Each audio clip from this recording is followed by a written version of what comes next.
Begin for the Red Robin.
Substitutions for the Red Robins.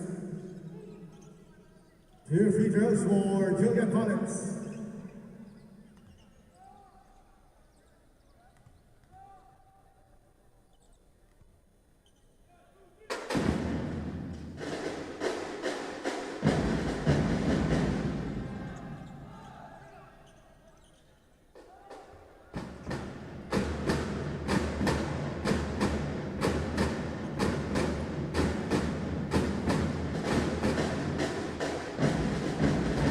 Mackenzie Berger.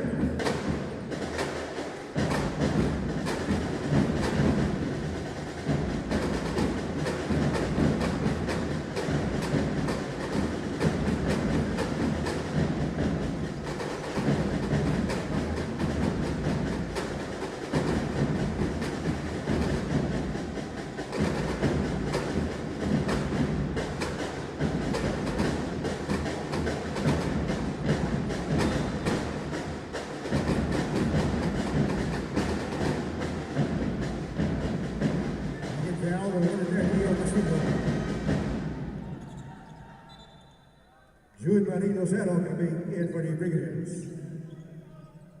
2 free throws for Julia Collins.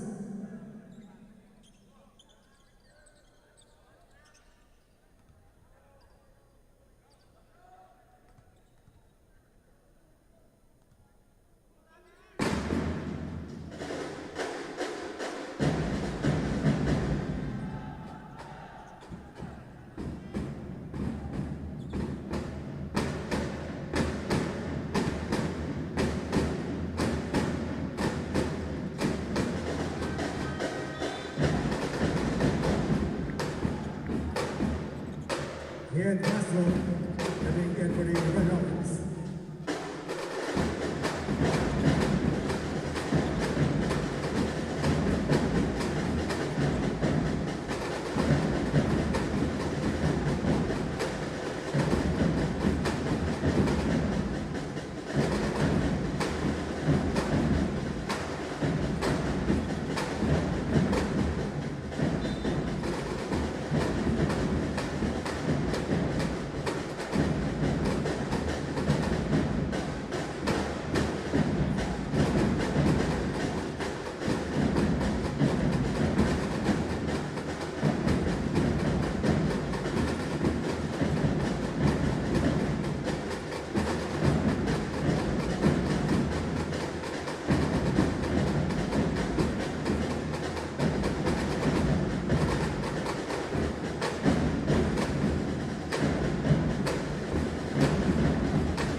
Red Rockets.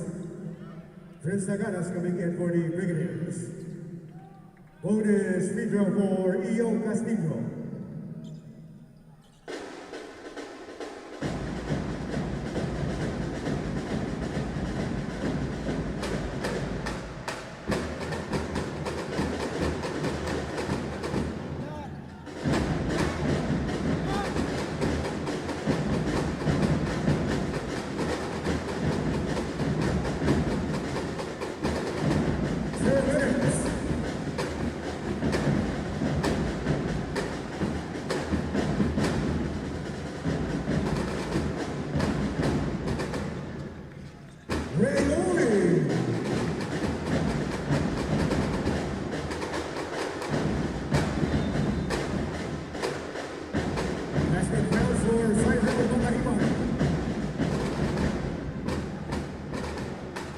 foul, number 16 by NCAA.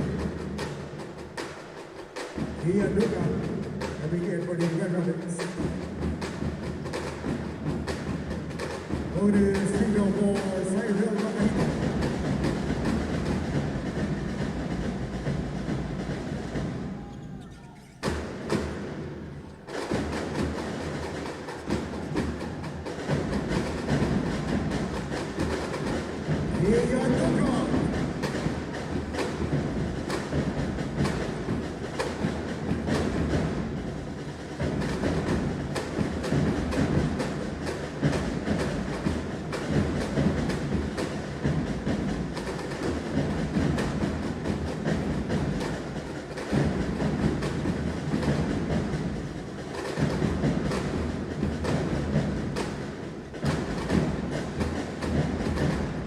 Here, Castro.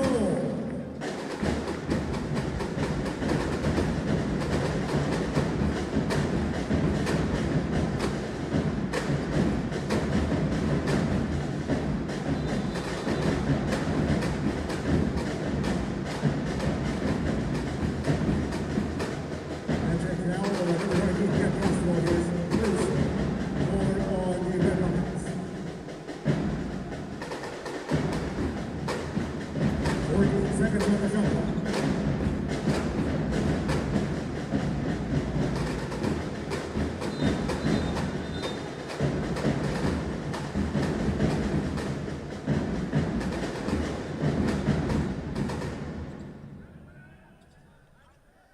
Backing foul, number 19, Cap Castro, is second.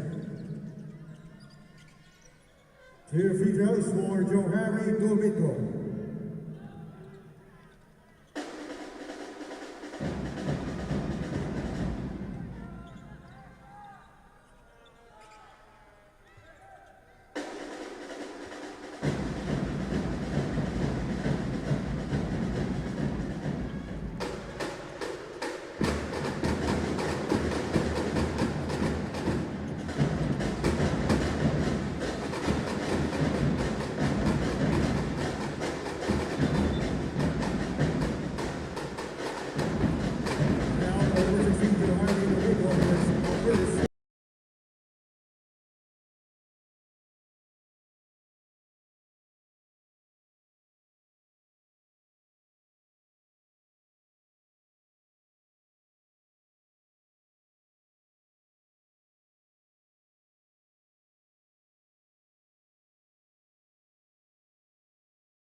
The end of 3 quarters is 63-62 for the Mapúa Red Rapids.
Henry Coronel.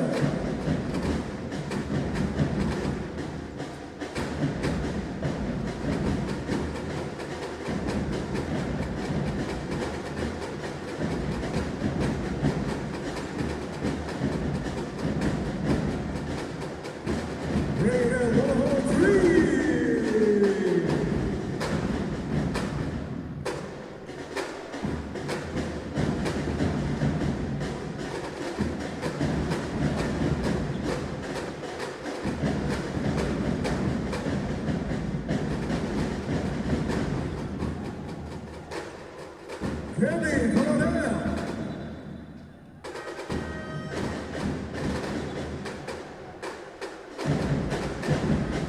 Cyrus Amao. Jordan Thomas. And Chris Barabe coming in for the Red Robins.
Number 20, Cyrus Amao, his third personal, 2 on the Red Robins.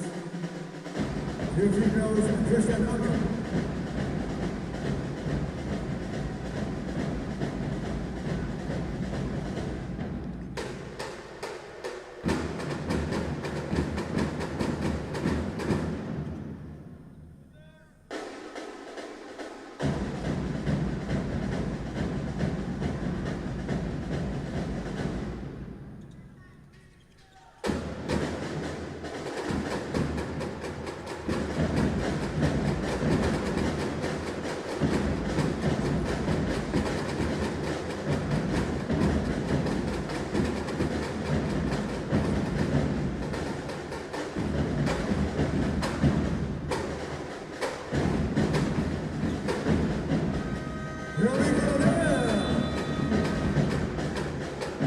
Mapúa, Red Robins. Floyd Andreas coming in for the Red Robins.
Counts for Chris Barabe from Jordan College.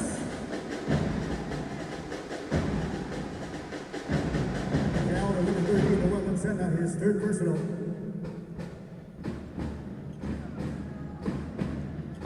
Bonus free throw for Chris Barabe.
Time out EAC Brigadiers.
Pushing foul by number 6, Arellano Makahimai, his first 2 on the Brigadiers.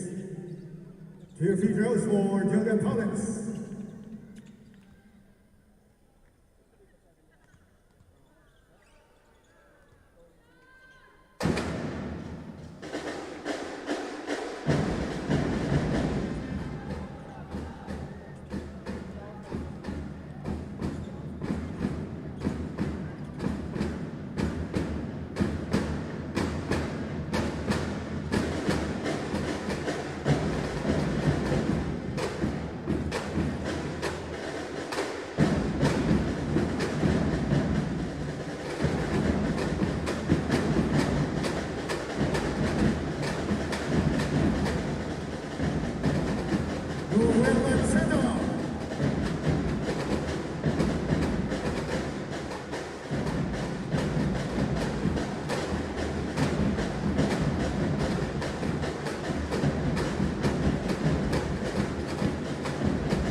Number 6, Arellano Makahimai.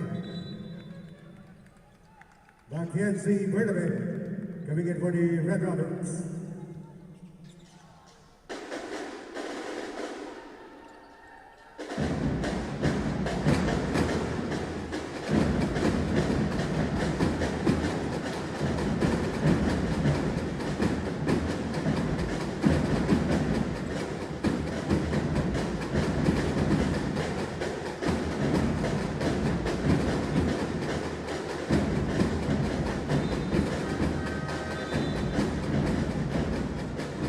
Castillo coming in for the Brigadiers.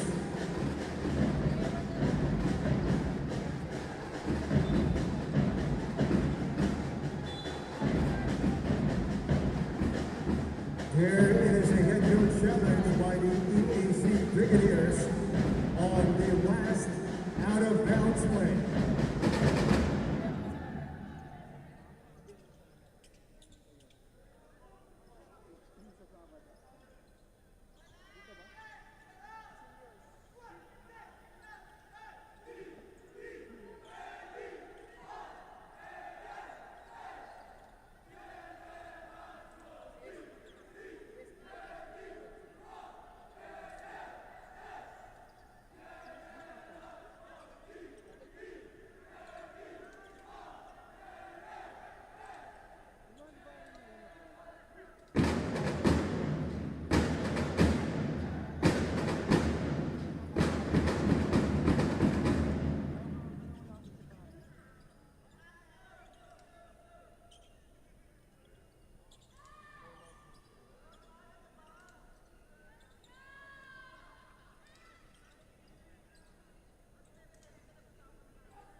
The point of view hit huge challenge of the Brigadiers unsuccessful. Ball possession for the Mapúa Red Robins. 14 seconds on the front line.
Pushing foul with number 16 by Beda, his second. 2 free throws for James Castro.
Second foul on Julian Bonnes.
An exciting new matchup has been set for the right to be recognized as the best high school basketball team in the Philippines.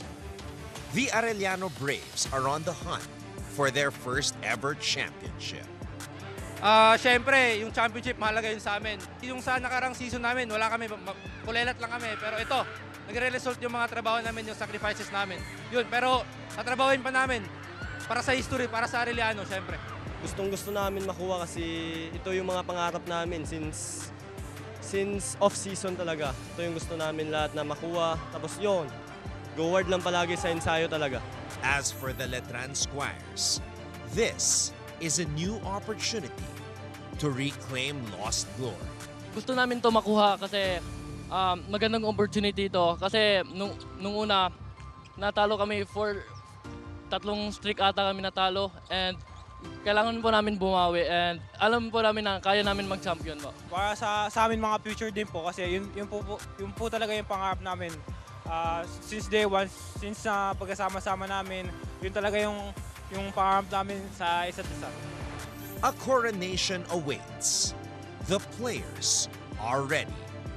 This is the NCAA Season 101 Juniors Basketball Finals. Let the games begin.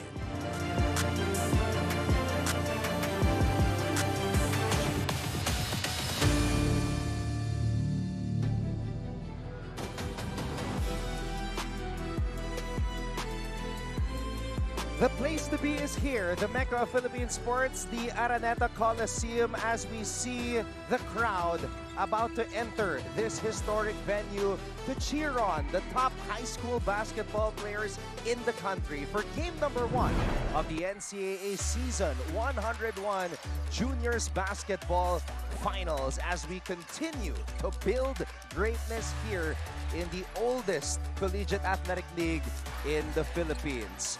Once again, we are live from the Mecca of Philippine sports, the Araneta Coliseum, and live on Heart of Asia and all over our social media platforms on NCAA Philippines. At maraming salamat sa lahat ng ating mga kapusong nanonood ngayon all over the Philippines and all over the world. This is game number 1 of the Juniors Basketball Finals for NCAA Season 101. The Arellano Braves are back in the finals for the first time in a decade as they take on the Colegio de San Juan de Letran Squires, who are looking to win their 3rd championship in the last 4 years. Yan po ang ating matchup dito sa high school division, and later on at 2 p.m. we have the rivalry, the 17th time that these teams will be facing against each other. Beda versus Letran. Actually, they faced each other 17 times already. Today will be the 18th chapter in this historic rivalry. But of course, we start things off in the juniors division between Letran and Arellano, live on Heart of Asia. And we'd like to remind everybody, lahat ng ating mga kapusong nanonood ngayon, to support our social media platforms at GMA Sports PH on Facebook, X, and Instagram. And once more, a huge shout out sa lahat ng ating mga kapusong laging nanonood sa pamamagitan ng NCAA Philippines dito sa Pilipinas at mula sa iba't ibang panig ng mundo. Mabuhay Pilipinas! My name is Anton Rojas, working alongside former NCAA champion, strength and conditioning coach, and the longest tenured analyst here in the NCAA, Coach Hammer Martin Antonio. Good morning, Anton. Good morning, brother. Of course, new stories will be unfolding not only for the guys who would be graduating, but this would be a very good baseline para sa next season ng younger guys. And what more can you ask for? Championship day today. Some of the best players in the country dito nagsimula sa NCAA Juniors Division, and we're so excited to see which new stars will emerge. And of course, no better place to do it than the Mecca of Philippine sports, the Araneta Coliseum. Well, the names and the list has been mentioned over and over and over again for the past 101 years. So, what's more to add some more? Dagdagan natin ng konti pang mga pangalan sa mga susunod na magiging superstars ng ating basketball history. As they say, the cycle of talent continues here in the NCAA. And of course, to help us out at courtside, there's no better guy to do this because he has been covering these kids since last year, anchoring the games in the elimination round. Of course, we have Aaron D. He's been working with us all throughout NCAA Season 101. He will be our eyes and ears in the huddles and in the dugout. Babalikan natin si Aaron dito sa ating coverage in the first quarter. But Coach Hammer, let's talk about the journey na pinagdaanan ng Arellano at ng Letran. Arellano went through the gauntlet just to make it to the finals. Both their series in the quarterfinals and the semis went the full distance. And that would only give you thicker skin when it comes to competition. The Arellano Braves really tough out, high-octane team. They would run every time and they would force numbers and ang aantabayan na natin with the Braves. But that's a tall order. They went through the gauntlet, as you said. But more importantly, the experience would really count for them here. Now, this is the only time na nagharap itong dalawang koponan na ito. As you can see, it was a very close game. 3-point shooting, and of course, the ability of Arellano to limit the turnovers, yun ang nangibabaw dito sa bakbakan na to. Yeah, and then another thing is them forcing turnovers. 21 is a lot for a team, but with the discipline that Letran shows defensively, yung offense sila medyo naglalag behind. So that would be the question going into this final series. How can they fabricate points against a high-scoring, high-octane team in the Braves? Now, the player that starred for Arellano in this classification round meeting was Sean Franco. He had 20 points, 17 rebounds, 5 assists, 4 steals, and 1 block. This kid can do it all. The number 4 scorer in the NCAA, the number 1 rebounder in the NCAA. But it's not just him. Another player to watch out for, John Ray Ladica. Number 3 in the NCAA, averaging 16.9 points per outing. Two guys that are playing that front court position, combo wing, 4-guy, interchangeable, can shoot from the outside, attacks the offensive rebounds. That's important for this squad because they fabricate a lot of possessions and shoot a lot from the outside. Yan, makikita mo yung 3-point percentages nila. Magandang shots yan, lalo na yung pag meron kang wing and big guy na interchangeable. We've seen it the past few weeks how big that 3-point shot is. So it's very important, and as I mentioned, they force a lot of numbers, which is tatakbo sila ng tatakbo. Number 1 in turnover points, that's their DNA, and they have very long, mean, and lean wing guys that would do that. Two of the best. Franco was also last season's Defensive Player of the Year and a member of the All-Defensive team as well. Now we shift our attention over to the other side. You saw that killer crossover right there. He's got a little bit of Titing Manalili in him. Not as flashy as Titing, but he's got a great handle, a great feel for the game. Number 9, Justin Cargo, and the other guy that we have to watch out for, number 16, Nathan Igea. Two of the guys who have been putting a lot of pressure on the perimeter para sa Letran Squires. They've been the points of attack.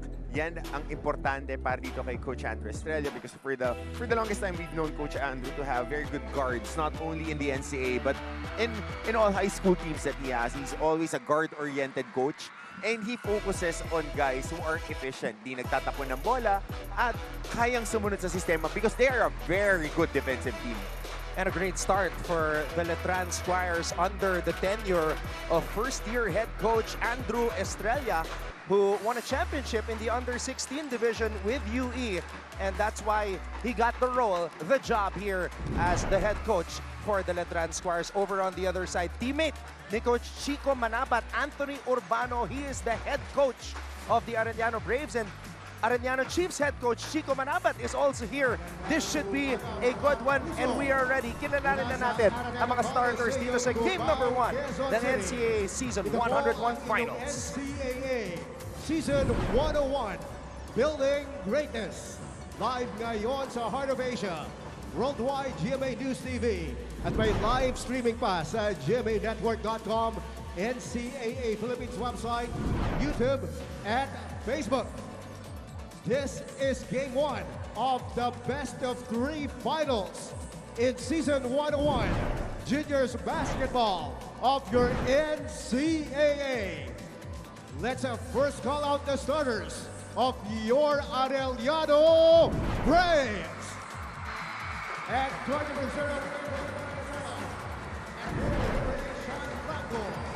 Let's take a look at the starting unit. Para dito kay Coach Anthony Urbano.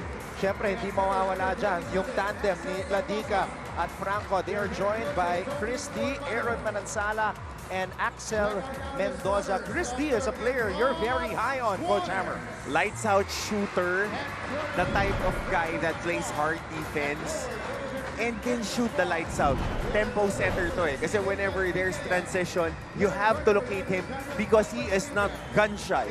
Whenever he gets an open look, he would let it fly. At eto naman ang mga bibida sa kumuran ni Coach Andrew Estrella, Travis Pascual, Don Valdeavilla, Nathan Egea, Miko Pascual, and Earl Dahino. So, Justin Cargo, who's actually only started 6 out of 18 games this season, will continue to come off the bench. And that's the beauty of this rotation by Coach Andrew naman. He trusts that his first team and second team have the same quality. Defensively, ang nagiging question lang is how can they fabricate points?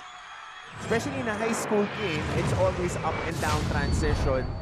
We'll see. So it will be Axel Mendoza and Earl Dahino jumping it up here in game number 1 of the NCAA Season 101 Juniors Basketball Finals. Bola napunta dito sa main man ng Arellano Braves. This is Franco. Early triple pull-up does not go. It's Squires basketball. Travis Pascual has it. So you see the difference, Antona. Both teams, instead of just running pedal to the metal right away, they know how to set up and slow down. That's the difference now of how basketball is really being played. You can be quick but not in a hurry. And it's always about reads and three-man actions. A good defense there. And that's the Defensive Player of the Year, the reigning Defensive Player of the Year, Sean Franco. Aaron pass, picked up by the Squires. Here comes Travis Pascual. Pocket pass, and I think the kids are a little bit too excited. Early turnovers, di makaset up ng opensa. But you gotta give credit then with the defense. Very active hands, which is what you expect from teams that like to push the tempo and get into the groove of initiating fast breaks. It is so loud in here, I cannot hear the whistle. You gotta love One on the Squires. Juniors basketball here in the NCAA. Dito nagsisimula ang lahat. D. Binigay dito kay Manansala. 6 on the shot clock. Turnaround jump hook. Cannot convert. That shot was halfway down for Axel Mendoza. Yep, that was a good seal and a good jump hook. Egea, baseline drive. Egea, pinasa sa kanto. Franco with the rejection. Franco, he is all over the place. D to Manansala. Manansala, Pinoy step. And the first basket here in the finals is converted by Aaron Manansala. Good fill there on the middle and good recognition by D. Again, #1 team when it comes to fast break scoring, ang Arellano Braves. Arellano, #1 in 8 different statistical categories.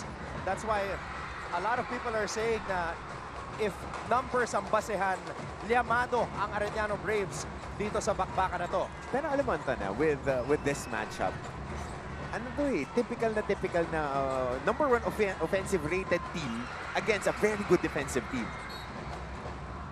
Sean Franco manages to keep another possession for Arellano. And speaking of Arellano, let's get more about the side of the Arellano Braves.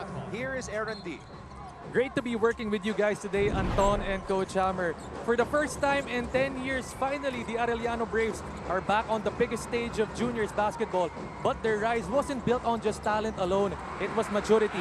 That was the first thing Coach Anthony Urbano told me. And after finishing at 7th place in Season 100, the Braves' biggest leap wasn't about players. It was about their core that had spent 3 years together, all the way from their Team B days. And what's remarkable about this is this Arellano team entered Season 101 without a single preseason tournament. No summer leagues, Coach Urbano said all they had were team practices and tune-ups with their seniors team because the season started earlier than expected. Dagdag din naman ni Coach, bakit pa ako mape-pressure dito sa finals? Ito naman yung pinagtrabahuan namin sa 3 taon. And their team captain, Chris D, echoed that calm belief. First time namin lahat sa finals. Kahit sa other leagues, di pa kami umaabot sa finals as a team. Hindi namin iniisip na championship ito. Iniisip namin na regular game lang to. And tonight, with a decade-long drought finally broken, Arellano steps into Game 1 carrying everything they've worked on in these last 3 years. Anton and Coach Hammer. Thank you very much, Aaron. Anthony Urbano was named head coach of the Arellano Braves in 2023. And usually, it's a 3-year program to try to win a championship, so they're right on schedule. Yep. Shadow malakas. Here come the Squires. D with a steal. D, floater, and Chris D, the captain, is able to get on the board. They're a very tough team when they're playing with the rhythm like this because they're a fast team. They're an older team. They have 13 graduating players, if I'm not mistaken. They're in tune. At saka malaking bagay yung ensayo kayo ng ensayo. Good recipe for success. Chris D, surveying the floor. D, handoff, Manansala. Manansala, turnaround, fade away. That was tough. Tough shot, under duress, and just twirling and spinning at the apex of his jump. Pascual, sidestep, Pascual. Arellano gets the stop. Chris D. Chris D, nowhere to go. Pascual picks it up, gets it to Nathan. Nathan all the way! Good top finish there using the inside hand. He's a right-handed player. That's a strong hand. And Nathan Egea going right at the reigning defensive player of the year, Sean Franco. But what about that turnaround fadeaway by Manansala? And there's that tough finish by Nathan Egea. Actually, that's what you need to do when you're going up against shot blockers. You gotta use your inside hand para idiin talaga sa kanya. So when he challenges, it's either a foul or he would be apprehensive. D, na libre. Specialty of the house by Chris D. 2 floaters from the elbow. Franco with a steal. Franco all the way. Sean Franco! Mr. Franco has his fingerprints all over this game. Arellano leads Letran 12-4.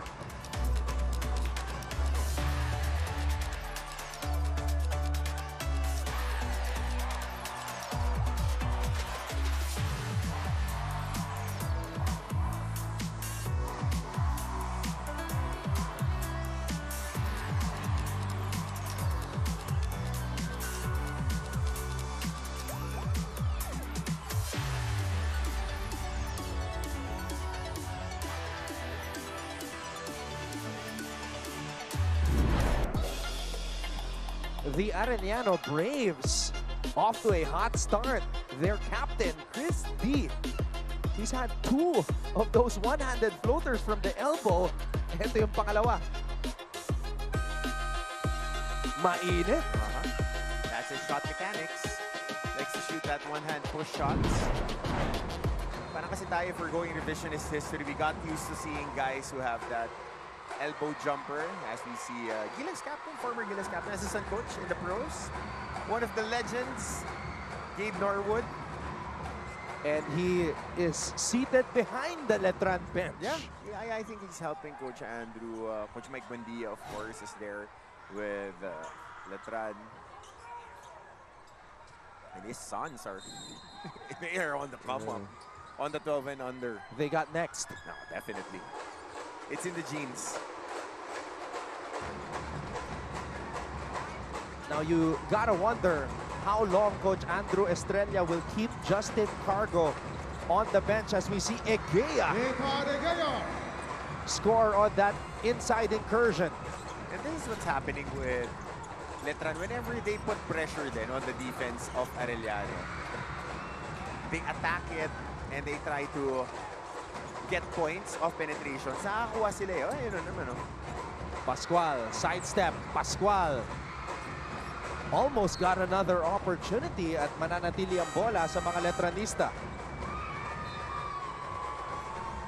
Substitution on the floor.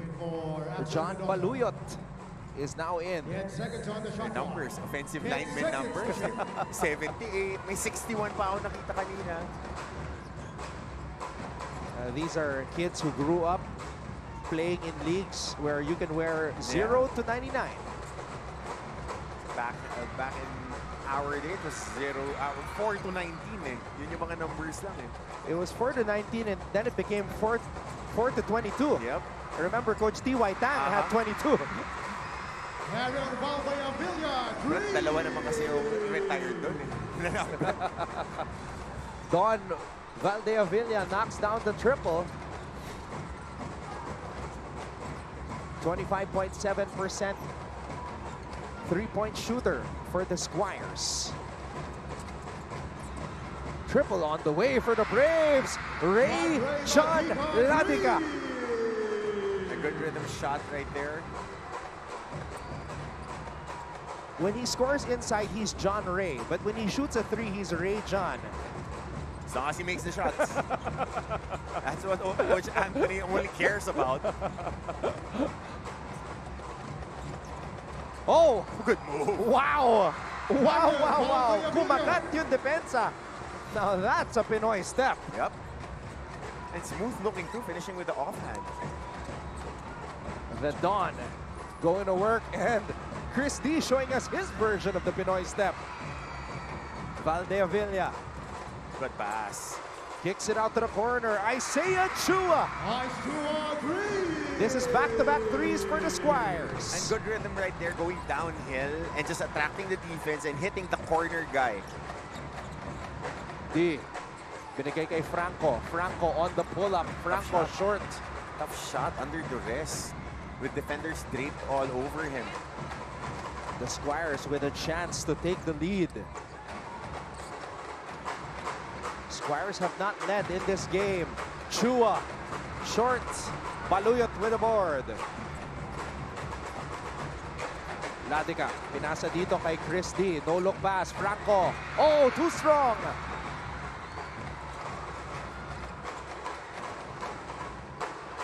Four new Squires set to check in.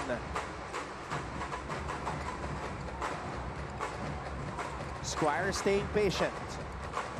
The Dawn floating in the air. Gives Letran the lead. And that's what they want to see. They want an empty corner, one-on-one.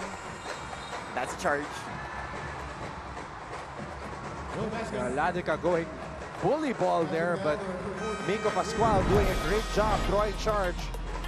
Itong mga atake ng Letran, it's very simple. They want to take out an extra defender. That was a good read on the downhill attack, free shooter on the corner. But on this layup, there was a guy on the corner na pinatawid, pinapunta sa kabila. So there would be a little bit more space to carve a move. Coach Andrew Estrella, first season as the head coach of the Letran Squires, already leading them to the finals. Oh, too strong on that attempt.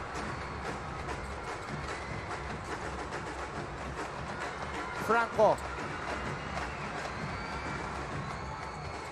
Cargo. That's what we've been waiting for. The precious cargo has arrived. Package delivered.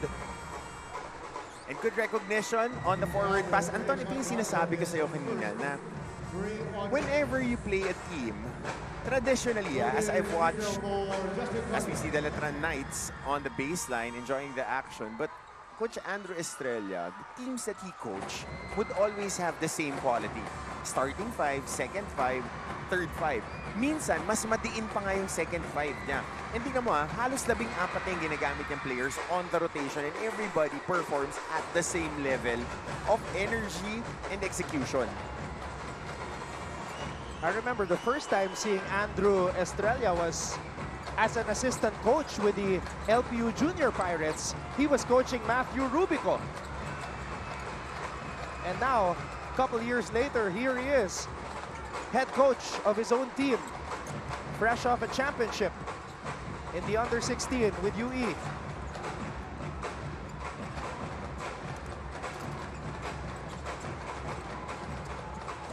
Chua backs it home. Second triple of the game for Isaiah Chua. And they're feeling it right now. A bunch of points being scored after the second group entered the game. Remember, they were down 12-4. So that's what? An 18-3 run? Backdoor. And Pilias is able to score. Na backdooran si Isaiah Chua. So zone press being shown here by Arellano. Cargo gives it back to Chua. Chua blocked.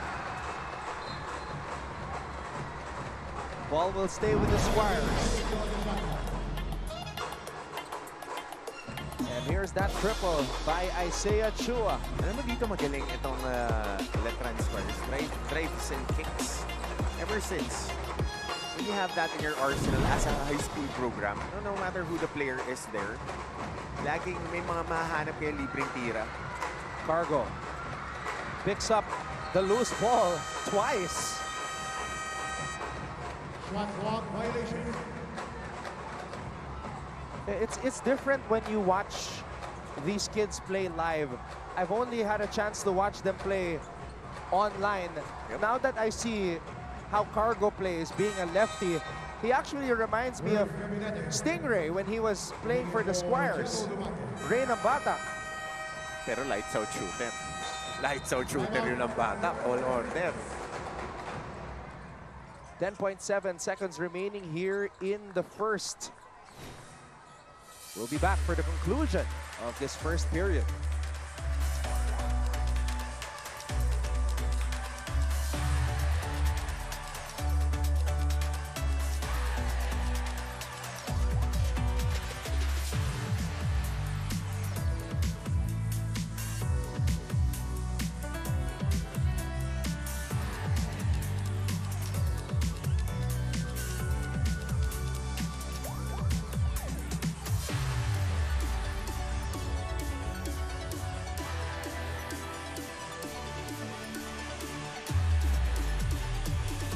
You're back with us live from the Araneta Coliseum in Cubao, Quezon City, where the Arellano Braves are in the juniors basketball finals for the first time since season 91. So this is officially the second time na nasa finals itong Arellano. They lost to the San Beda Red Cubs during that season. And among Letran Squires, this team has won 14 NCAA Juniors basketball crowns. And we had the privilege of covering their last two championships. And those are stacked teams. Stacked teams. And now, Coach Alan Ricardo has moved on to the seniors. And Andrew Estrella opening a brand new chapter here with the Squires. Christy breaks free. I mentioned this to you, Anton. Christy would be very, very important for Arellano in this series. So Coach Anthony Urbano got what he wanted off of that last time out bago natapos ang first quarter. Christy cutting that Letran Squires lead to 3. Our score at the end of 1, 22 for Letran, 19 for Arellano.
do a roll call for our management committee representatives, Mr. Frank Ducey of the University of Perpetual Health System, Dalta.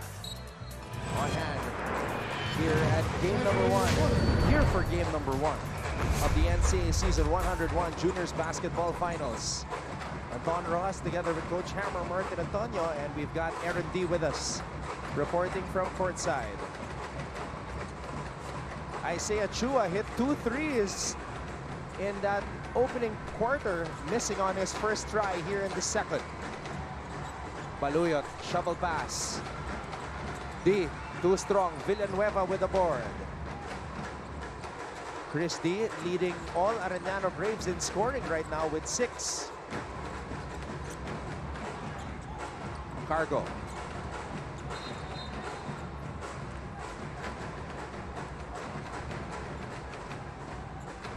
Foul as Justin Cargo threw that entry pass.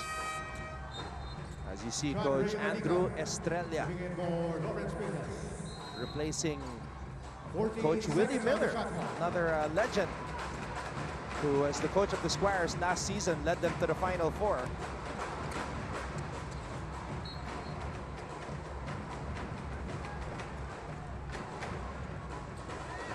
All right, makibalita muna tayo kay Aaron D.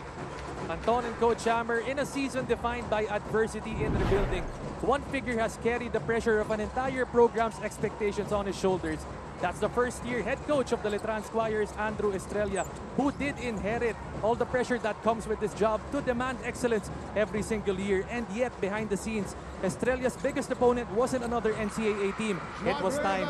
He revealed that they barely had 20 days together before the season tipped off, and chemistry had to be built while the actual season was already happening. Still, Estrella turned that chaos into cohesion. Instead of extra drills, he gave them extra hours together, off-the-court bonding, doing everything together in their dorm, becoming teammates first before becoming contenders. And now in the finals, that foundation is being tested. A first-year head coach, a rebuilt roster, and a proud program chasing its dynasty's roots.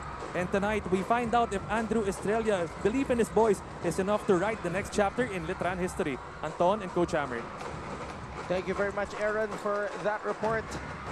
Well, Coach Andrew Estrella, he's been somebody that has been on our radar for a long time, watching him with LPU and then with UE, now with Arellano, now with Letran rather, as we see Ladica knocking down that 3. As Ray-John Ladica tries to get the Braves back in this game.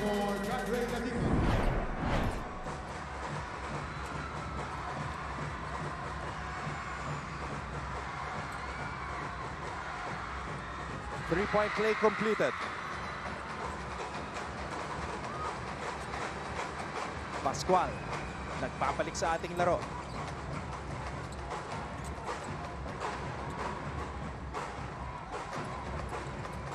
Cargo. Oh, that's a deep seal right there. And good execution of that Spain screen. Ball screen, and then the small guy would give a back pick to the big guy. Miscommunication, hindi sumama yung small to the small guy. Pin down si screen to seal.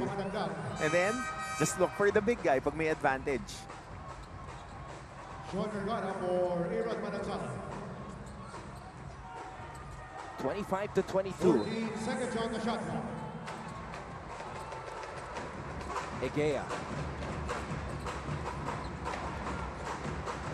Egea from the corner. Pascual off the glass.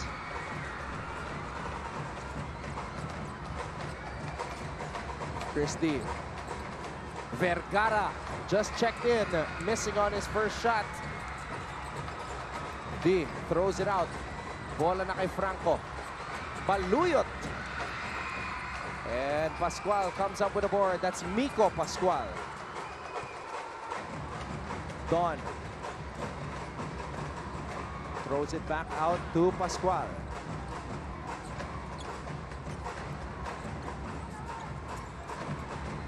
Egea Draws the foul. What a smart play. So, right at the get-go, when he was asking for the ball to go up prior to this, nakita niya mas maliit yung bantay niya. Instead of going for a handoff, he sealed.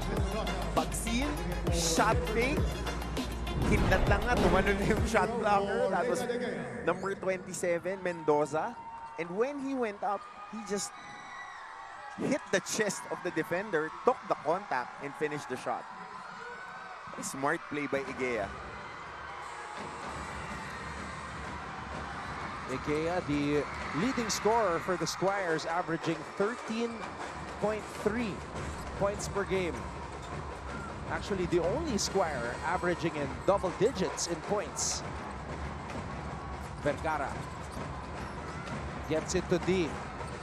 D, turnaround jumper in and out.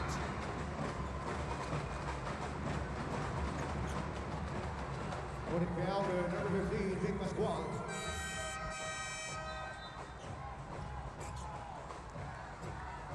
Lawrence Villas, moving in for Grizzly. Lawrence Earl Pillas Danilo returning for Arellano. for Vic Pascual. 14 seconds on the shot clock. So Miko Pascual will check out. Vergara in and out. Franco. And Franco gets that shot to fall. That's his first field goal, right? First field goal of Franco. Tama, first field goal niya. Oh, Gabriel Valdavilla. Valdavilla is able to lay it up and in. And he has been putting pressure since he entered the game. So checking on Franco, that was his second field goal. Second field goal. He had that steal and fast break layup earlier in the first period. Igea, pinasa short. dito kay Pascual.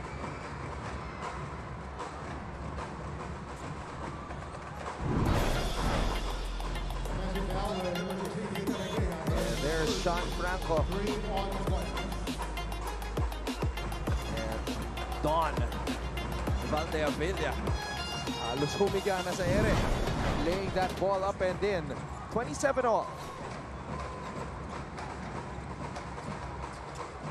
Vergara.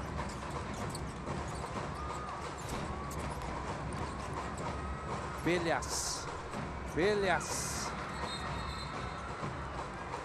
But Mendoza attacking the offensive rebounds. That's a good sign for this squad, Arellano Braves. Now, you have to put pressure din dahil kanina pa nakakuha ng stops underneath the basket. Itong Letran Squires. They were up big talking about the Braves. But when Letran inserted their second group, they were attacking the boards a little bit more. So good sign din para sa Braves kasi nakakuha sila ng putback kanina. And then now they got a foul of that crash boards ni Mendoza. Villas. Looking for a friend. Ladica. Vergara.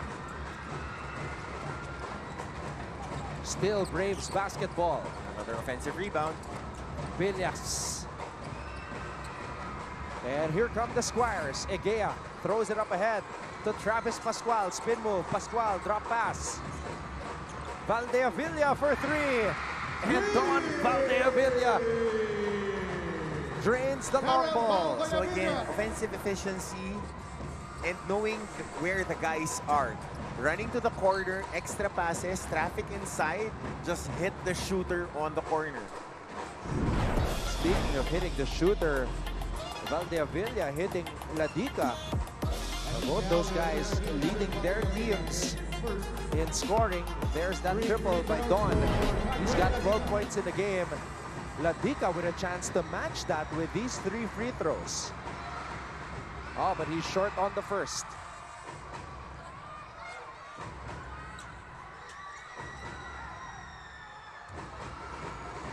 Ray John Ladica. Arellano's top scorer, 16.9 points per outing.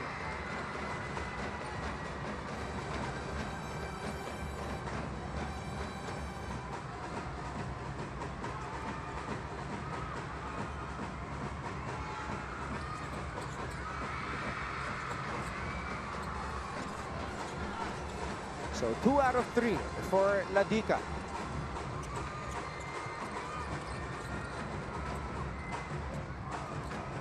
Pascual. To Egea. Egea. Drop pass. Basket is good Earl Dahino from for Earl Dahino. Good hands there, catching it in traffic, and you gotta commend him setting a good screen. Ladica, not gun shy at all. Ties the game up, 32 all. Oh, what a game. Yep. Even Coach Chico Manabat is getting into it on the Arellano bench. Egea falling down. Pascual. 6 on the shot clock. What a pass. What a pass as he finds Dale Lumage. Steady to for Travis Pascual. Steady siya. And ito nga yung sinasabi ko yung what I've been harping the whole first half is Letran is a disciplined team. They know where to go. They know the people that should be handling the ball. And this guy is a steadying presence. Talking about Pascual, their starting guard, and Valde Avilla. Kung backcourt na to, they're very steady. And they're good points of attack. Di mo nga kailangan gaano yung production ni Cargo. Kasi if you're looking at the numbers, konting-konti lang yung teams na top-heavy. Itong Arellano, they're top-heavy with Franco, Leviga, and for Letran, they are scattered production, team-oriented execution.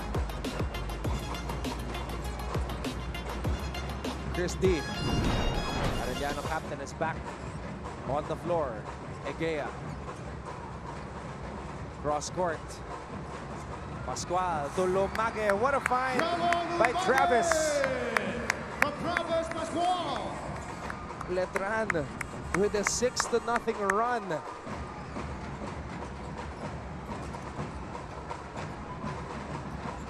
Ladica, air ball.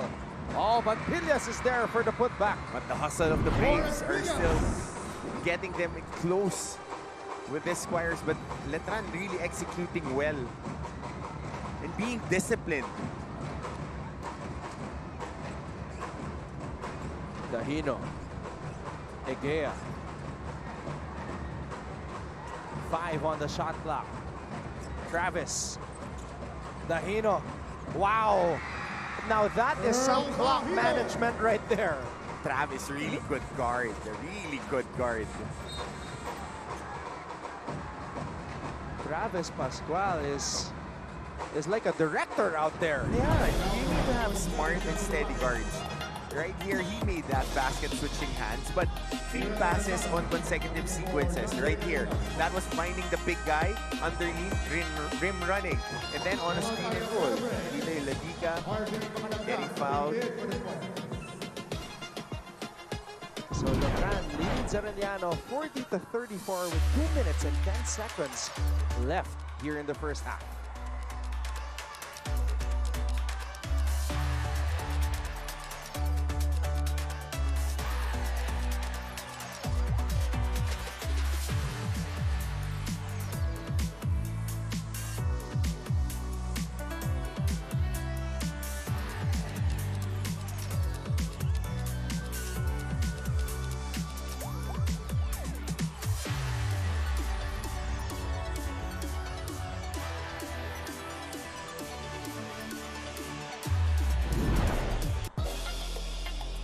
Travis Pascual. Look at the patience. Look at the mastery.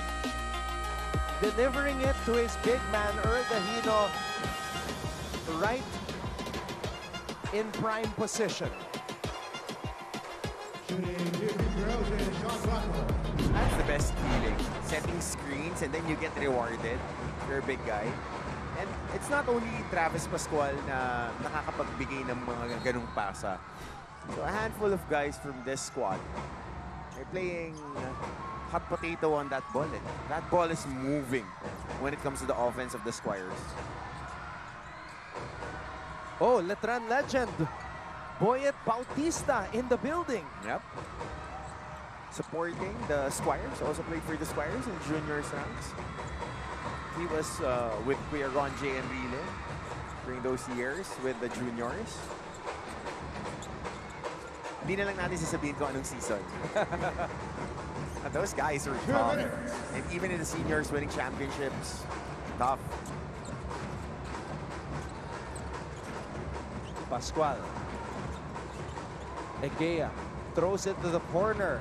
Valdeavilla with another one. Hot potato. Hot potato. Good execution again. And an interception. Cargo. Oh! I think he slipped, stepped on the foot, and he slipped off that finish. Scary fall there by Justin Cargo after this triple by Don Valdeavilla. This is how basketball should be played. More passes, getting into action, not too much dribbling, holding the ball and being patient. I'm tipping my hat to this Squires team. I knew that they were very disciplined defensively, but offensively, they're showing a different wrinkle right now. Defensively, they're number 2 behind San Beda in terms of giving up points per game. Yeah. Just giving up 70.3 points per outing. Kaso wala makashoot sa amin. Rebuilding year for Coach Britt, but again, I am very impressed with the way that they're running their offense right now, and we'll see if they can sustain this throughout the game. It's nice to see Cargo okay after that scary fall. And the lead is up to 11. Biggest lead of the game for the Squires. So, Anton, it's a combination of the bench players and the starters. I told you, this team's 15 deep. The quality of players that buy into the system, that's very important. Oh, what a shot. He really gets off the ground when he rises up for those jumpers. Manansala does. And Coach Andrew Estrella wants to talk things over with 1 minute and 20 remaining in the first half.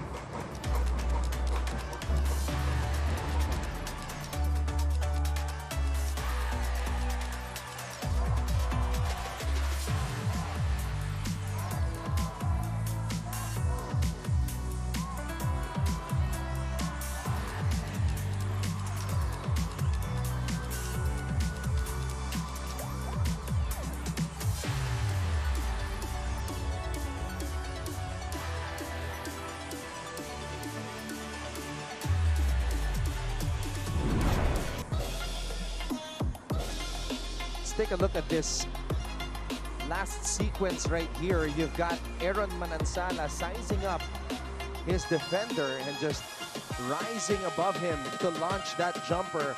Manansala with 6 points in the game. Yeah. Father Vic Calvo.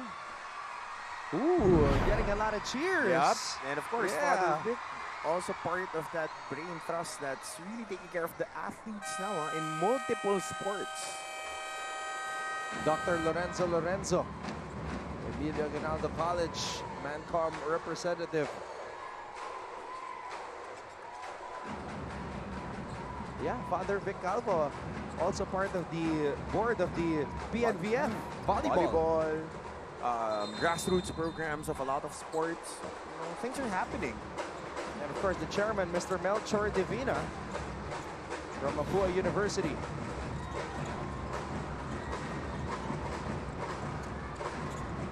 There's that Pinoy step again. Cargo for 3. Justin Cargo. So up to now, hindi pa rin nag-a-adjust dito ang depensa ng Arellano. They've been burned by a lot of those corner three-pointers that they've been giving consistently this first half. Franco has had a quiet first half. He got off to a solid start in the first quarter, but it has been quiet since. Just 4 points for Sean Franco. But this is basic spread shooting drill. you attack the middle, and if there's a help on the weak side, you skip it on that corner, and you trust your teammates to knock those shots down because you've been working on it 8.3 seconds throughout on the shot season. clock.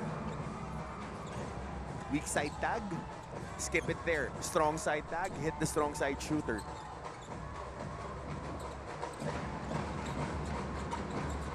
D. Ladica trying to shoot his team back into this game. Pascual. Bounce pass to Egea. Egea too strong. And Makadangdang is able to put it up and in. 4 guys crashing on that defensive rebound. And then now dropping into his zone is the Squires.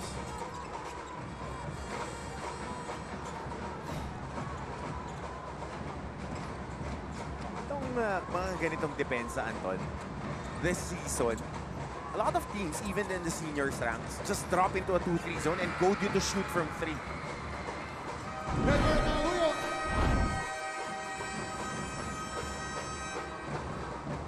So that will do it for the first half.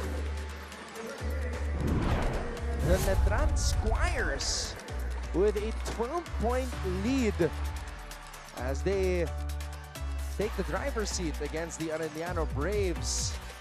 Halftime stats, analysis, and more. This is game number 1 of the NCAA Season 101 Juniors Basketball Finals.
You're back with us live from the Mecca of Philippine Sports, the Araneta Coliseum. As we have this matchup between the Letran Squares and the Arellano Braves. The score is 50 for Letran, 38 for Arellano. This is game number 1 of the NCAA Season 101 Juniors Basketball Finals. Anton Rojas together with Coach Hammer, Merton Antonio, and we also have Aaron D reporting at courtside. Let's take a look at the highlights of the first period. It was actually the Braves who got off to a hot start. Aaron Manansala getting going. Nathan Egea going right at the reigning Defensive Player of the Year. And then the two one-handed floaters of the captain, Chris D, showing a lot of swag. And then the ball movement started to pick up for Letran. Isaiah Chua knocking down back-to-back threes. Hot potato, second team, really execution brought the boom for the Squares. That's a high scoring first half for them. 50 points for the Squares. The discipline of executing and hitting the guys who can knock down shots has been of high importance para dito kay Coach Andrew Estrella. And then it seemed that nagkanya-kanya itong Arellano Braves when the Letran Squares lead balloon to double digits. Ladica tried to take it upon himself to carry his squad back in the game. But as you have been explaining, the Squares looking like a well-oiled machine, sharing that basketball, finding the best shot possible. And that's offensive efficiency. Not only making shots, but the quality of looks that they got. It's always coming off a pass, coming off a downhill drive to a kick out. And that's very hard to defend because you're already moving your body trying to defend the initial attack. And then once the ball gets swung to the other side, that's when you would be caught napping. And that's how Letran has been fabricating shots. And what a luxury it is for Coach Andrew Estrella to have a player with just oozing with talent in Justin Cargo, coming off the bench, scoring 8 points in just 6 minutes of action. But this is the big number here, Antona. 3-point field goal percentage, that's +3. So that's 9 points. Rebounding there, +6 points in the paint. 26 for Letran. Remember, Arellano is the #1 scoring team inside the shaded area. And defensively, Letran gives up the least amount of points in the paint. So that's a big number there. And bench scoring. I have been saying this ad nauseum throughout our coverage. The first team, first 5, second 5, and some of the third 5 years of Coach Andrew are of the same quality. They might be A+ to B+ players when they they know what to do and they sustain the momentum that they have. If you look at the stat sheet of the classification meeting, it's very different from what is happening right now. Don Valdeavilla has 15 points. When they played last October 26, he only had 8 points. Ladica only had 9 points during that classification round. Now, he's got 14. A lot has changed. Now, one name na hindi natin nakikita dito ay yung pangalan ni Sean Franco, who I mentioned had a 2017 game. Right now, Franco just limited to 4 points and 4 rebounds. So they have to wake up itong squad ni Coach Anthony Urbano. Again, on paper, they are favored in terms of the numbers, but right now, the Squares look like that well-oiled machine prepared for this final series by Coach Andrew Estrella. Second half officially underway. Maraming salamat sa inyong panonood dito sa Heart of Asia. We are live from the Araneta Coliseum. Chris D pulls up for 3. No. Travis Pascual to his brother, Miko Pascual.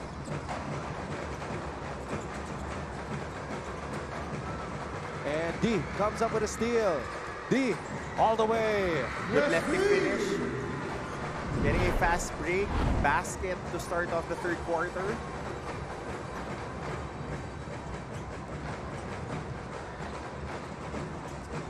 Egea throws it over to the other side. Nathan to Pascual.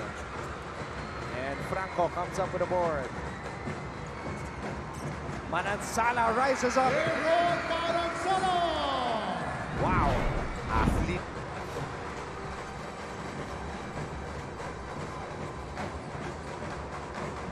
Parang Jolo din, no? LSGH. Ganyan, no? Athlete na high leaper na small forward, power forward. Apelyido eh. Another stop here. So 4 consecutive stops for Arellano. Ladica. Franco. Smothered. Franco. Oh, Franco just can't buy a basket. Ladica. So 4 guys roofing Franco underneath the basket, and he still tried to force one up. Pascual, bounce pass. At babalik ang bola sa Arellano. Oh, wait a minute. The referees changed the call. It will stay with the Letran Squires as we see this layup on the break by Chris D.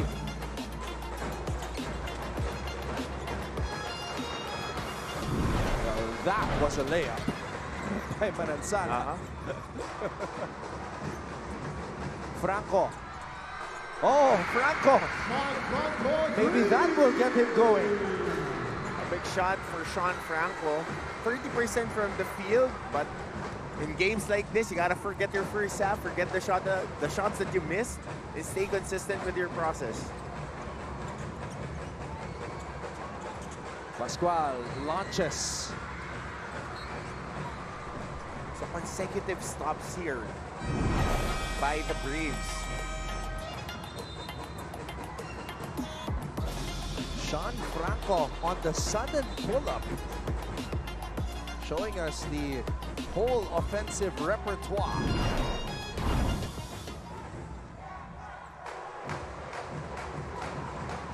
He has that green light, because most guys, if they shoot shots like that, he's their best player.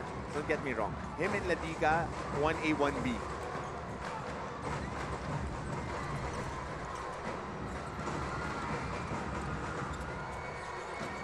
Oh, just bulldozing his way to the basket right there. So the Braves, wow, the Braves going on a 9-0 run to start this third period. Timeout, Letran.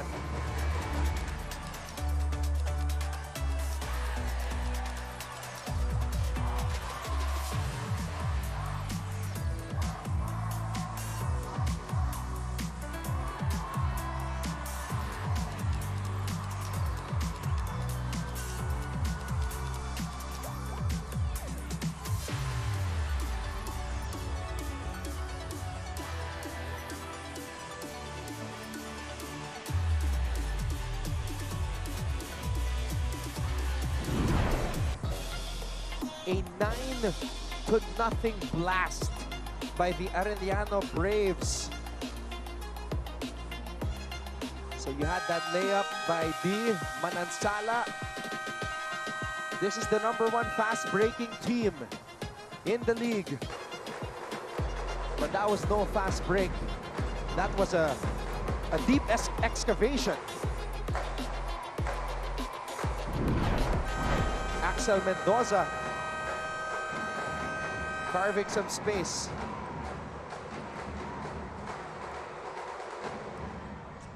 Oh, what a start for the squad of Coach Anthony Urbano. All right, let's get an update at courtside from Aaron D. Anton and Coach Hammer over at the Arellano Braves side in that halftime huddle. Coach Anthony Urbano told his boys that they want to set the tone in the second half. Ika nga niya, tayo ang magdidikta kung anong gusto natin in the second half, hindi sila. And according to Coach Urbano, his squad is playing at the pace of Letran and he wants that to stop immediately. He also told his team to control their shot selection and look for the best possible shot every possession.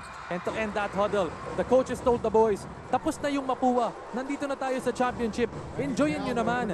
A call not just to compete, but to enjoy the moment and to play like a team that has earned their spot in these finals. Anton and Coach Hammer. Yung Mapúa kasi, that was a double overtime thriller. Emotionally draining game yun. yung larong yun, tas yung laro ng Binil tsaka San Beda, pag pinanood mo magkasunod, titirik ka talaga eh. Titirik ka eh. The final score in that game was 109-107. Tsaka yung pace na nilalaro nila, parehas rumarat-rat yung Mapúa. I was here and I was watching it. By the time that game day was done, I was down. I was down, bro. Hey, Carl Berdal. Papeng in the house. Saan yung barangay? Malapit na volleyball season tayo. Yeah, Carl Berdal winning a championship. Yup. Delivering that historic championship to the Arellano Chiefs in men's volleyball of the NCAA. Forever a legend. And Sean Franco wants to be a legend as well. Trying to get that first championship in the juniors programs too. Now it's a 13-0 run to start off the second half. My goodness. Chua trying to stabilize the group. Christie with a steal. Ray John for three. Franco. Oh, basic. A 15-0 run by the Braves. And this is the pace that they want to play. They want to play up and down. They want to take hurried shots. They want you to not execute your packages. Cargo. Can Letran stop the bleeding? And Coach Anthony Urbano wants them to run. B gets it to Franco. Franco wants a clear out. Yeah, he has this speed advantage over Lumage. Franco! Wow! A 17-0 run.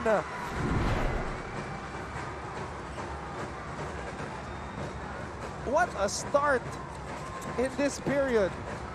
Cargo finally stops the bleeding.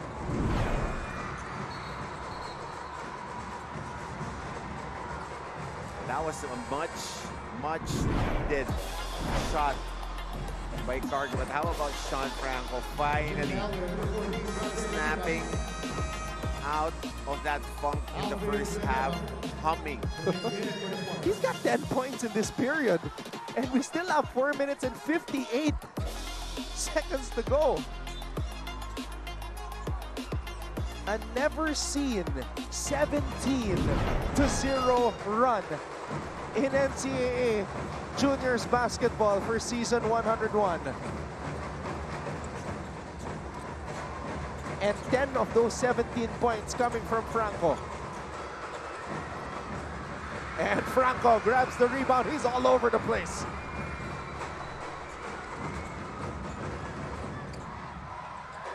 Manansala on the pull-up. Good line.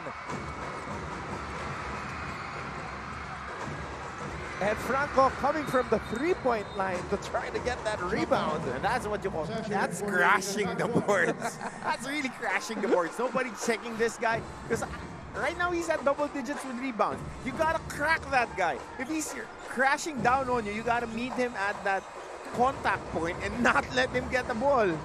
So he's been giving you fits. 3-point lead for Arellano. Oh no, Villanueva stepped on the sideline. Yep, on that catch and open drop, he wanted to go for that dribble attack move. So pause for the Knights here. Squires rather.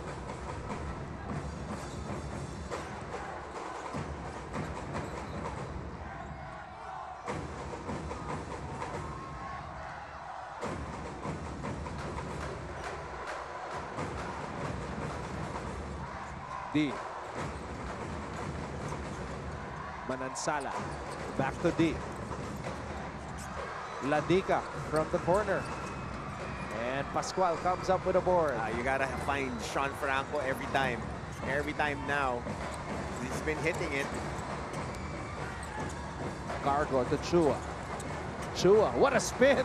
What a spin by Chua!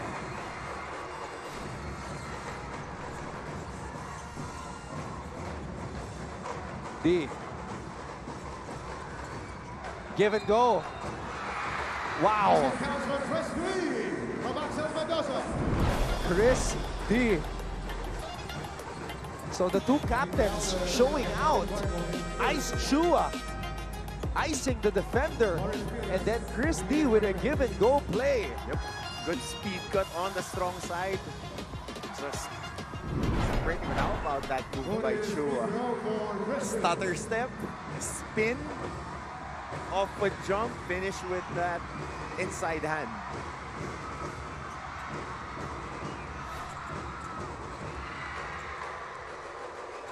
D missing on that bonus free throw. Chua gets it back from Cargo. Villanueva. Pascual. Pascual to Villanueva. Villanueva from the elbow.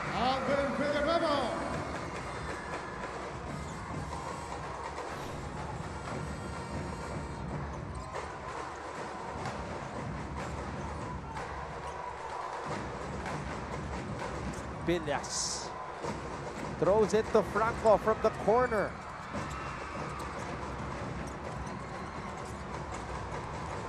Cargo. Cargo.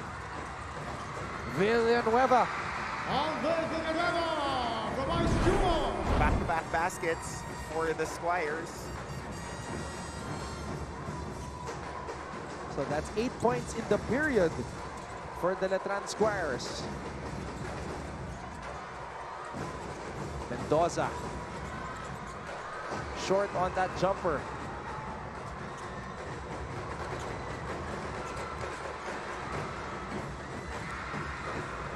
Shot too strong. Franco. Oh, wow. Franco. Sorry miss there for Sean Franco.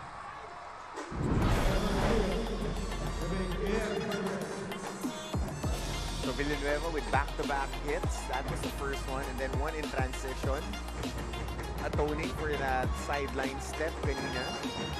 Speaking of Villanueva, another Villanueva is watching former Letran Squire Ivan Villanueva. Big boy. So one of the most dominating big men that we've seen in NCAA Juniors basketball. Brad, pag nasa post, chibug. Chibug talaga. Bog-G. Bog-G. Shout out to Ivan Villanueva. Definitely a lot of alumni watching.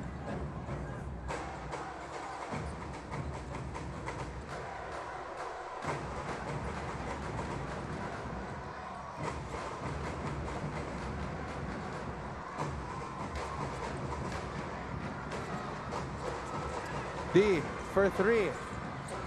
Villanueva with the board. Oh, wow. What a find. Dale Lumage. Yeah, Lumage with soft hands. Just turning to the middle. Pangatlong basket na niyan. Just a rim running, catching, and just getting into his groove.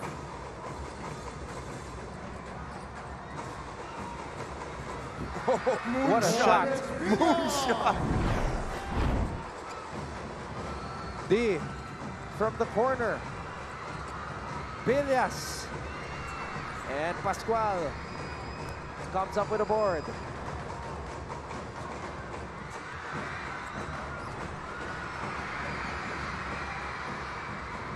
Ladica. Oh, Rage on Ladica absorbs the contact and completes the finish. You know who he reminds me of in the juniors? Tony Inot. A little Tony Inot in him. High energy guy, runs the floor well.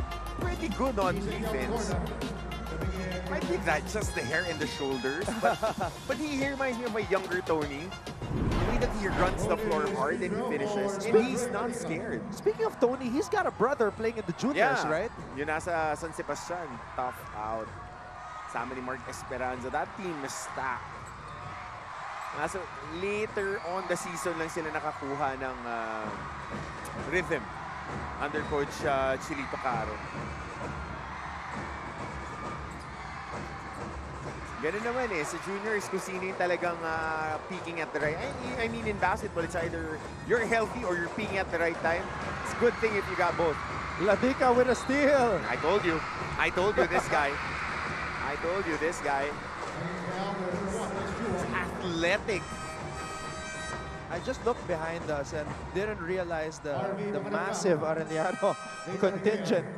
That's why it was so loud. Nahanap ko pa rin sa nakapwesto si Berdal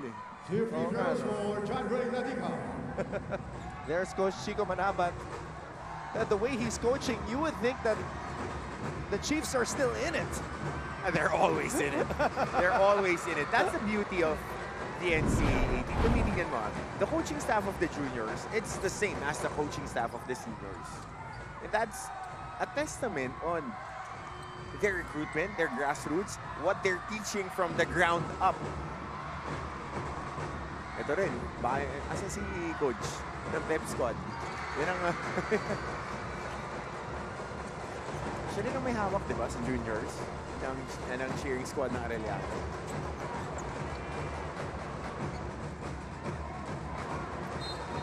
So Coach Andrew Estrella digging deep.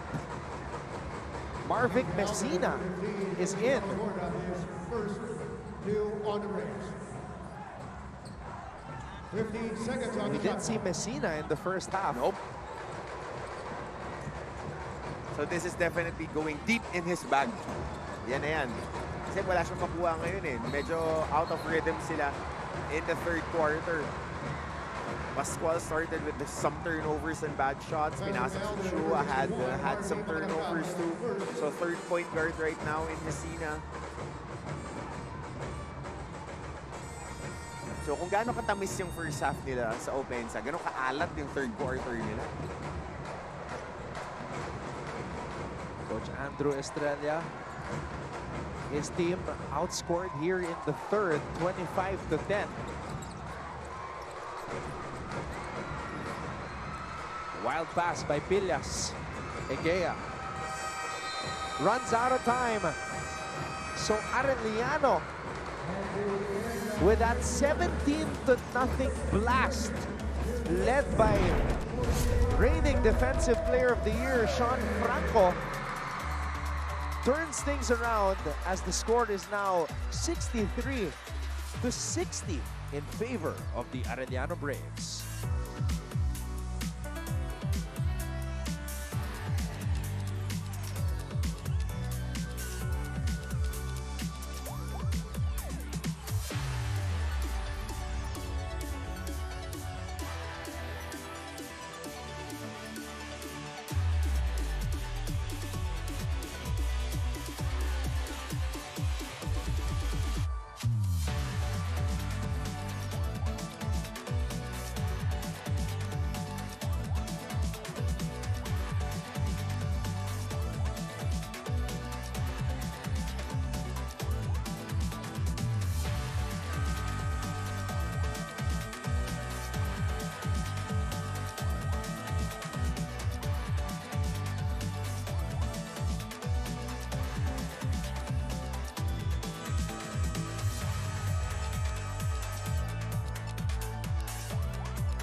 Getting ready for the fourth period here in game number 1 of the NCAA Season 101 Juniors Basketball Finals between the Arellano Braves, who are searching for their first ever Juniors title in history, while the Letran Squires are searching for championship number 15. Fourth quarter. Don Rojas together with Coach Hammer, Martin Antonio, and we've got Aaron D with us at courtside.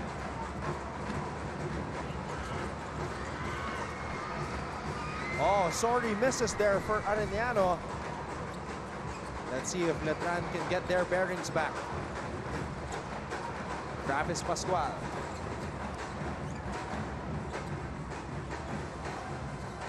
Makatangdang. Egea. Egea to Villanueva from the corner.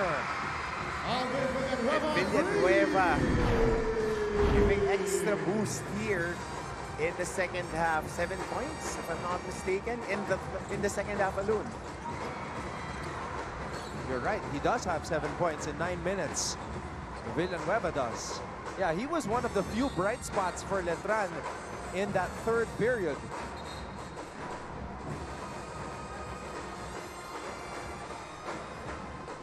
There is a head coach challenge by the Arellano Braves on the last out. Oh, what a battle it has been. It's crazy because Letran had a 14-point lead at one point. Tapos lumamang naman ng 8 etong Arellano. And going on that 17-0 run, there's that 3 by Villanueva.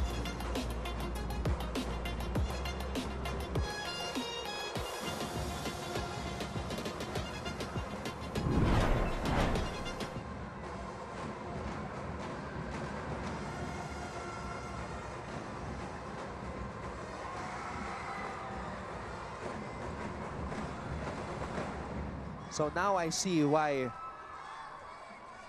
the point guard rotation is so deep with the Letran Squires. Part of Coach Andrew Estrelia's coaching staff is his longtime friend and kababata, Coach Carl Santos, who is an assistant coach, and Coach Carl also played for the Benil Blazers. GHN. And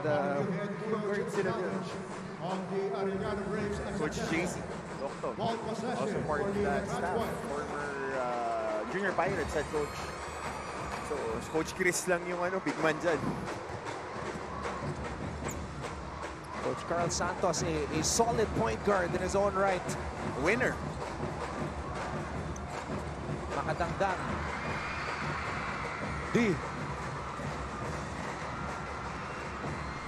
Oh, wild shot put up by Franco. Good stop by the Squires. And Franco a little bit frustrated after that sorry miss. He's had several sorry misses this game. Kasi hindi ka pipituhan ng referee if you're going away from the contact. Pag may naka-roof sa'yo, kailangan talaga basagin mo yung depensa. Ganun kasi ang laruan sa NC Kailangan you play through the contact. Oh, what a shot by Travis Pascual. All right, let's get an update first at courtside from Aaron D. Anton and Coach Hammer in a world of could-ofs, should-ofs, and would-ofs. One player of the Arellano Braves is refusing to live in the past.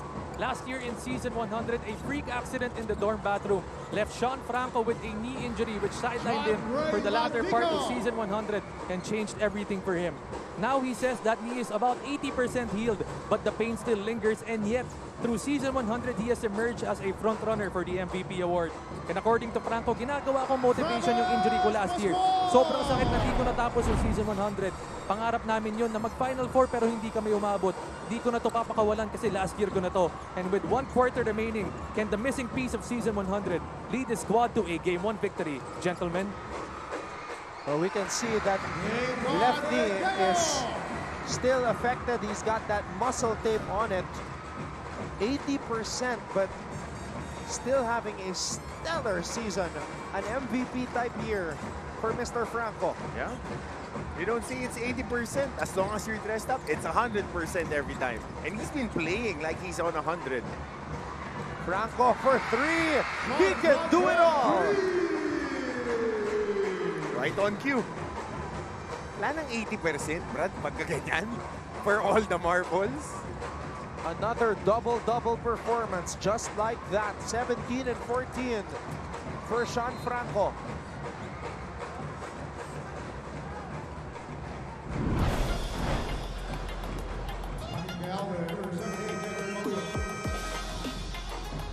Travis Pascual. And then Sean Franco drains the triple. Feeling it.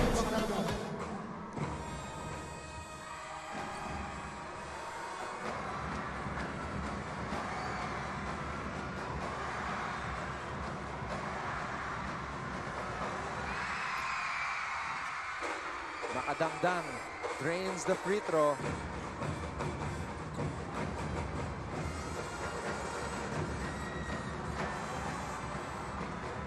Still a lot of basketball to be played here. Squires lead is back up to 3.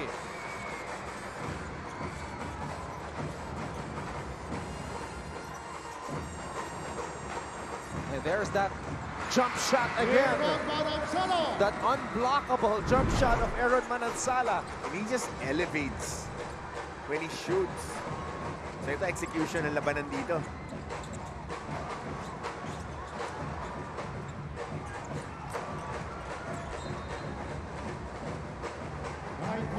Seconds on the shot clock.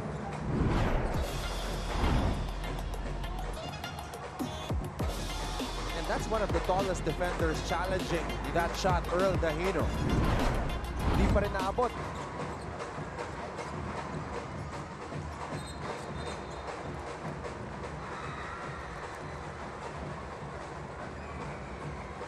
Offensive foul or another challenge to squad. And second, one on his mark.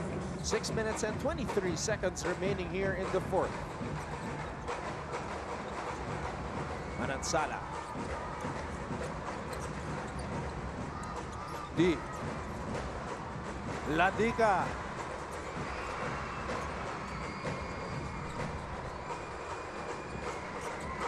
Egea has the ball.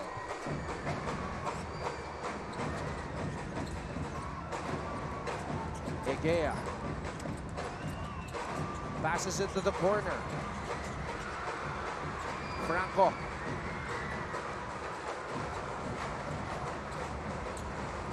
Franco gets it, swings it to D.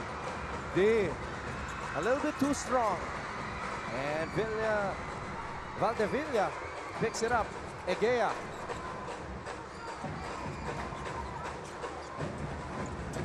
Travis on the move.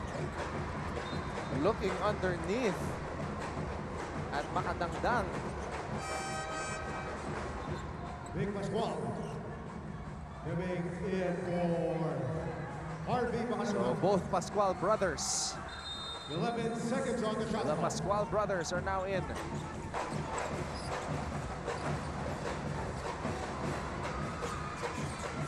Oh, what a shot right there by the guy who started it all, Don Valdeavilla. Using high glass, soft touch on that shot. Good execution on that baseline inbound.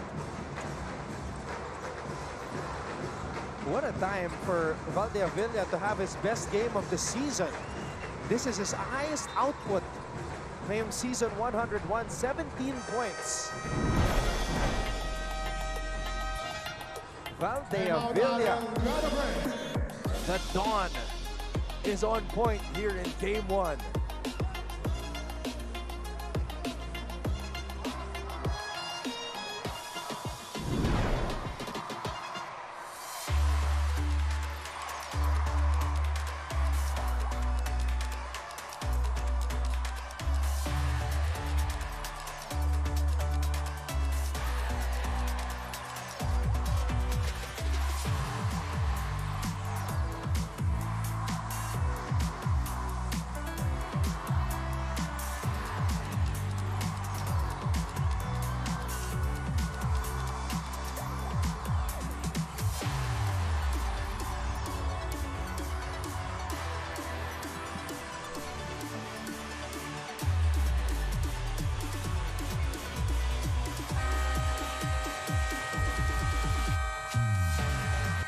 Look at those young fans enjoying themselves, having the time of their lives here at the Arellano Coliseum. Early exposure to this kind of atmosphere. Andiyan dyan yan hanggang mamayang seniors finals. 3-day yan, brad. That's a big crowd that the Letran community brought today. Even Arellano. High school and senior high school kids are here, right behind us. Mendoza. Oh, what a takeaway right there by Earl Dahino.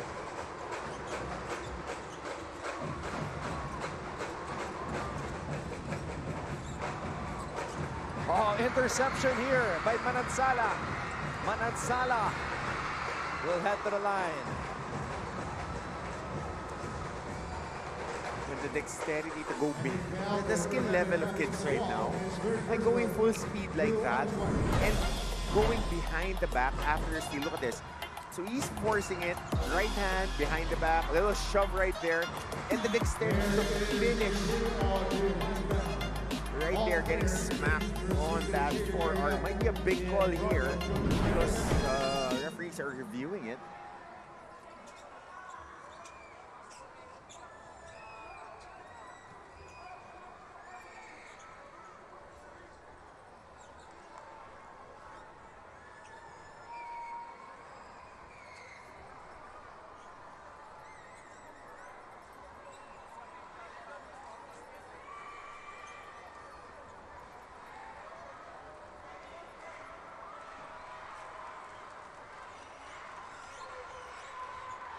Four minutes and 43 seconds remaining here in the fourth. Letran ahead 73-70. And wow, look at those shirts. The family of Aaron Manansala. That's nice. Pati 12 ABM nandun. Nakita na yung banner. Mukhang yun yung section nila.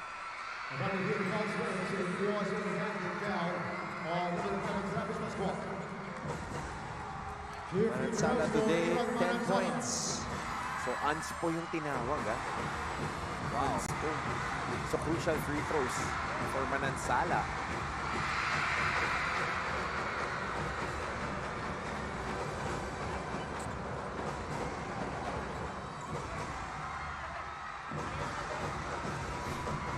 Obviously, Travis did not like that he was pushed. Pero ang tinawagan kasi yung hataw, hindi sa bola, sa braso. The judgment call by our officials.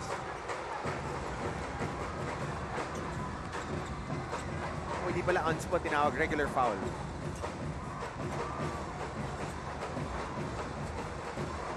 Pascual. To Pascual. Back to Travis. Drop pass. Oh! Nabitawan. But magaling na team defender itong si Franco. So he rotated twice on that possession and still had the energy to be a rim protector on the last moment. Good habits, huh? Good habits for this kid, number 8. Landica. D. Binigay dito kay Mendoza. Mendoza. Wow, what a move! Arellano takes the lead back. I just want to know if he is the son of Kuya Ray Mendoza. Because Ray Mendoza is also there behind the bench with Coach Chico Manabat. Of course, they were their big men. Oh, what a shot by Nathan Agea. Back and forth basketball. Trading leads. Big shot after big shot. Bola na kay Franco. Franco. Mendoza. Oh, too strong off the glass.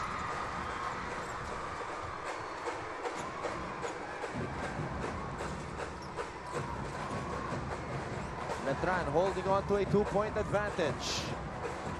Flip shot is up and in. Oh boy.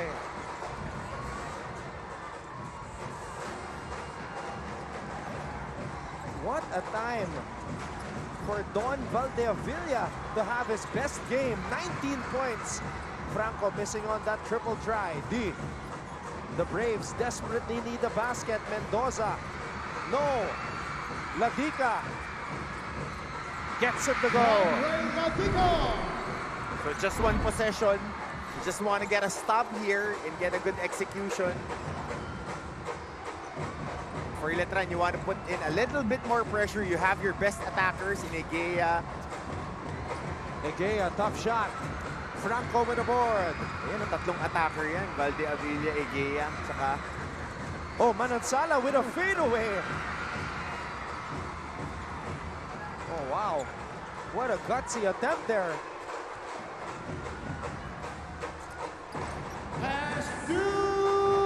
And we have entered the last 2 minutes of this ball game. Egea. 5 on the shot clock. Egea, big time basket. Nathan Egea gives Letran a 5-point lead. Timeout, Arellano.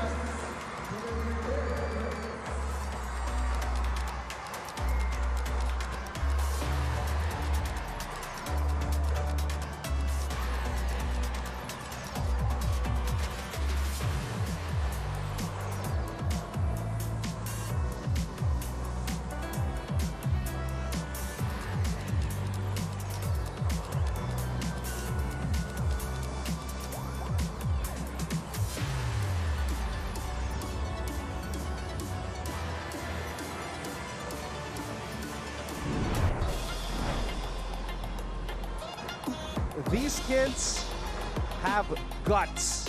First, that tough finish by Don Valdeavilla.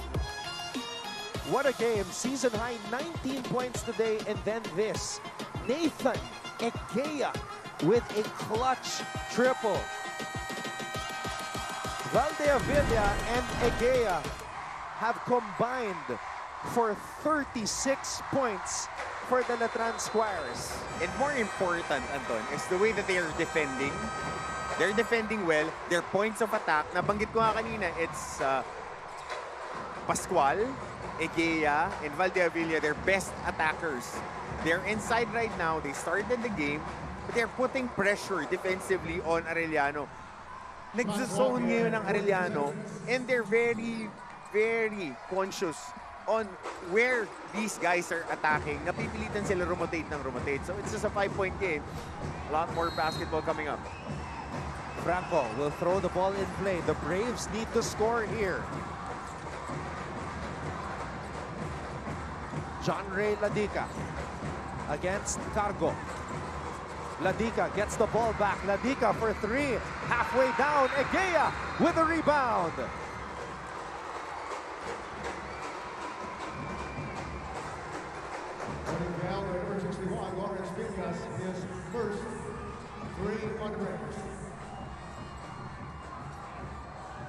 So it will be Letran basketball. Here on Manatana, coming in for Lawrence Villas.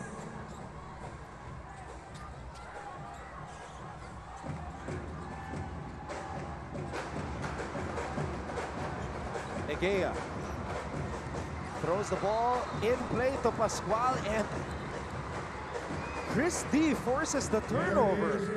On the last out of bounds play.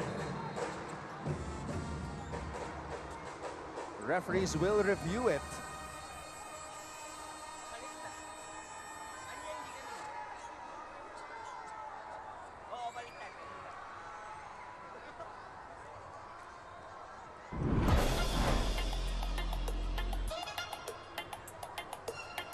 Let's take a look at it closely right here. Watch for Chris D to... He was lurking. He was sneaky good on that play. Looked like the ball, sabi mo nga, tumama sa binti ni Miko. Sumagi on that angle, but it's a good thing that I'm not a game official. So that's a big call. That might swing the momentum. Arellano needs a basket bad. They had multiple opportunities to get that basket the past few possessions. So ball goes to the Chiefs. So, Braves rather. Chiefs ako ng Chiefs. yeah, well, you know, Knights, eh. one day they're gonna be Knights, one day they're gonna be Chiefs. Well, at least some of them. We don't know what the future holds, as they say. Laban lang. Laban Laban lang. Tiwala. Oo. As long as eyes on the process. Process-oriented. Oh, good execution there. Franco. Oh! The Squires get a much-needed stop on the Braves' top guy. And the foul on D. So, one more foul and Arellano will be in the penalty.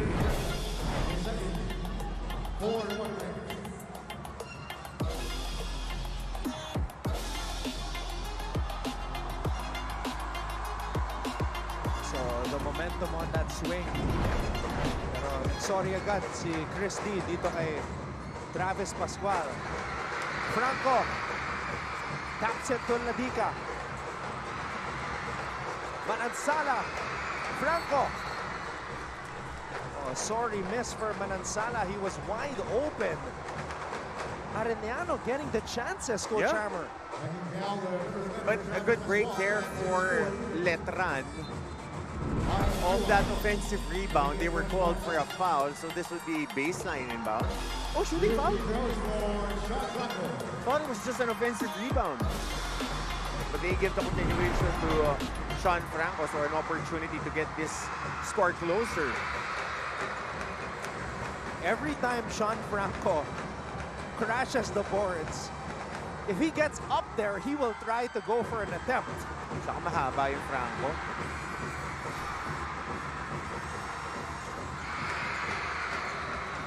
Sean Franco with 19 points. Egea to Pascual. Ball is with Justin Cargo. Cargo contra Ladica. Cargo blocked by Franco. Pascual is there. Manansala picks up the loose ball. Chris D gets it to John Ray Ladica. Back to the captain. D gets it to John Ray Ladica. D pulls up for three, short. Cargo on the floor. And D is called for a foul. Arellano is in the penalty. So that was a good look.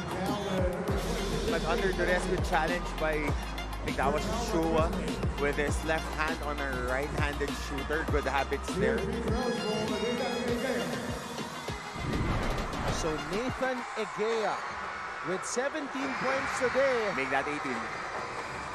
and 4 out of 4 from the free throw line, Coach. And more importantly, has been providing a lot of advantages when it comes to matchups, both offensively and defensively.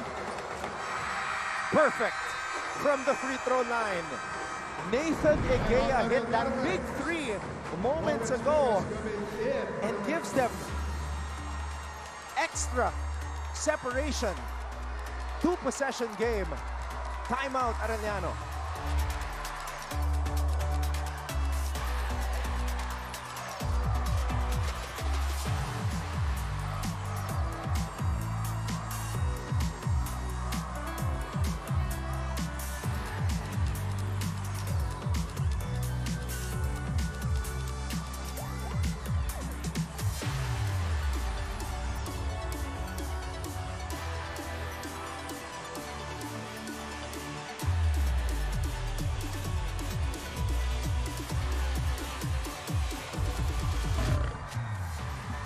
The latest chapter in the fiercest rivalry here in Philippine basketball.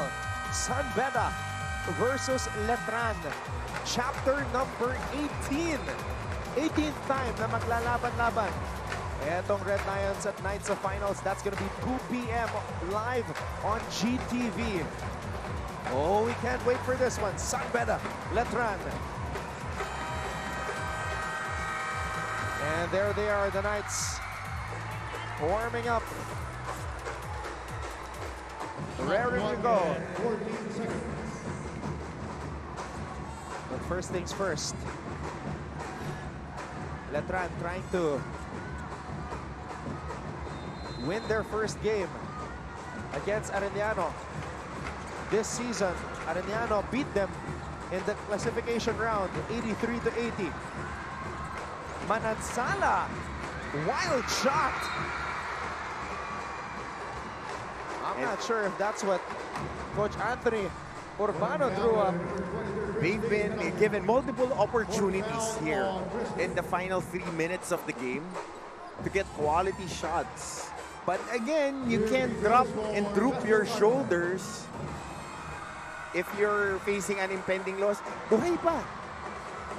Eh, dumaan ka na sa butas ng karayom eh. Dalawang dulo-dulo na yung nilaro mo.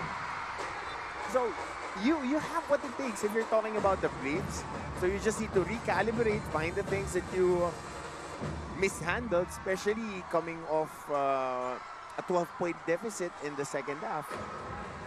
Executions in the fourth quarter and shots that were makeable. Justin Cargo, 2 for 2 sa pagkakataon na yon. D, missing. Manansala is blocked.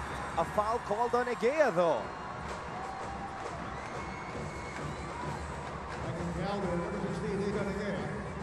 His second for August Barnes.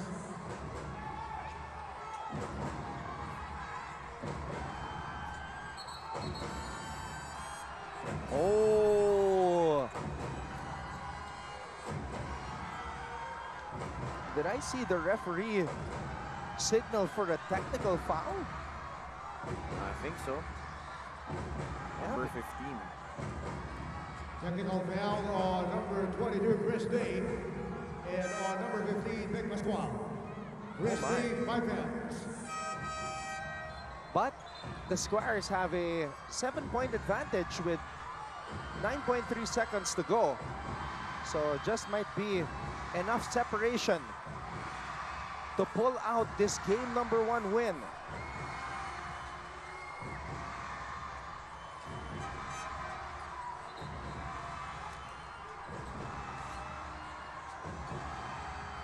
What about Nathan Egea? 5 out of 5 from the free throw line. Justin Cargo, 5 out of 5 as well. And as I talk about free throws and how perfect Letran has been, Manansala comes up short.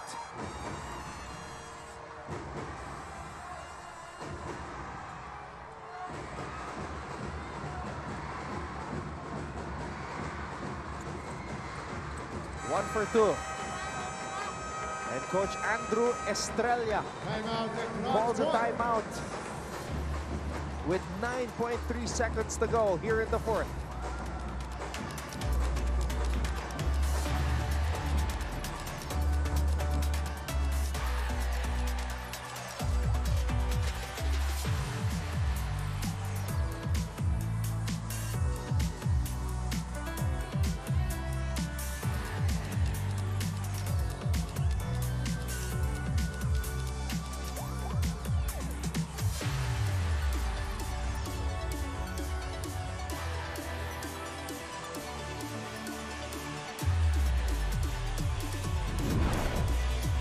This is game number 1 of the NCAA Season 101 Juniors Basketball Finals. Best of 3 series between Arellano and Letran. And right now, the Squires are looking good. Looking to take the 1-0 series lead. And later on at 2 p.m. live on GTV, Beda versus Letran. These two teams have faced off against each other in the final 17 times. And Beda leads that series 10 wins against Letran's 7. But Anton, the last 5, it's 2-2. And back-to-back on the 4th and the 3rd one, Letran took care of business. So a lot of storylines happening for today, Championship Wednesday.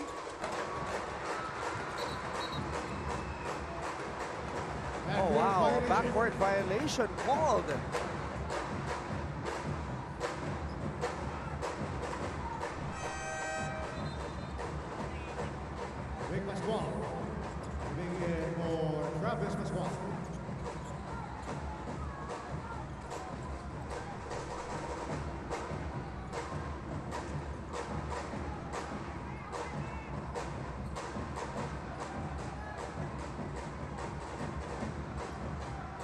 Guarda. A rare appearance for him. Vergara from the corner. And that's gonna do it. The Letran Squires take game number 1. 85-79, Coach Andrew Estrella is victorious in his finals debut as the head coach of the Letran Squires. And our player of the game, Nathan Egea, the leading scorer of Letran, does what he does. There you see the stat line, 19 points. He and Don Valdeavilla with 19 each. Don Valdeavilla, a season high, possibly a career high. Because prior to this, his highest point output in a game was 12 for this season. So we will hear the alma mater hymns for both schools before we proceed with our post-game coverage.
The Letran Squires take game number 1, 85-79 behind the 19 points of Nathan Egea. Don Valdeavilla also had 19 points as well, a season best performance for the young guard.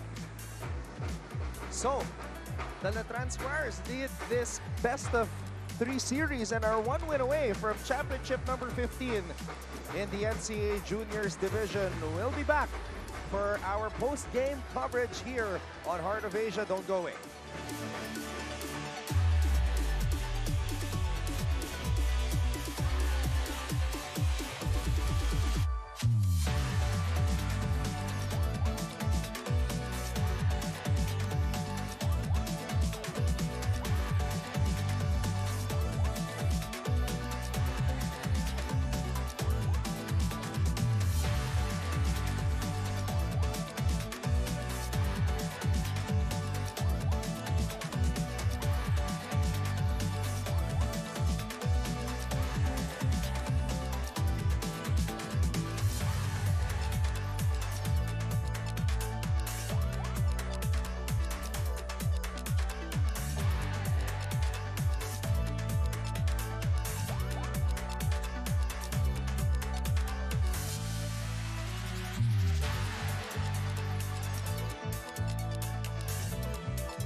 Back inside the Mecca of Philippine Sports, the Araneta Coliseum, where the Letran Squires have taken game number 1 against the Arellano Braves, 85-79. This is our live coverage of NCAA Season 101, Building Greatness. And we are here with a winning head coach, first-year head coach of the Letran Squires, his first game coaching in the NCAA Juniors Basketball Finals.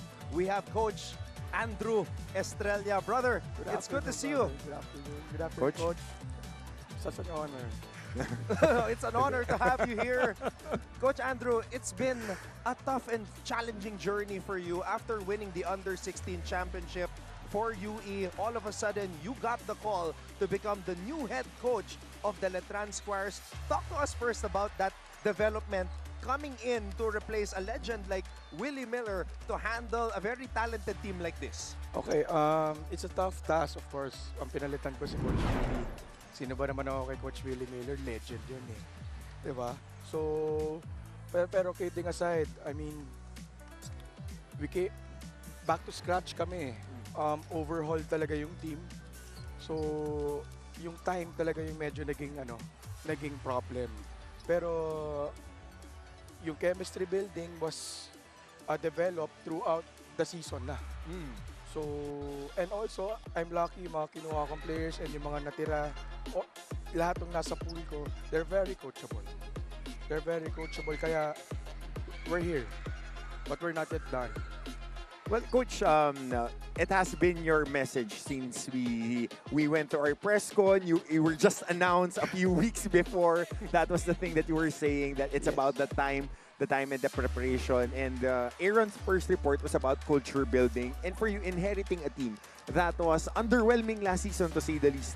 Kasi hindi sila naka-perform up to that part that they won back-to-back championships. And then the younger guys were left behind trying to catch on what the guys were doing. How was it getting into that groove of things and integrating them? Of course, yung winning culture ng Letran is always there. So regardless kung sinong coach, kung sino yung players. So I just continue. Of course, may mga nag-guide sa akin. Very special mention to Coach Allen, to Father Vic. Sila yung mga nag-guide sa akin dyan. And then, of course, I want to thank SGA, Boss Frank, and Boss Jacob for being supportive. Nandiyan lagi sa likod namin. That's why we're here. Coach Andrew, let's talk about what happened in this game. Lumamang kayo ng 12 at the half. And then, Arellano came out guns blazing. 17-0 run in the third quarter. Ano yung sinabi mo sa mga players mo to not get pressured, to not panic, and you were able to get back in the groove of things? Basketball is a game of runs. Eh. So, and we expected na ganun nga talaga yung magiging ng Arellano. Just so happen, of course, may mga lapses every game eh. Di naman yan perfect. So, but the good thing is, nung nag-timeout na ako, and then I huddled them, yung bench, nagpasok na ako ng mga bench, na-sustain naman ulit. Then, composure was improved dun sa sa scenario na yun. O Coach, ako, alam mo naman ako, basketball junkie ako. I've been watching Coach Carl, you, Coach JC for the longest time na itong nagko-coach na kasi tayo magkakasabay. Yes. Laging yung quality ng teams mo. I've been harping on it since the start. It's the quality of not only the talent but execution. Same with the starting five, second five, and even some of the third five guys. Kahit sinong ipasok, you're expecting the same quality. Was it something that you're really built on? Dahil ang hirap niyan lalo na sa mga bata na ang tining nung bola, ang ganda ng pasahan. Yes.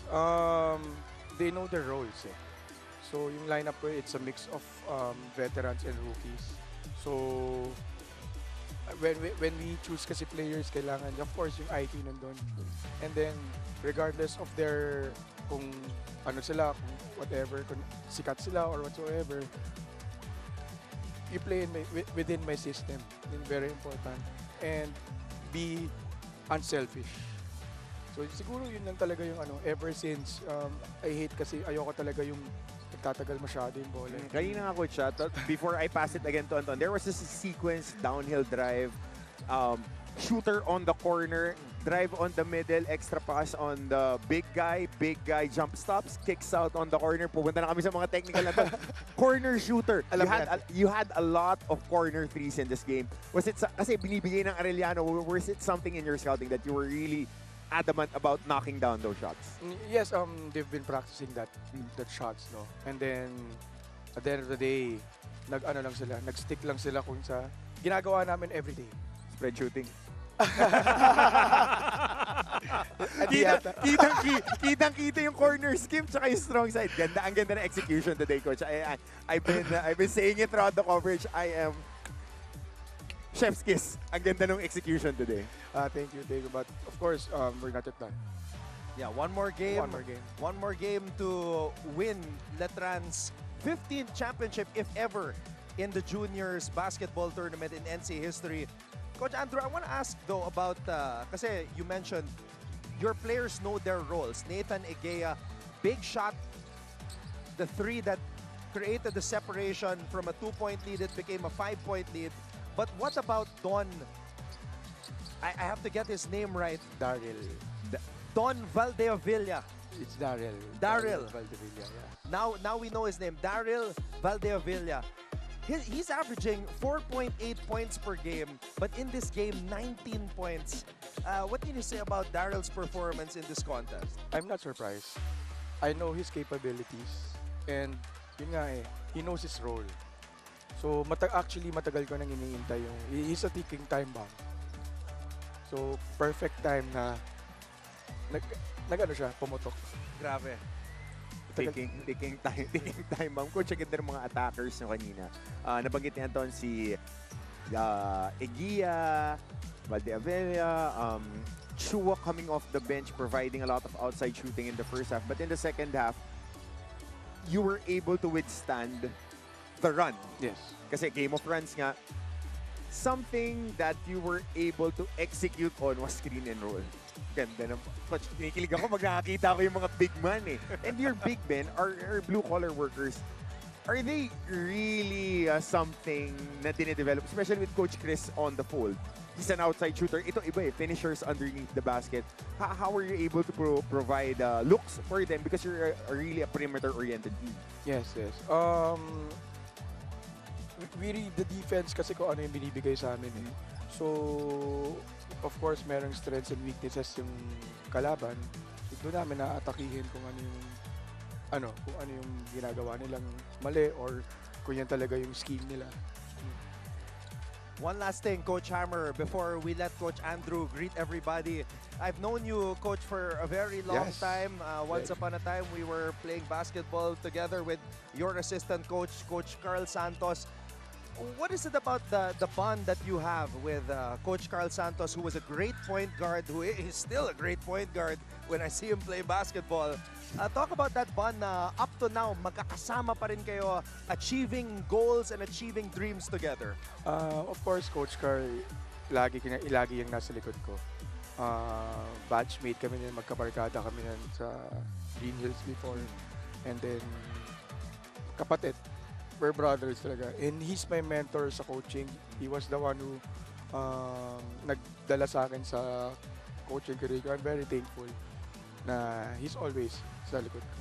Shout out to Coach Carl Santos. Shout out to Pat Giron as well, another one of your close friends growing up together. Coach Andrew, you can greet everybody supporting you and invite them na supportan kayo sa game number 2. Yes, I'm inviting all the Letran community. But first of all, I want to thank God he did this game, he did this win. And to all the alumni, please watch on Saturday our game 2. It's 11 a.m. right? 11 a.m. And then shout out sa girlfriend ko who's I'm gonna have a son this December. Congratulations, Coach. So yeah, shout out to her, Boss Jacob, Boss Frank. I promised you something, alam niyo yun. Especially with Coach Boss Jacob. Thank you.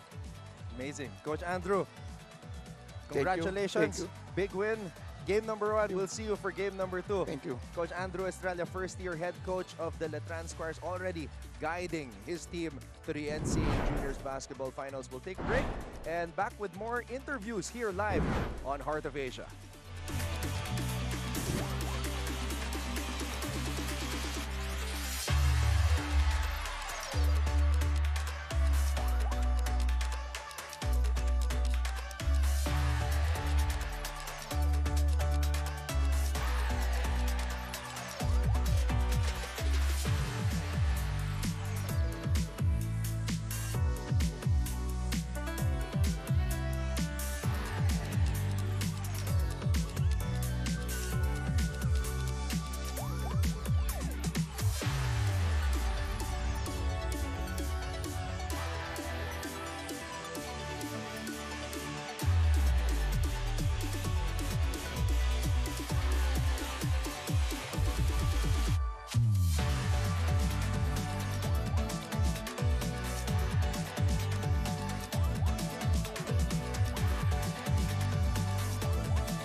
Papatuloy ang ating post-game coverage mula pa rin dito sa Araneta Coliseum kung saan nagtagumpay ang Letran Squires kontra sa Arellano Braves dito sa game number 1 ng Juniors Basketball Finals. Final score 85-79. And the Letran Squires were led by their main man, their top scorer, who exploded for 19 points today, including a clutch triple. Kasama natin ngayon si Nathan Egea, who is having his first ever post-game interview. First time. Tinanong natin kayo, mas kinakabahan daw siya ngayon kaysa nung tinira niya yung 3 points.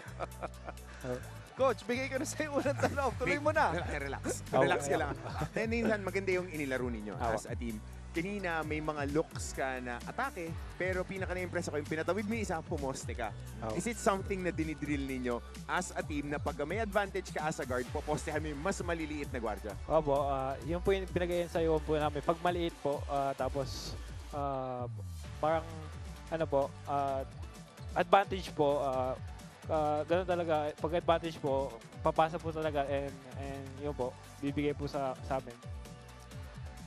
Nathan, nung unang pumasok si Coach Andrew as the head coach, kasi syempre, dating coach, Coach Willie Miller, ngayon, Andrew Estrella, naisip mo ba na kaya bumalik sa finals nitong kupunan na ito, considering the fact na nung year before that, nag-champion itong Letran?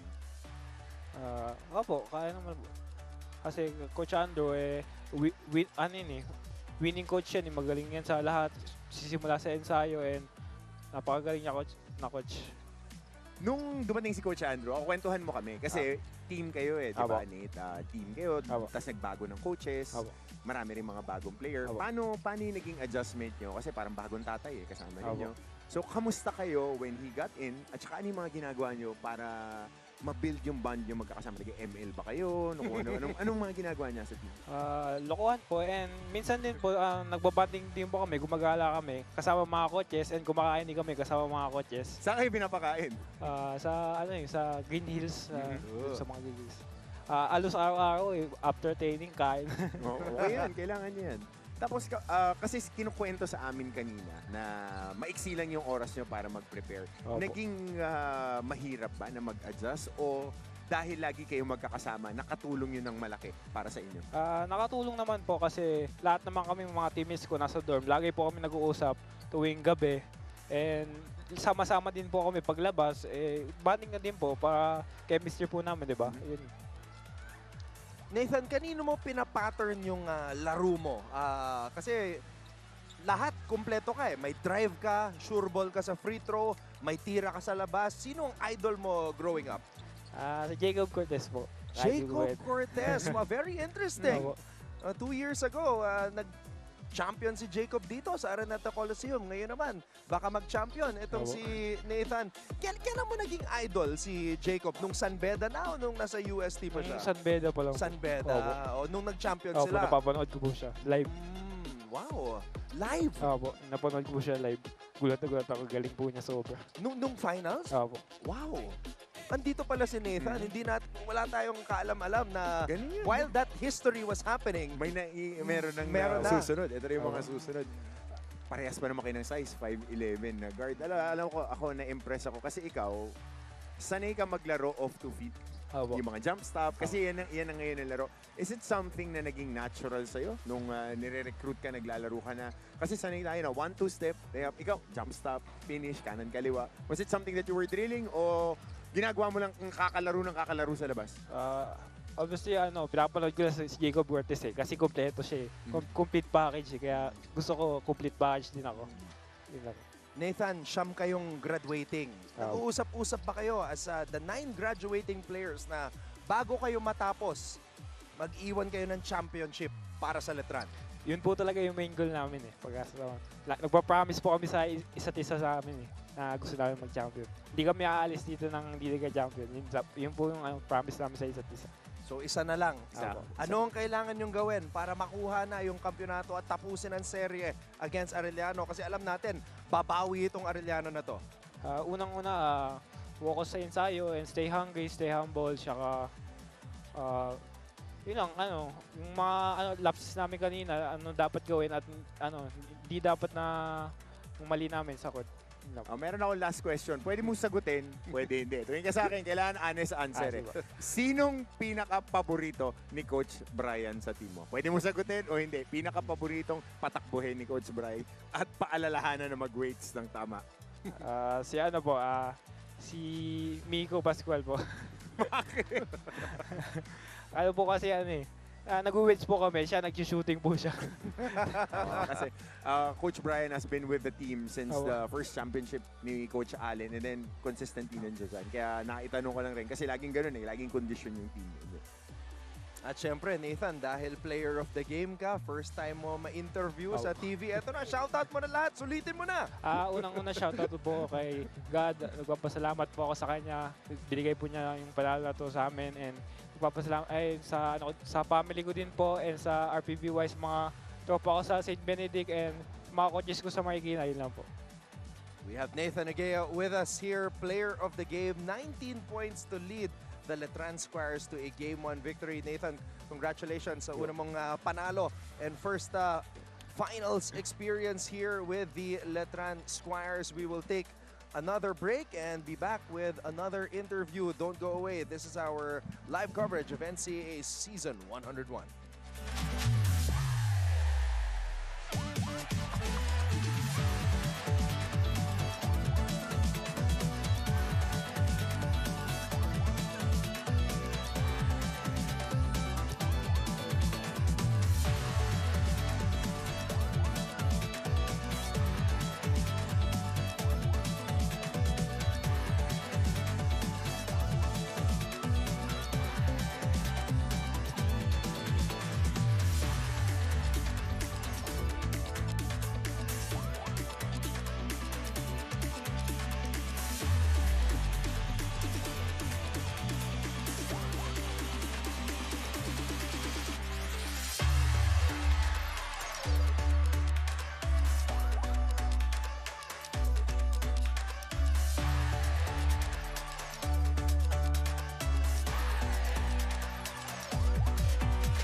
Nagpapatuloy ang ating live coverage sa Heart of Asia mula pa rin dito sa Araneta Coliseum sa Cubao, Quezon City. Takumpay ang Letran Squares kontra sa Arellano Braves. 85-79 dito sa game number 1 ng NCAA Season 101 Juniors Basketball Finals. Anton Rojas kasama si Coach Hammer Martin Antonio, and we have the other Letran Square who was able to score 19 points today in this Game 1 victory. We have Don Daryl Valdeavilla. Hello po. Ayan. Mahihain ng mga taga-Letran. Asa si Coach Koja? Saka si Kuya Jen. Tinitingnan ko eh. Parang kayo lang yung mahihaing Letranista na nakita ko. Daryl, unahan ko na agad. Parang kanina kayo Nate. Pre, career high in the NCAA. Maganda yung mga atake mo. Nung pinasok ba kayo una, this was the expectation na agad ni Coach Ando sa'yo? Yeah, kasi he told us na dapat good start kami to win the game. So, yun, inano lang namin. Nag-go hard lang talaga kami nung first quarter. Daryl, Coach Andrew Estrella described you as a ticking time bomb. Kasi sabi ko, 19 points. But you were only averaging 4.8 points per game. Prior to this 19 points, yung season high mo was 12 points. Pero hindi daw siya nagulat. Did you also believe that one game, you were gonna explode like this? Yes, I believed and I was waiting for it. And, you know, during this season, I was really struggling mentally. And, you know, I had to go through some hard times mentally. Why was that? I just couldn't, like, you know, play my game. And I was having a hard time finding my confidence in myself. So, I'm really thankful kay God na nalaro ko yung laro ko this game. And speaking of struggles and mental fortitude, as we say, how difficult was it? I asked Nathan about this earlier. How difficult was it integrating the team with a new coaching staff with such a short period of time? Was it part of the struggle for you guys? Yes, it was part of a struggle kasi nung mga preseason games namin, nagkakanya-kanya kami. Kaya, you know, as a senior, kailangan namin ibuo yung team talaga in a short time. Yeah, you guys are 9 seniors graduating. So, you know, it's different when you're seniors knowing that this is your last time possibly together on one team and you want to graduate as a champion. Do you guys talk amongst yourselves na to motivate each other extra na yun nga, mag-iwan pa kayo ng championship or add another championship to this storied Letran Squares history? Yes, gusto namin magbalik yung championship sa Letran as before we graduate. So, yeah. So 3 out of 6 from beyond the arc today. Daryl, I asked Nathan kung sino idol niya. Sabi niya, Jacob Cortez. Ikaw naman, who do you pattern your game after? Who are you watching growing up? Ooh, idol ngayon? Yes. Siguro, as of now, si Juan GDL sa BBA. I really like his game and his swag is just different. Swag? Okay. I think you like the physicality though. Yeah, I know. Of course, I get to work out with the boys, so also of course I would like how the GDLs play. But again, Daryl, very big game coming up on Saturday. As a senior, you have an advantage. What are the things that you are looking on to improve? Because you have a very good game today. What are the things that you want to fine-tune going into that close-out game on Saturday? Siguro just staying present as of now. And, just making some adjustment tomorrow sa training namin. And yun ang masasabi ko, staying present talaga. Daryl, on paper, it seemed that Arellano had all the advantages. Number 1 team in scoring, number 1 team in fast break points, number 1 team in turnover points, just to name a few of the statistical categories. Did you feel any doubt? Did your team feel any doubt coming into this game, knowing that on paper, you guys were the underdogs? Parang wala naman ako naramdaman na doubt coming to this game kasi alam namin na kayang-kaya talaga namin eh. At saka dami namin ang deep ng bench namin eh. Kaya yun. Yeah. That's definitely one of the things that we noticed dito sa team ng Letran. With 13, 15 na halos yung inunlock kanina. With you guys, you Travis and Nate throwing the ball over early in the third quarter. Even Messina, your guy's third point guard was inserted in the game. As you said, depth, relationship, it's a big thing for you. But offensively, it translates. Ang ganda ng pasahan nyo. Especially on spread shooting. Nakarami ka doon bail out pass on the corner. Is it something that you really look into once you break down? Yung mga downhill attacks to that corner, was it something that you were really working on? I asked Coach Andrew earlier, was it something that you were really working on throughout the week? Yeah, kasi ganyan naman yung laro ko talaga dati pa eh. And, ang hirap talaga makahanap ulit ng confidence. And, I really work on those moves and those shots. Pagka kumpiyansa, hanapin mo si Kuya Ron J. Enrile. Tapos tanongin mo si Coach Kojak. Lapitan mo parati, pag kailangan mo ng kumpiyansa, kagatin mo lang si Kojak, magkakakumpiyansa ka dyan. Sige po. Darren, is this your first time to be interviewed on TV, like post-game, after a game? Yeah, first time. Wow, well, I mean, I think you're less nervous than Nathan. Because Nathan was admittedly nervous earlier, and we were wondering why, because he's not bashful at all on the court. So mayayain kasi yun eh, mayayain. Okay. Alright, Daryl, you can greet everybody at imbitahin mo rin sila na supportahan kayo sa game number 2 sa Sabado. I just wanna thank God muna for this win and for how I played. And I wanna shout out my parents na nasa Singapore, my sisters that is at home, my girlfriend, my teammates, yung mga sponsors namin, Boss Frank, Boss Jacob, and sa Letran community. Thank you po for coming to support us. Daryl, may mga teammates ka ata doon na nagpapa-shoutout to. Sa tinitignan ko eh. Ayan sumisigaw sila. Shoutout sa gym team. Ayan, you gotta make sure that you don't miss out on those guys. Kanina pa nagpapapansin. Last question, anong best recovery meal para sa inyo ngayon? Yan Hindi ko alam. Kanina tinanong ko sino yung pinaka-paborito ni Coach Ryan, sa kanya naman yung recovery meal. Para at least meron tayong gutom ka na, no? Kanina pa. Grabe yung laro nila eh. Grabe yung laro nila, nakakapagod. Daryl Valdeavilla, 19 points today. Big game. Congratulations, Daryl, on the win. And we'll see you for game number 2. This is our live coverage of NCAA Season 101 Juniors Basketball as we take a look at the end game statistics for the Knights. The Squires, rather, 23 turnovers, but managing to survive despite that scary statistic. Yep, that has been their Waterloo, the weakness of their armor, if you may say.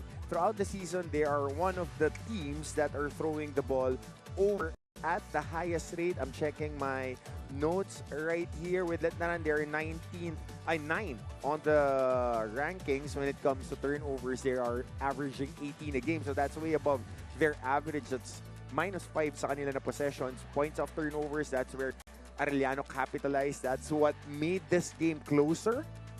And the bench of the Letran Squires stepping up big time and providing answers when it mattered the most. So, we look forward to game number 2 on Saturday as we take a look at some of the leading scorers. Rayjon Ladica had 22. Sean Franco, who was limited to just 4 points in the first half, finished with 19. Manansala with 13. And then, of course, 19 apiece for Egea and Daryl Valdeavilla. Justin Cargo off the bench, 12 points. on-spot minutes. On-spot minutes. So we'll see how Arellano will fine-tune because they had multiple opportunities. I mean, multiple opportunities. We started the fourth quarter with them having a 3-point lead. They were not able to make close-range shots. A lot of missed layups for them and a lot of forced three-pointers. So we'll see how Coach Anthony will be adjusting his game plan and how he could get Sean Franco going early in the game because he can't start soft again. Yeah, it was pretty strange that Sean Franco was really doing everything, and then in the second quarter he kind of got lost in the flow of things. So came alive just a little bit too late, and Letran, the Squires, performed better in the end game. We're not done yet today though, because it will be game number 1 in the men's basketball division. Oh, what a matchup! The Beda Red Lions looking for championship number 24. The Letran Knights looking for championship number 21. Two of the winningest collegiate basketball programs in the entire country. It does not get any better than this, brother. I think I need to take a breath. Enjoy this game because this would be a dogfight. This would be a dogfight talking about the best talents in Titing Manalili and Jonty Miller, and two stacked teams, the rotation, and really a matchup that all of us wanted. A dream matchup indeed. Beda versus Letran. Game number 1, 2 p.m. tip-off. And we'd like to invite everybody to tune in. It will be live on GTV. Brother, thank you so much. As always, an honor to work with NCAA champion, strength and conditioning coach. 10 years covering the NCAA, brother? 10 years, pretty much? 11, Definitely. 10, 11 years? Sick? No. But again, games will be played, championships will be won, and today is Championship Wednesday. And with that said, we'd like to say thank you so much sa inyong lahat for tuning in. For my partner, Coach Hammer, Martin Antonio. For our director, Abbott Ramos. Thanks as well to our courtside reporter, Aaron D. And all of us from GMA Synergy, I'm Anton Ross saying thank you so much. This is season 101 of the NCAA. Stay humble, but always proud. Malayo ang mararating if you've got your feet on the ground. Ito na ang biggest game ng iyong buhay. Together we'll be flying high. This is our league.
The fiercest rivalry in the history of Philippine collegiate basketball is opening yet another exciting chapter.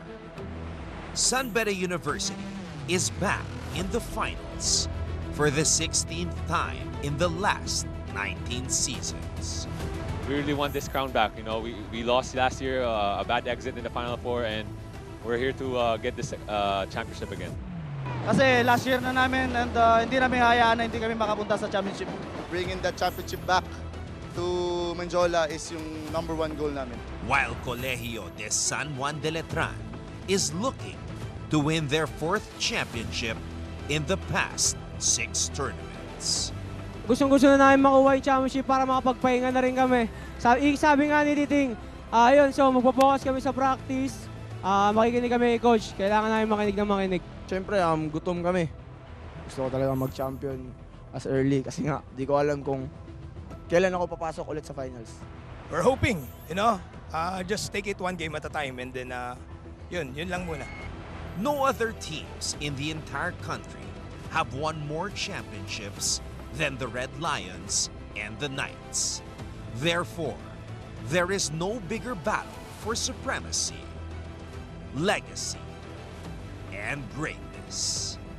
In these finals, a champion will not only be made, a champion will be built.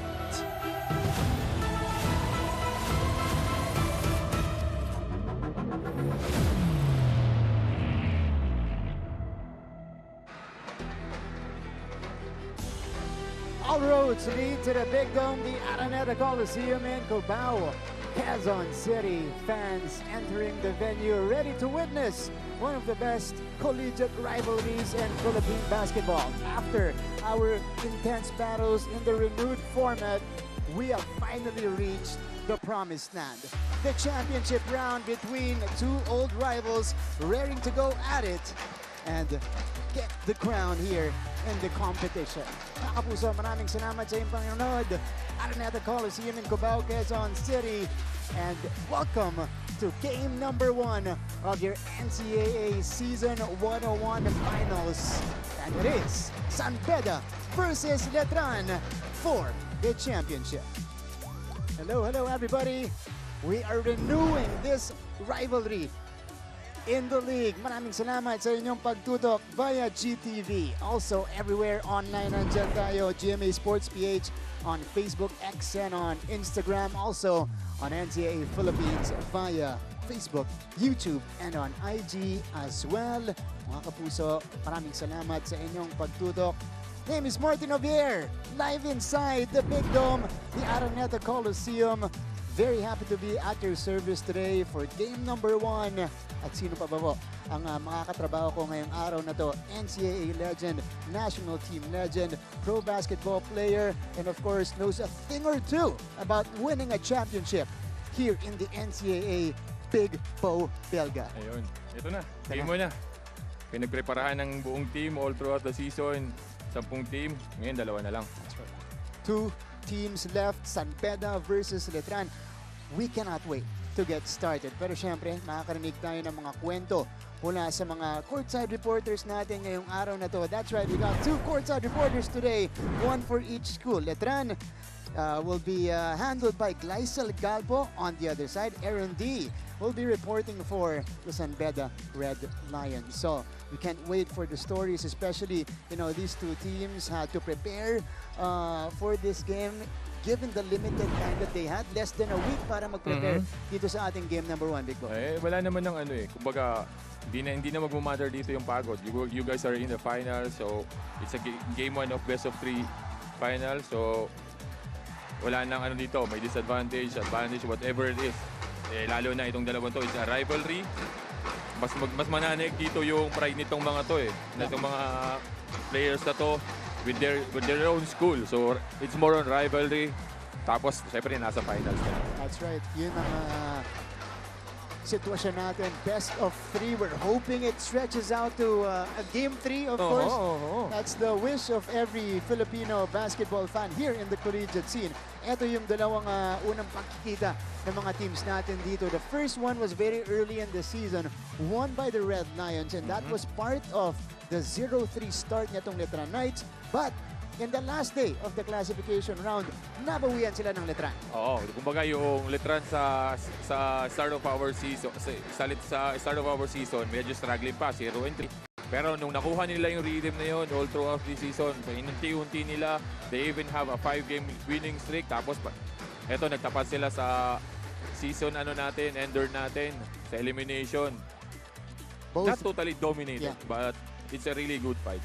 Both Manalili and Miller exploded for career highs in that game. 26 points for Titing Manalili, and Jonty Miller went for 34 points in that game. So it was an instant classic to end the classification round. But in game number 3, these two teams, by the way, were tested in different ways here in the playoffs. San Beda needed to win in game 3, come from behind fashion against Benilde. And they were led by Yukian Andrada, who scored 20 of his career high 27 points in the second half of that game. Oo, yung natin, hindi masyadong, itong kapitan ng San Beda na to, hindi masyado all throughout the season Pero when it matters the most, game 3 ng semifinals natin, he really delivers it. 7 out of 11 sa 3. Career high para sa kanya. Pagdating dito sa finals, aasahan mo itong batang to. Sinabi niya sa atin doon, ayaw ko pang yun ang huli kong maging laro dito sa NCAA. And this is gonna be a prolonged season for Yukian, and another shot at a championship. He was a champion in the juniors division, champion in season 99 here in the collegiate scene. Now going for another one. On the other side, for the Letran Knights, and one of the key players on this team, Jimboy Estrada. He was Mr. Consistency in that series versus Perpetual, Big Bo. Tama yung natin na in cold blood dahil they were trailing all throughout the game dun sa game 2 natin. Lamang na lamang ang Perpetual, but Jimboy Estrada, when it matters the most, he has a crucial shot at the corner. He delivers it. All throughout the season, maganda nilalaro ni Jimboy. Pagdating ng semis, ganun pa rin. Walang pinagbago. He helped out Letran take down the #1 team in Group A, and that is the Perpetual Altas, continuing this dream run for the Letran Knights, who are now on a 6-game winning streak, including all of those big wins in the playoffs. But game, there was a question raised in the media. Who is the best point guard here in the NCAA? Well, that's the headline here, the better point guard. We won't settle the score in this game alone, but at least we'll get a good look. Nigel Gonzalez versus Titing Manalili. Ayun, may kumbaga, pinag-usapan in the previous days, pero who will deliver in today's ball game in this final series? I think kung sinong magandang laruin sa series na to, or whoever wins the championship will be the better point guard. Ganun lang kadali yun.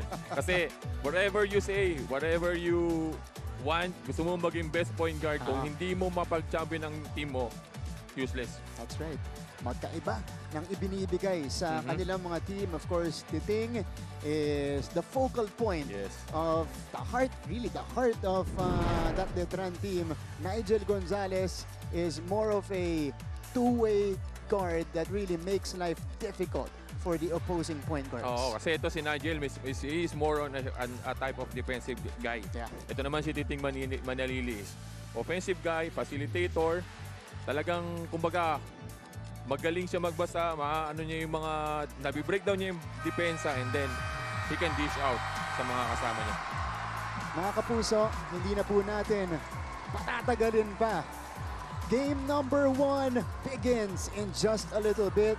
Let's now turn you over to our Coliseum announcer to introduce the starters. Magandang hapon mga kapuso! Mula sa Arellano Coliseum, Cubao, Quezon City, ito po ang inyong NCAA Season 101, Building Greatness, live ngayon sa GTV at simulcast worldwide, GMA News TV.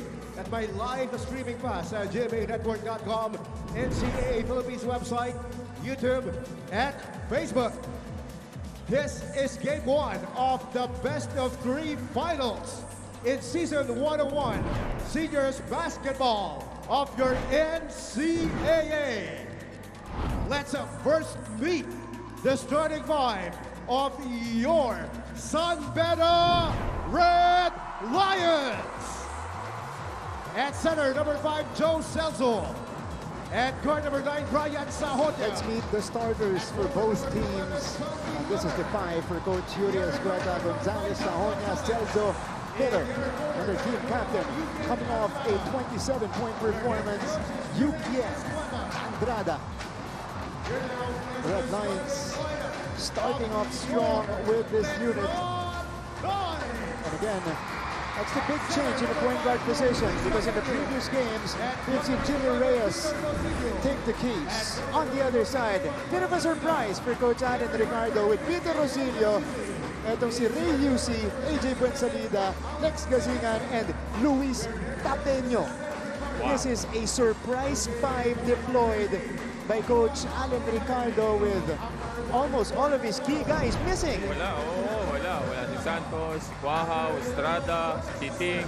But hindi mo alam, di ba?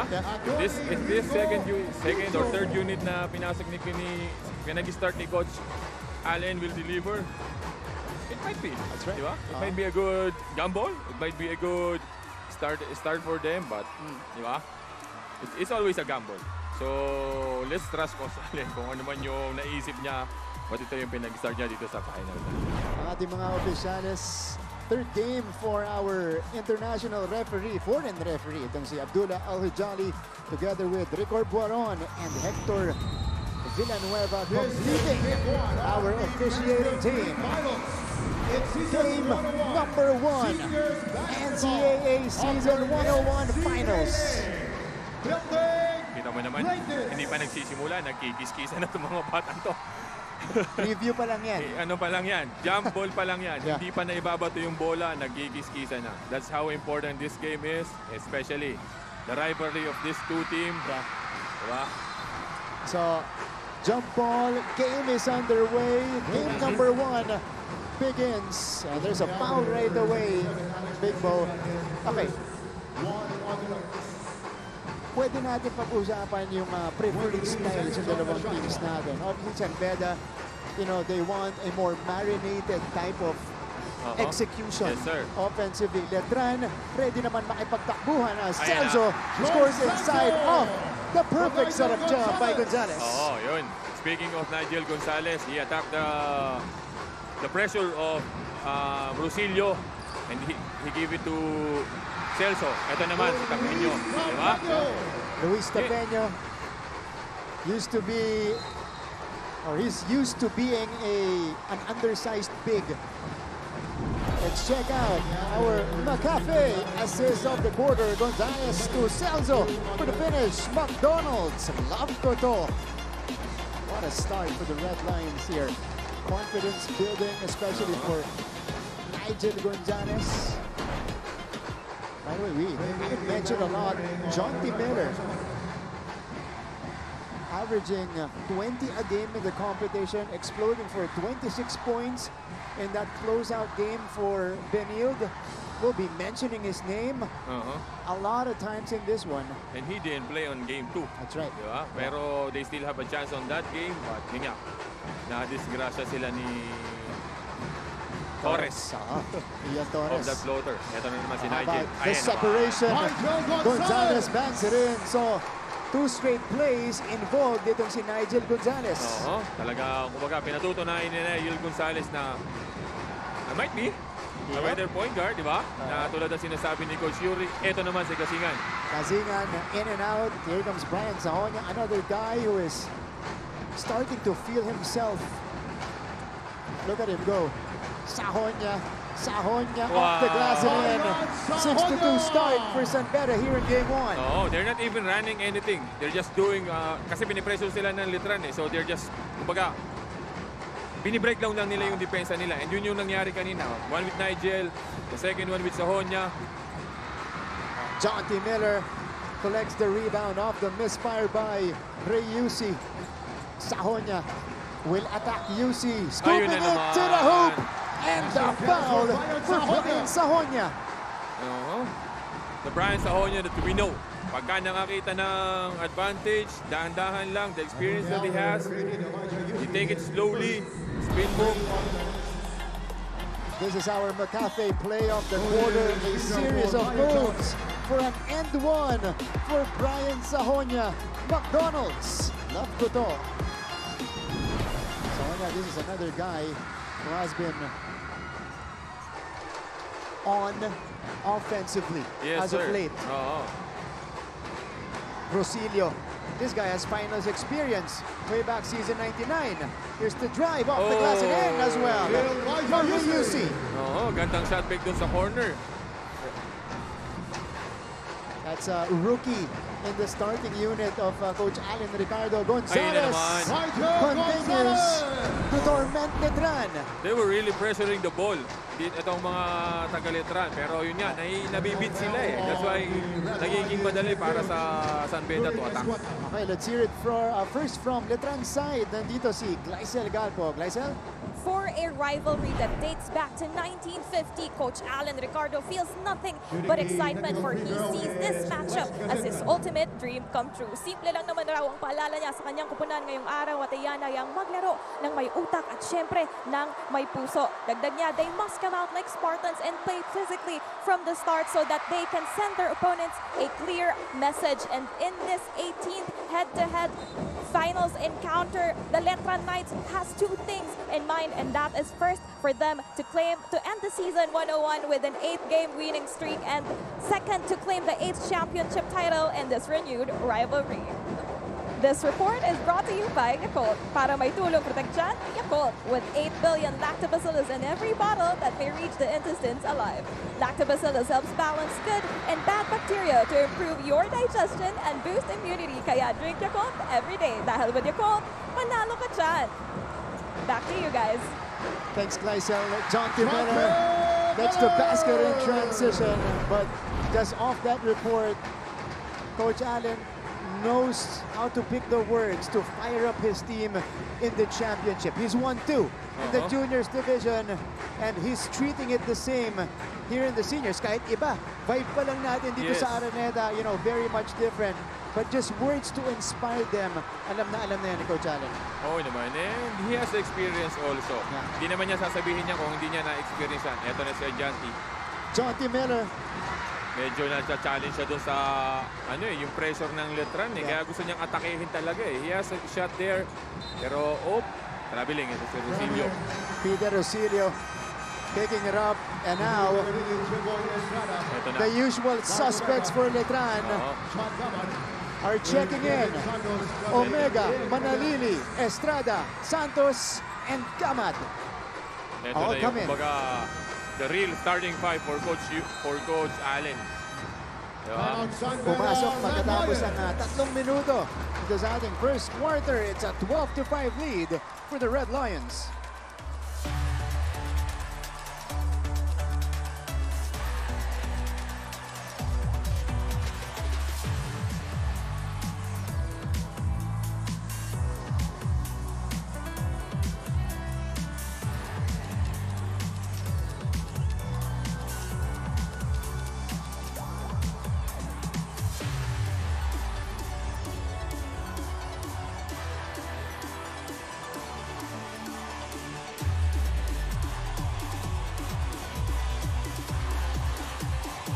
Balik sa ating laban, it's an early 7-point lead for the San Beda Red Lions, forcing Coach Allen Ricardo to bring out his main guys here in the first frame.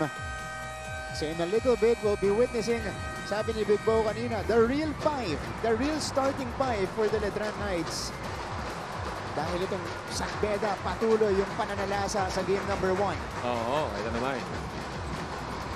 Kumbaga, yung kasi sa simula ng laro natin, parang kumbaga, pag tiningnan mo yon, nanlaki ang mata ng mga starting unit ng San Beda eh. They're really attacking it really hard. Kaya alam na, hindi naman ganun ka gamit yung starting unit ni Coach Allen kanina.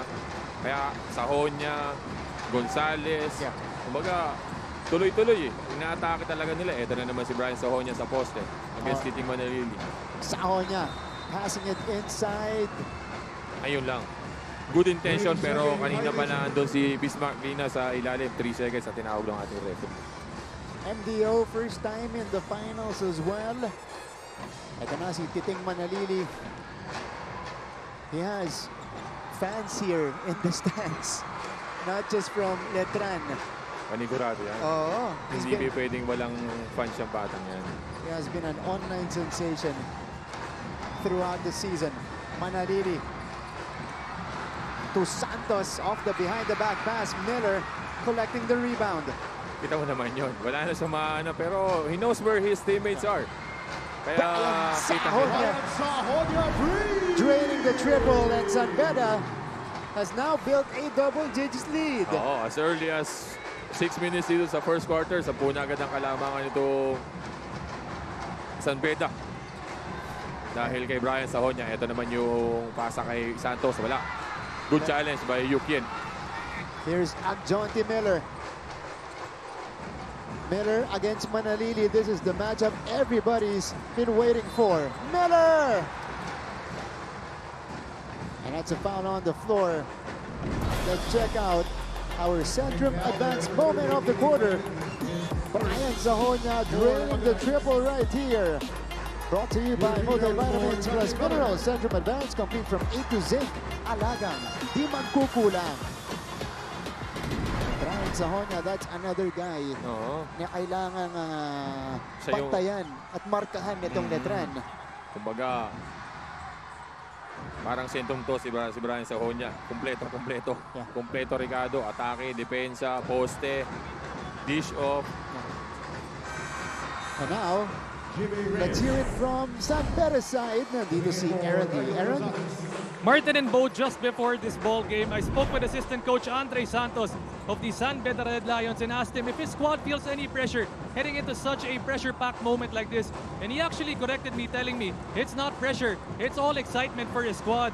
Under the coach Yuri Escueta era, as you would call it, this is the first time they're experiencing a San Beda Letran finals. And the only other person on their team to experience something like that is assistant coach Boyet Fernandez back in 2019. Now, Santos mentioned that this team is staying grateful today, knowing that these are great moments that they're going to look back on in the future.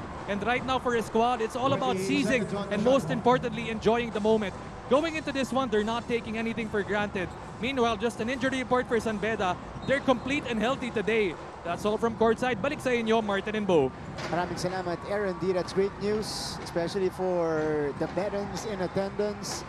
And that's an interesting point. They've been to the finals. They've won a championship in season 99. They won that with Jacob Cortez, but it was against Mapúa. Obviously, in a championship, iba yung vibe kapag arch rivals yung katapat mo, di ba? Pagka mga, kumbaga, yun nga yung tinanong natin. Pag tinanong mo itong mga player na to from Beda and Letran, they will say, matalo ka na sa iba, wag lang sa kanila. Kahit saan mo dalhin kung kahit sinong player ang tanongin mo, even those alumni, those yung mga galing sa mga school na from San Beda and Letran, they will say, the regular student, they will say, matalo ka na sa iba, wag lang sa San Beda or Letran. Ganun lang kadali yun. That's right. Last time it happened, as Aaron mentioned, 2019, that was NCAA season 95. Nung season na yun, okay. Kaya panggaan lang ng konti yung Omega at Lina. Physicality ng laro. Diba? Ayun na nga. So Omega will be charged with an unsportsmanlike foul. So 2 shots plus a bonus possession for San Beda. We know that Letran is a physical team. But you need to put it in place. Those type of unnecessary movement, unnecessary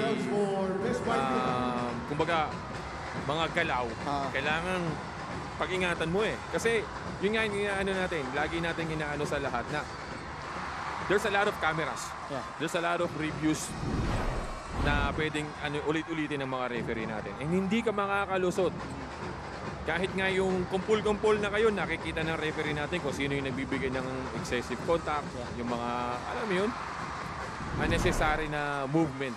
So, yun yung kailangan mong ingatan. Although I feel like, diba, like with any crucial series, kumbaga kasama sa main games, ano? Oo. Kasama yung ganun. Yeah. But you need to be careful. Yeah. You need to be, alam mo yun, sobrang ingat na hindi makita ng mga referee natin. At gawin mo siguro sa ibang paraan. Yes, sir. Yeah. Isa pa yun. Jimmy Reyes putting it up, difficult shot, getting his own miss. And here comes Yuken. Too strong on his first attempt. Reyes. Action resumes here, by the way. 7 to shoot for the Red Lions. Nabitawan ni Sahonia. That's good D by Chad Gamad. And here comes Titing Manalili. Manalili getting through the gap. Manalili puts it up and in. Grabe yun. A simple ball screen coming off a punch screen galing kay Omega. Tuloy-tuloy si Titing Manalili, in-split lang niya. Ginawan pa ng paraan. Yuken left that one short. We gotta go to our Yakult instant replay. How about this? Saw the crease in the defense. And then laid it up and in. Para may tulong protect dyan. Yakult with 8 billion LCS in every bottle that may reach the intestines alive. LCS helps balance good and bad bacteria to improve digestion and boost immunity. Kaya drink Yakult every day. Panalo ka dyan. Titing Manalili, that's his first 2 points in the finals. Balikan ko yung kanina. Season 95. May Oftana. Yun yung MVP season ni Calvin Oftana. Oo. May Kwekutey, may Evanelli. Yes. Silang tatlo, parte ng ating mythical team that season. San Beda went 18-0 in the elimination round, forcing us to another step ladder. Letran was the number 3 team. They upset LPU in the Final Four dun sa step ladder natin and then beat San Beda in the finals. That was the whole story of that season 95. Yung huling naging San Beda Letran natin dito sa NC.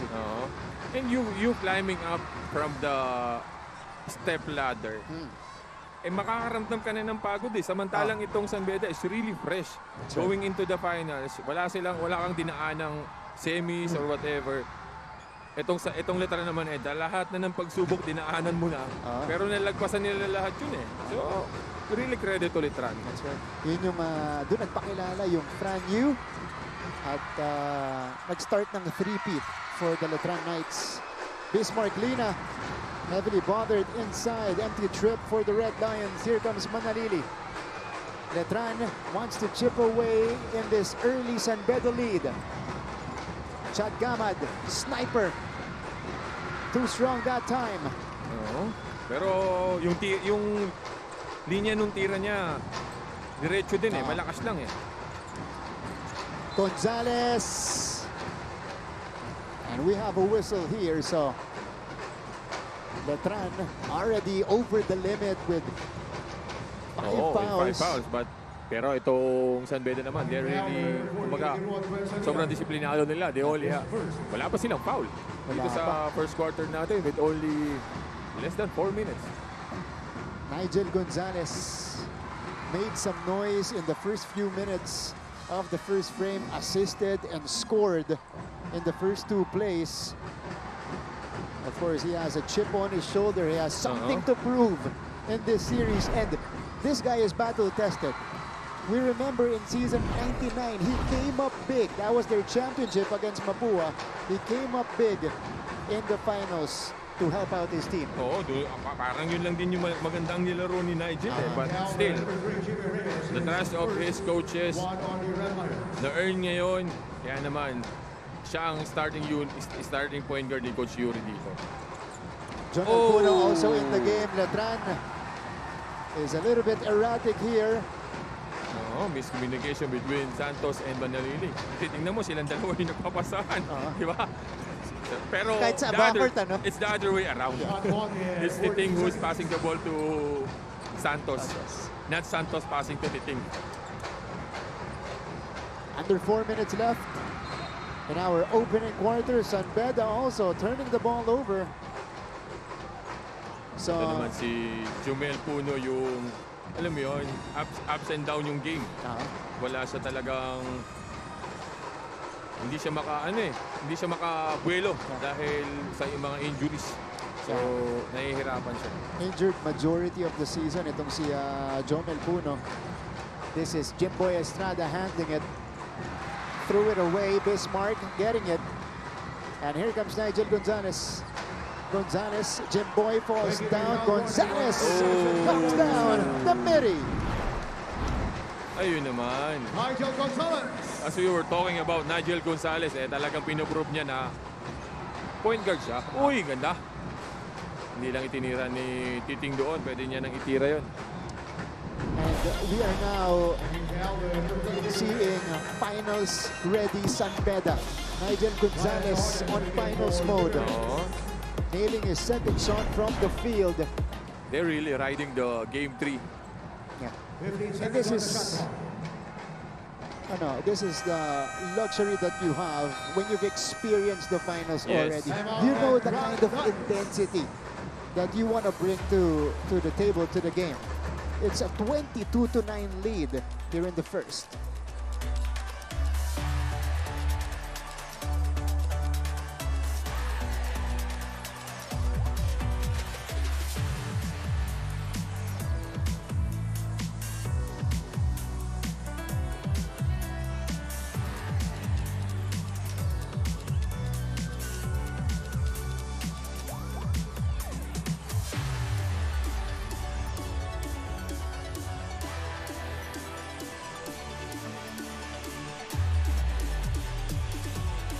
We're back to the coverage. San Beda is dominating here in the first. 22-9 advantage for the Red Lions here. And after that great start, they started 6-2 in that game. Hindi pa sila lumilingon sa likod. Wala pa. Tuloy-tuloy na. Nung simula sila sa first quarter hanggang dito sa the last 3 minutes of our first, hindi pa sila lumilingon. Tuloy-tuloy. 22-19, 13-point lead by San Beda. Our management committee representatives are here from the University of the Federal Health System. This is Sir Frank Lucy Jr., who won a 4K TV last night in the NCAA Christmas party. Attorney Jonas Capochan from San Beda University. 55-inch TV na. Wow. Grabe. Chuck Gamad firing and nailing the triple. So, isn't gonna take that shot kung hindi siya talagang pinagkakatiwalaan to take the 3. That's his second one and he makes the next one. Ito na naman si Nigel sa ibabaw. Gonzalez left it short. That's his first miss from the field. He gets it back. They swing it to Eugen. Wala na naman. Halfway down and out. Here comes Jimboy. Estrada is on the move. Wow. Estrada scores with a left hand and the foul. He surveys the floor while dribbling it from the half court. Tinitingnan niya kung nasan yung mga kasama niya. Where's the defense? Ito yung assist ni Titing kay Gamad. This is our Centrum Advance moment of the quarter, brought to you by Multivitamins Plus Minerals. Centrum Advance, complete from A to Z. Alagang di at kukulang. Gamad, who just turned 18 years old. Wow. Di ba?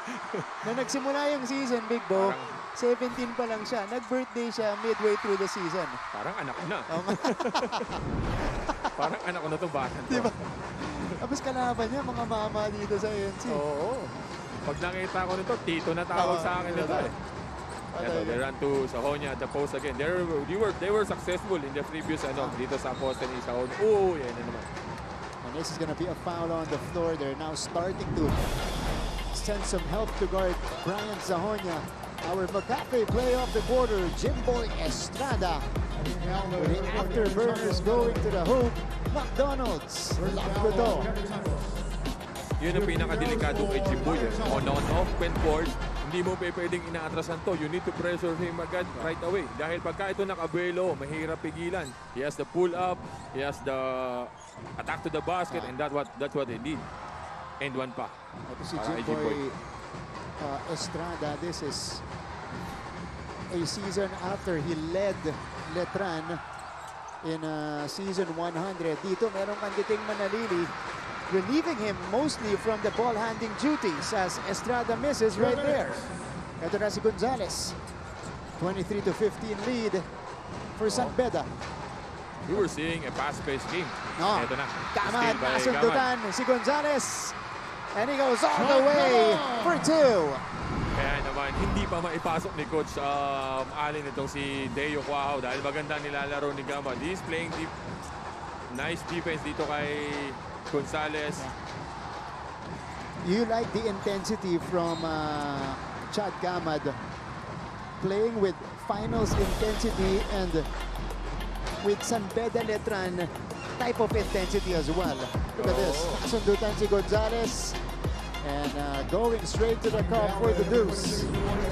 Kumbaga, playing the rival school, dagdag energy.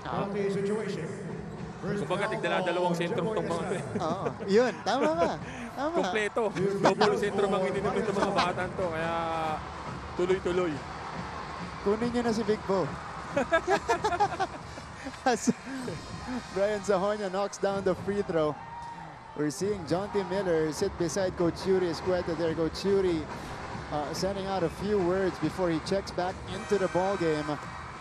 And here he is right here, replacing Jomel Puno, who had a tough first few minutes. Oo, nahihirapan eh.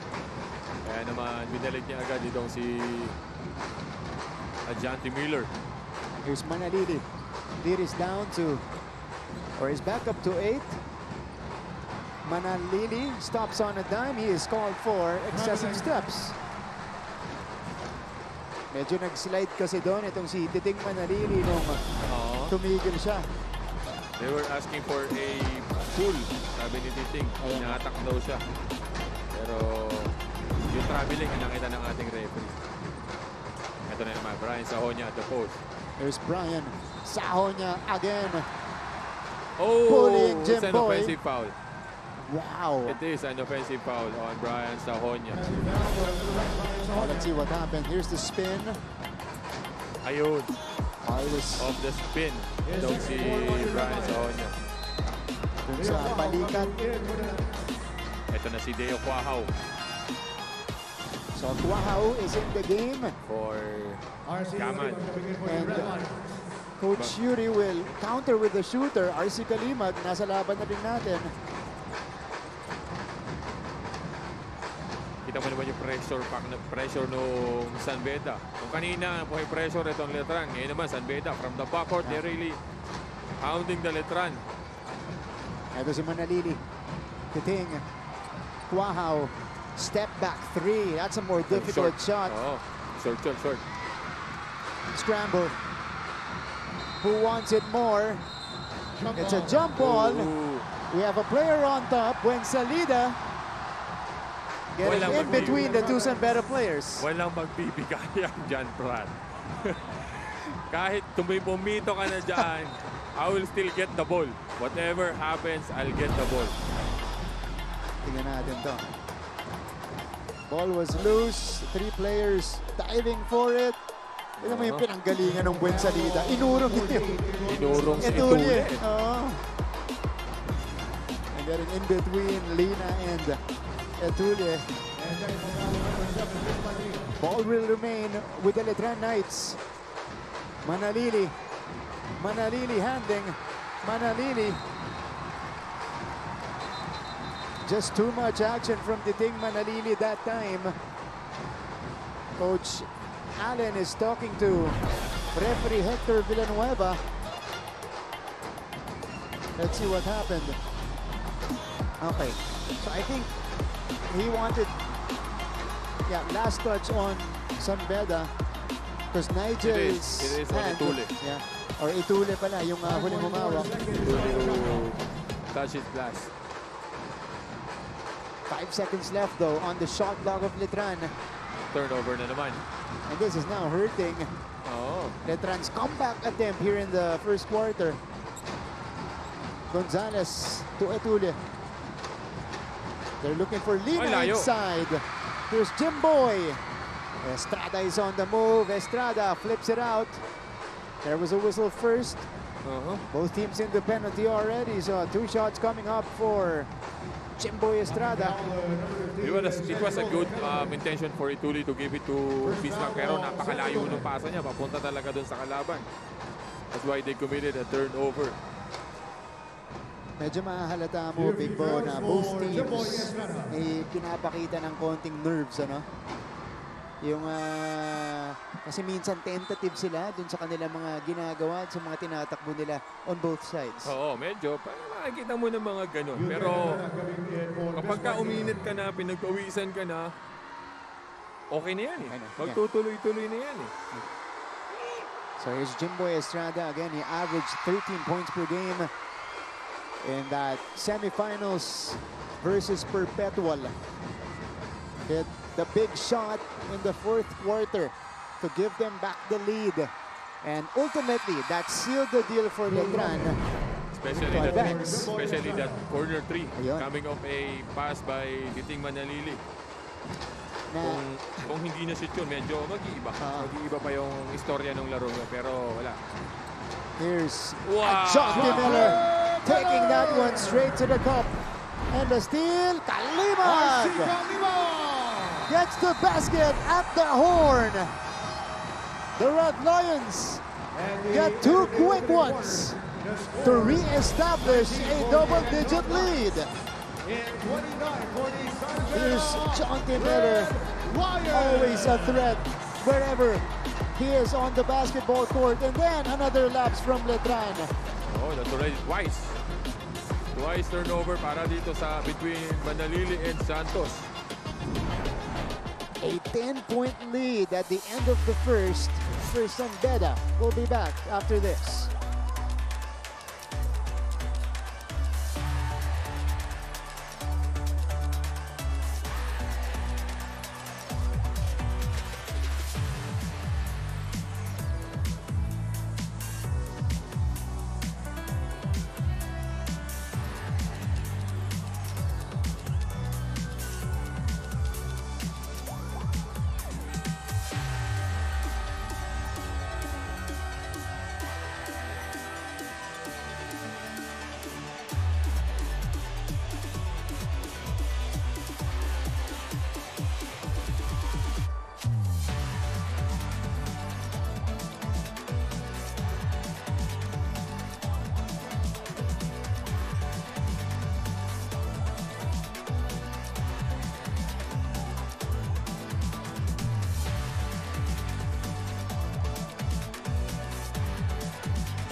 Welcome back to game number 1 of your NCAA Season 101 Finals. This box office matchup between San Beda and Letran. After the first, it's the Red Lions with a 10-point lead, 29-19. Martin Avia alongside Big Bo Belga, together with our courtside reporters. Andyan si Clysel Galbo at Aaron D. Big Bo, first quarter natin. Napakaganda ng simula nitong San Beda. They took advantage of the third stringers of the starting five nitong Letran. And so far, they've never looked back. They've maintained their lead. And to see Andrada from the corner, finally, his one goes down for Yukien Andrada. Oh, yun yung talagang tira ni Yukien. Hindi siya the type of post-up guy, back-down guy, face-up guy. Yan. Mga space out. Yan yung specialty ni Yukien. He even shot 7 out of 11 in their game 3 for the crucial stretch of for the crucial game. Kaya naman ito. Oh, he was unconscious in game number 3. Oo. Diba? Diba? Eh, sino pa ba aasahan mo doon, di ba? Yeah. You're in a do-or-die game. That might be your last game. Kung hindi ka mag-take over, you're not gonna take the shot. Pagsisisihan mo lang, di ba? And this equals the biggest lead for the Red Lions so far. Buensalida could not answer. Santos, and there's a whistle on the floor. And we'll use this time to go back to San Beda's side. Nandito ang report mula kay Aaron D. Aaron, go ahead. Martin and Bo, I'm sure you've seen that viral social media quote of head coach Yuri Escueta of the San Beda Red Lions, saying that Nigel Gonzalez is the best point guard in the NCAA. Well, I got a chance actually to ask one of his assistants, Andre Santos, all about that quote. And according to him, sinabi niya that was to challenge Nigel Gonzalez. If we're talking about offense, hands down, Manalili is the best point guard in the NCAA. That's according to Andre Santos. But that wasn't the focus of that quote. It was all about defense and his advantage. Ika nga ni Coach Yuri Escueta that he's challenging Nigel Gonzalez to lock down Manalili, not to score more points. And that was really the focus of that whole quote. And to end, Santos said that Gonzalez is the best defensive guard in the NCAA. This courtside report is brought to you by Skechers Basketball. Comfort that performs. Agree ba kayo sa sinabi ni Assistant Coach Andre Santos, Martin and Bo? Maraming salamat, Aaron. You know what? That report alone added another layer to that issue. Di ba? But, Kumbaga, uminit na, pinainit pa lalo. Ito na nga, naglalaro na nga pareho. Oo, mainit na eh. Mainit na. But I think Coach Andre perfectly put it, emphasizing the strengths of those point guards. Tulad nga na sinasabi ko kanina, Nigel is known for his defense. Not really on his offense, not really on, kumbaga, hindi ganun kaano sa facilitating the team. Rather than, ito naman si Titing Manalili is a facilitator, a scorer, can break down defense, so totally magkaiba. But both of them are point guards in their own way. Diba? So, yun siguro yung sinasabi ni Coach Yuri. And it's more of a, again, that's issuing a challenge to Nigel Gonzalez. And so far, he has accepted it. He's delivering. Yeah. Oh! Shooter's bounce for RC Kalimag. You will say it. Magic bunot para dito kay Coach Yuri dahil hindi masyadong ginagamit si Nigel nung nakaraan. Pero in this ball game, he was delivering. Yeah. 37-24 lead. Third time in this game that Beda has established a 13-point advantage. That is rejected by Santos up top. Sabi ni Santos, teka lang, kanina ka pa. Manalili sending it out. Roque for three. Too strong. And that's a foul on Penny Estacio, who checked in a few moments ago. Pag tinignan mo dito, yung tira ni June Roque, it was already a good shot, but he was apologizing to the... Mas libreng si Deo Quahaw eh. And if you will choose between those two guys, si Deo, di ba? Mas mag-ano ka na din. Pero yun nga, the confidence that June Roque has, tinira niya na lang. He just made one. That's why, di ba? That's right. At usually nga, yung kantong yun, yung mas favorite spot nito ni June Roque. Inside pass. And this is going to be another foul against Beda. So, the Red Lions have 4 team fouls already. Nabaliktad naman ngayon. Kung kanina, maaga nag-penalty itong Letran. Ngayon naman, the next foul is already a penalty with 7 minutes. Dito sa natin. Buen salida against Celso. Wensalida fading away off to the right. Ito na si Penny Estacio. Walang nangyari sa offense ng Letran doon. Ito si Yuki. Estacio goes to the corner. Kalimag. Wala. Manalili quickly ahead for Roque. June, misses the layup. Quahaw saves it. Roque gets it back. And he will head to the line for a couple of shots. Medyo binibi ni June Roque yung layup na yun. Mas komportable si Roque sa dunk, Pwede, diba? Kasi we've seen him dunk the ball. Kaya pwede mo sabihin na mas komportable siya sa ganon. Kasi go hard siya, syempre, kapag dumadunk ka. Ito, binilig na naman si Nigel Gonzalez. Nilabas muna si RC Kalimag na maganda ang pinakita. That's why he is being appreciated by Beda alumni. 7 points in 4 minutes of action for RC Kalimag. Sobra-sobra sa 1 point per minute yun. That is quality production. Yes, sir. And hindi siya, in their previous games, minimal appearance para dito kay Kalimag. But here in the finals, yun nga, the trust of Coach Yuri with his players, kahit na hindi masyadong ginagamit. Okay. gamble tayo. Oo, gamble tayo eh. Sinuklian naman niya Oo, yung tiwalang oo. yun. Nag-deliver. Yeah. Yung binunod niya, di ba? Gonzalez, Estacio, emergency pass for Puno. Palmal. Left it short. Yeah, heavily bothered by Santos. Brian Santos yun. Santos is on the move. Pass inside. June Ayun Roque. naman. Off the glass and in. And the Knights score 3 straight to cut it down to 10. Timeout muna tayo.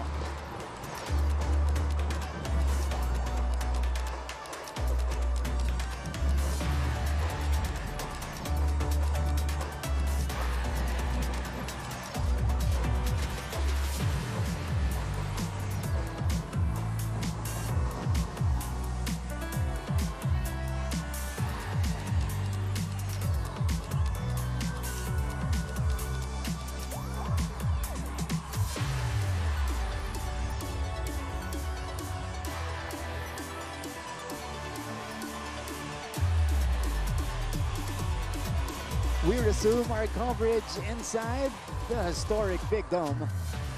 Araneta Coliseum in Cubao, Quezon City for the highly anticipated game number 1 of NCAA Season 101 Finals between Beda and Letran. Again, this is the first year that we have implemented the new format. These teams went through quarterfinals and semifinals before getting to this point. This is our McCafe play of the quarter. Manalili, Santos, and then finding Roque for this layup. McCafe play of the quarter, McDonald's. Love ko to. Parang yung binabanggit mo, masarap sa atin. Sarap, ano? Half-time break. Burger lang. Burger lang. Akala ko kape kasi McCafe eh. Hindi, Burger kay mo. Huwag Sige. yung coffee. Oh, sige. Ayan. Libre lang naman mag-shoutout at mangarap dito. Mali mo naman, nilito pa rin ang ating mga bossing sa McDo. Ayan. Nothing wrong in asking. Di ba? Nothing wrong in making parinig, di ba? Mahaba yung break natin mamaya. Di ba? Puntahan naman natin ang side ng Letran. May report sa atin si Glyza Calvo. Glyza? Thank you, Martin. In a conversation earlier, Coach Alan Ricardo shared with me if there is one thing that he learned from this season, yan ay ang huwag mawalan ng tiwala. Dahil bagamat hindi na siya bago sa finals atmosphere natin ngayong araw, aminado siya na he also went through moments of self-doubt where he questioned himself and asked kung effective pa ba ako at tama ba itong pinapasok ko. But this very moment right here proves that they still got it, and if they don't want to let this chance slip away, he reminded the Knights coming into this quarter to be more cautious on committing fouls and to stay composed, iterating how they should not get bit by the Red Lions. This report is brought to you by McDonald's. McDonald's, love ko to. Martin and Bo?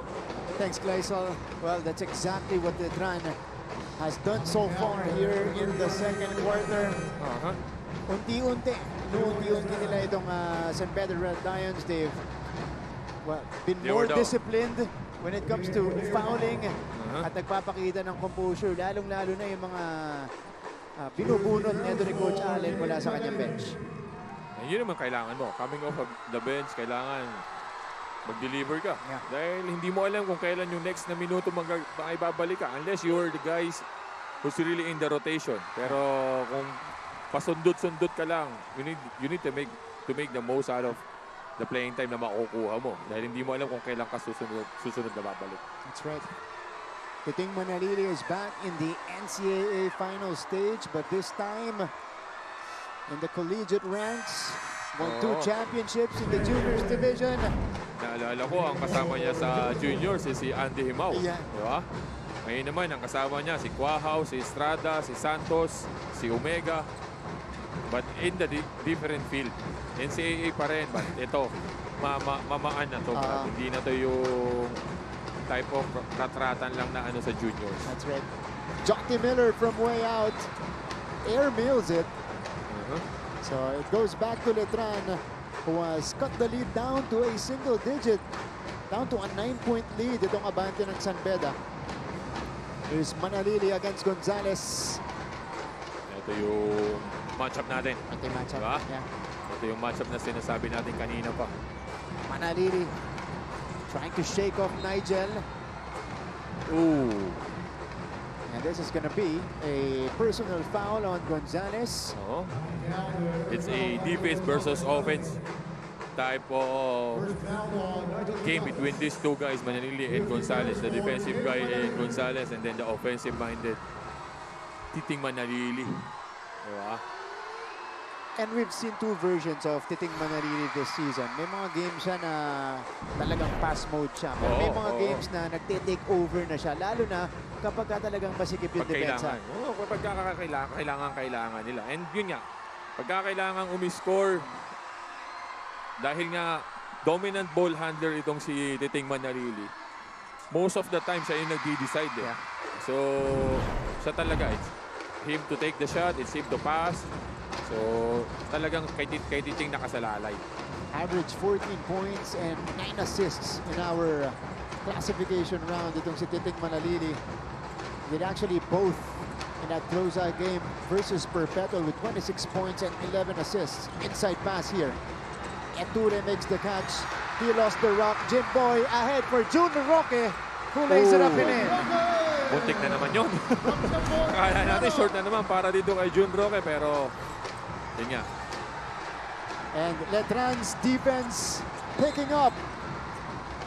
Ooh, Miller had bad intentions. On his way to the rim as we see this McAfee assist of the quarter.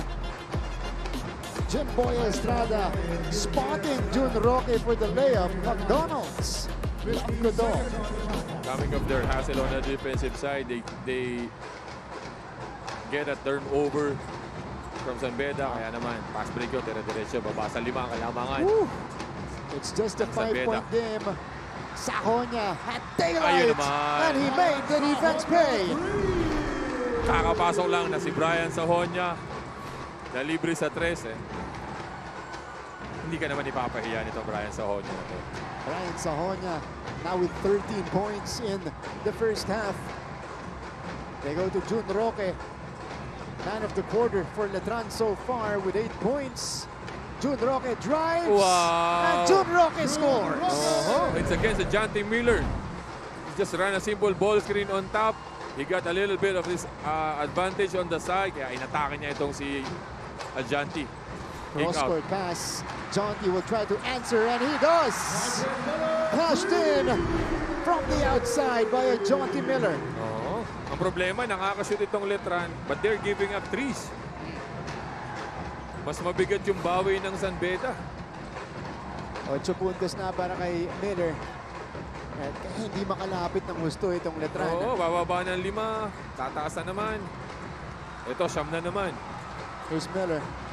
Miller on the move. Miller! Wala. Good challenge by June Roque. Pag tumalon din talaga itong si Roque, matcha-challenge ka rin kasi ang lakas din tumalon. Ito na naman. Titing Manalili scores on the move. Here's Gonzalez. Miller! No. Short. Estrada gets it. Estrada has the basketball. Jim Boy. It's a turnover on Jim Boy Estrada after his decision midway through that possession as we see this McAfee play of the quarter. Titing Manalili driving to the hoop. McDonald's. Love ko to. I'm out first. We'll be back after these few reminders.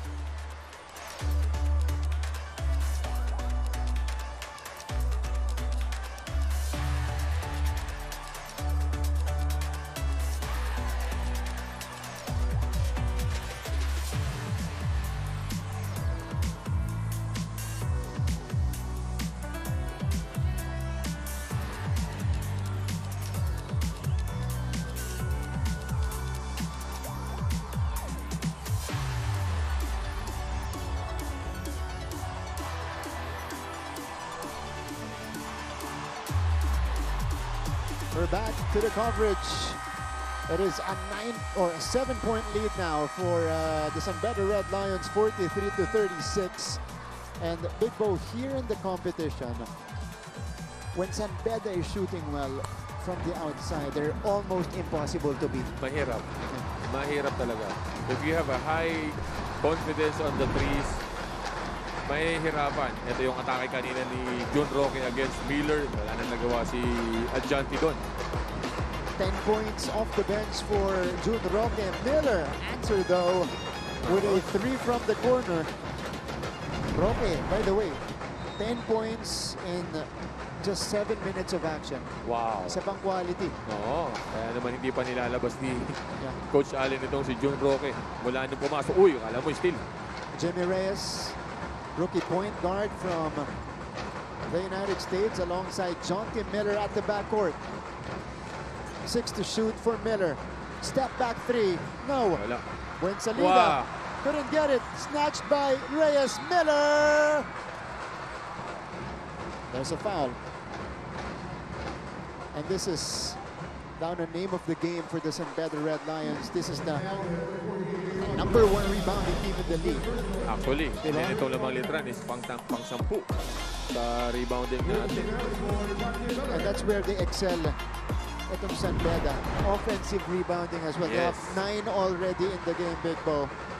Ay nasa first half pa lang tayo with 2 minutes and a half pa na natitira. Hindi ka pwedeng magbigay ng ganyang karaming offensive rebound sa ganito ka-talented na team like San Beda. Talagang magbabayad ka sa kanila pagka ganyang karami. Miller connects on the second. Teo Guajao is back in the game. He'll replace June Roque. And Mark Denver Omega replaces AJ Buensalida. Oo, kaya natagalan si Mark Omega pumasok dahil nag-commit siya ng 2 foul. After that unsportsmanlike foul nung una, tapos he committed the foul on the Kaya yun din yung isa sa kailangan pag-aralan ni Mark Denver. MDO, yeah. Lalo dito sa finals. Oo, kasi siya crucial piece siya dito sa ni Coach Allen eh. If he's in foul trouble always, mahihirapan. Diba? Ito naman, dinahandaan, natitikman na itong si Estacio sa poste. And yun pa yung isa sa kagandahan kay Titig. Meron siyang post-up move. Diba? Hindi lang puro atake, hindi lang puro ball screen. Pero ito, galing sa 3 points eh. Binakdown itong si Estacio. Diba? Ano pa? Juniors pa lang. Nakikita na natin yan mula kay Manalili. Dinala niya yung bola coming off a backboard, dire-diretso rito. Pumoses siya dito. Kakaiba yun. Di ba? Kaya yun ang option siya. So set up siya. O hindi, sige. Ako na lang. Letran has the basketball. It's down to a 6-point lead. Flip out. Manalili. Didn't take the 3. Instead, they will reset the offense. Manalili attacking the defense of Jimmy Reyes. But Reyes will commit the foul at kanina pa. Kanina pa penalty ang San Beda. Kanina pa penalty ang San Beda. And yun naman yung kulang nito ni Titing. He already have already a complete package for him. Attack, poste. Kaya lang yun niya. You need to develop a shot from the outside. Dahil hindi pwede, especially pag dumating ka na sa professional level, hindi pwede puro atake lang. Dahil marami magagaling dumipensa, mas madidiin dumipensa. So, you need to, as early as now in the collegiate level, you need to develop that skill. Lalong-lalo na ito si Titing, first year in the league, marami pang taon na lilipas, you need to develop that. Kasi, papag-aaralan, may i-scout at may i-scout yung mga ginagawa mo. So, kailangan mong i-develop yun para mas mapadali pa yung buhay mo. And again, you will benefit also on that one pagdating mo sa professional level dahil nga hindi sila sasagop sa'yo. Hindi yan, atake lang yan. Hindi gano'n na magiging scouting sa'yo. Kumbaga, kompleto na siya. Yes. Pagdating doon. Again, if he chooses to stay, he has 4 more years of eligibility here in the league. Can you imagine? 4 na taon pa malalaroin ni Titing. And then he plays like this. Mag-i-improve at mag-i-improve to. Hindi pwedeng pababa yung lalaroin nito. Matataas at tataas pa to. Plus the experience that he'll get. Down to a 4-point lead. Letran gets the rock. Teo Guajao with a walk in the park. Letran cuts the lead down to 2. The Letran that we know na hindi basta-basta aayaw to. Hindi basta-basta magpapatambak to. Hahabol at hahabol to. Gagawa ng paraan. Here's Sahonya choosing to Ayun attack naman. off the glass and in. Lagi si Brian Sahonya yung pamatay pamatay sunog sunog. eh. Yeah. Pamatay sunog eh. Jim Boy, no. 46-42, the Red Lions looking to restore order in this first half. Under a minute left.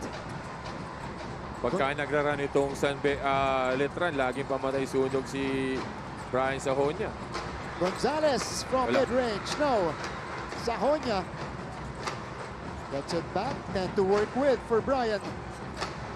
Sahonya, difficult shot over Jim Boy. Wow. But he gets it back. It's another offensive rebound for the Red Lions. Miller, step back three.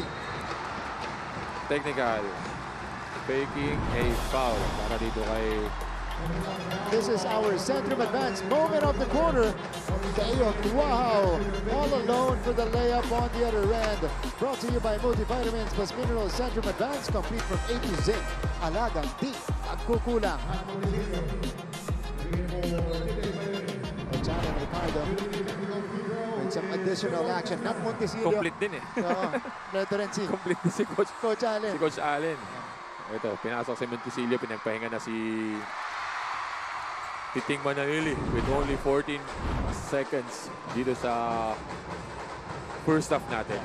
The Letran Knights strike back here in the second quarter. They've outscored San Beda so far 24-17 dito sa second quarter natin.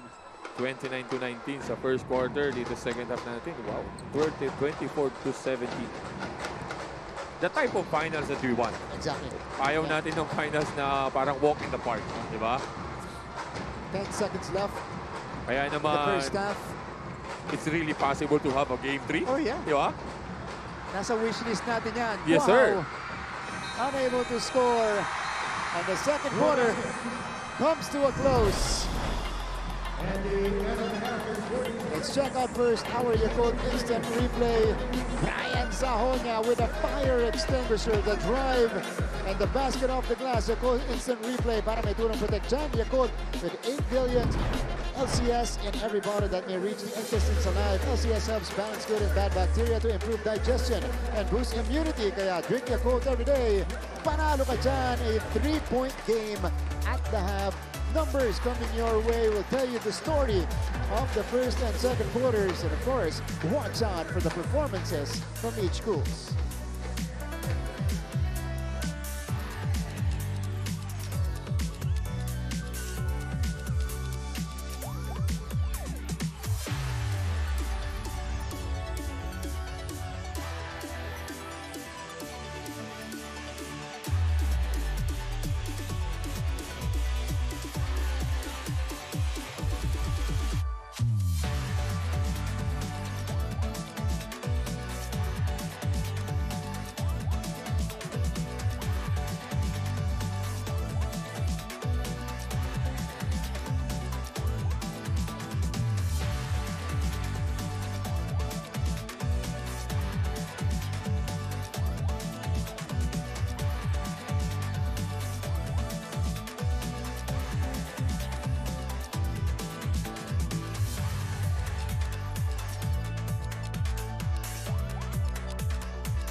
still inside the Big Dome, the Araneta Coliseum for game number 1 of the NCAA Season 101 Finals. It's a 3-point lead for the Beda Red Lions at the half. You guys have Martin Javier working alongside Big Bo Belga in this game.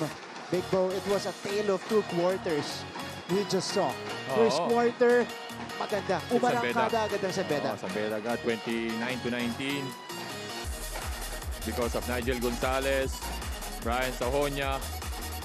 Ito yung mga atake ni Nigel kanina na talaga namang hinahanda-han lang niya. Ito yung very few na atake ng Letran. Tititing Manarili. Ito na naman si Nigel. Talagang alam mo yun, yung kumpiyansa. Yeah. Lalo na nasa finals ka, aapaw at aapaw yan. And again, if you guys were not able to tune in dun sa ating first quarter, iba po yung starting unit ni Coach Allen Ricardo. Yes. Nakakatatlong minuto na tayo sa first quarter, saka na ipinasok itong kanyang usual fight. Oo, pinasok niya parang pasarel Pasok ng 5. Platoon substitution yung nangyari dito sa Letran, and Beda took full advantage of that. They really attacked that unit, that starting unit of Letran right from the get-go. But in the second quarter, okay, unang 5 minutes natin, Letran was trying to come back, but the Red Lions they always had answers. May pamatay-sunog sila Pero pagdating dun sa dying minutes natin, it was Letran who took over and cut the lead just down to 3. It's their defense who's really been really successful dito sa second quarter natin. Hindi ina na nila. Nakakapagpa-commit sila ng mga turnovers, easy basket for Jun Roque. How many times? Ito yung una.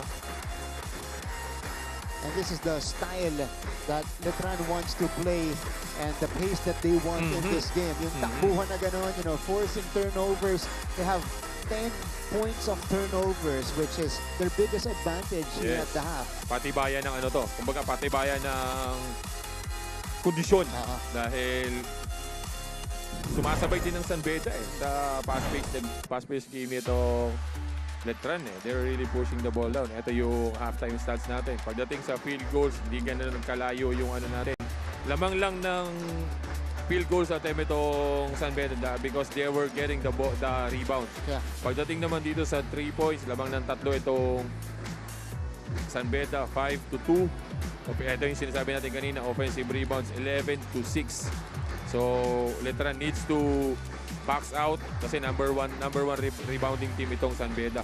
Gusto kong i-emphasize yung 9 turnovers compared to 8 by Letran. Yes, sir. Because Beda is number 1 in the league in terms of taking care of the basketball. They only commit 12.5 turnovers per game, and that's the best in the league.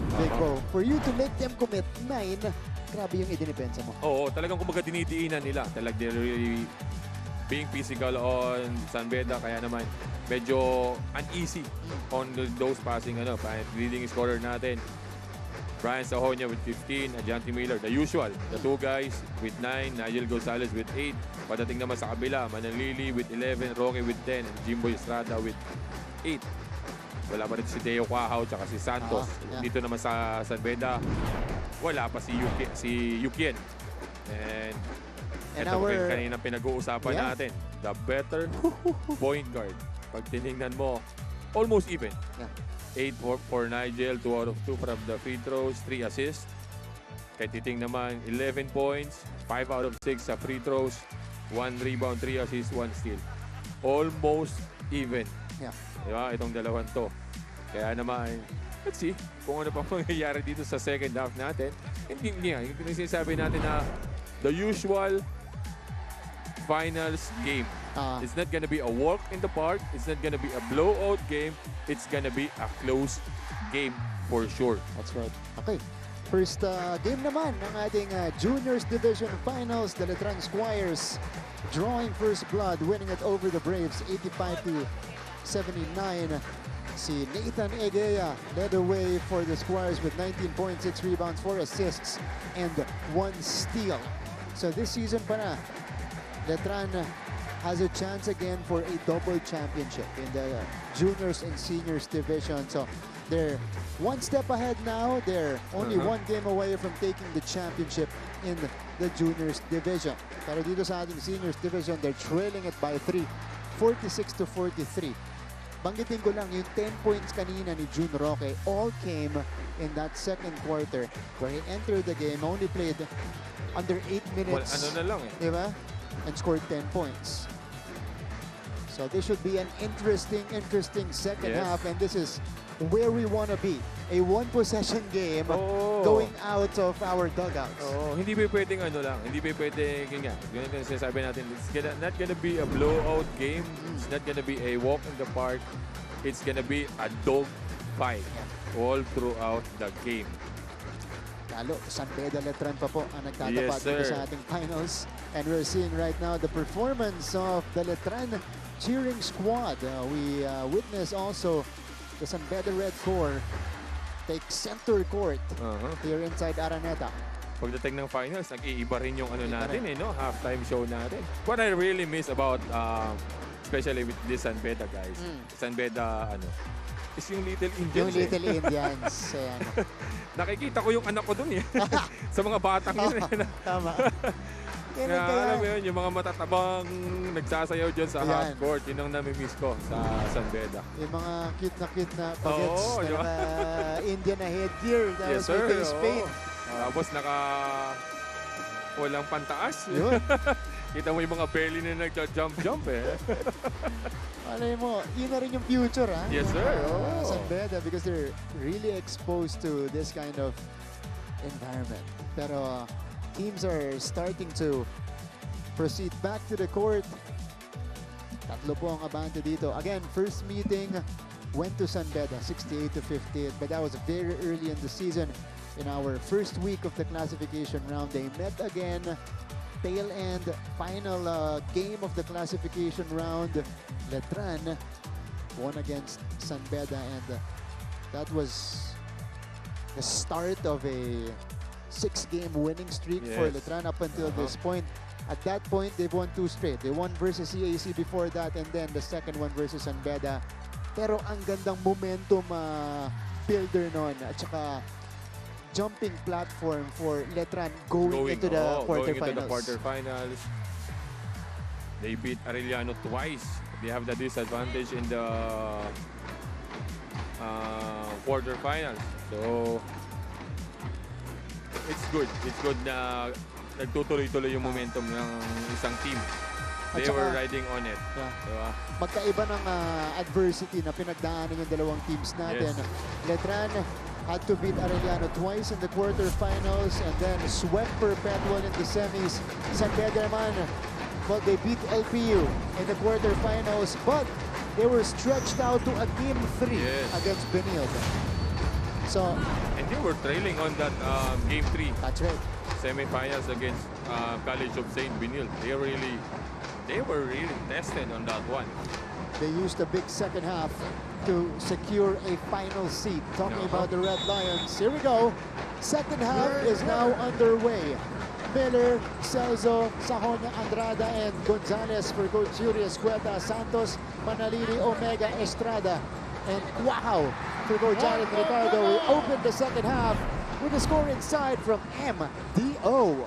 Yun naman yung maaasahan natin dito kay MDO. He needs to contribute. Kailangan magpakita siya dito. Hindi ba pwedeng aasa sa mga kasama niya.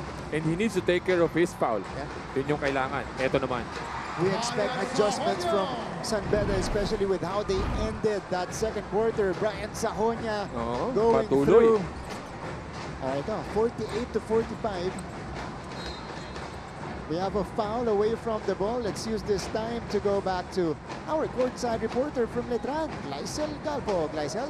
Salamat, Martin. Coach Allen, one of Coach Allen Ricardo's call on the team was for them to limit the offensive rebounds and second chance points of their opponents. Unfortunately, they were challenged by the Red Lions and struggled to do so during that first half. Kaya naman, inside the dugout, Coach Allen Ricardo was quick to reiterate their 3 Ds. 1, defend the transition. 2, defend the sets. And 3, defend the breakdowns, emphasizing how these were the key points that helped them to trim down the deficit towards the end.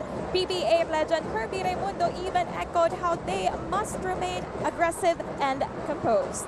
This report is brought to you by Yakult. Para may tulong proteksyon, Yakult. With 8 billion LCS in every bottle that may reach the intestines alive.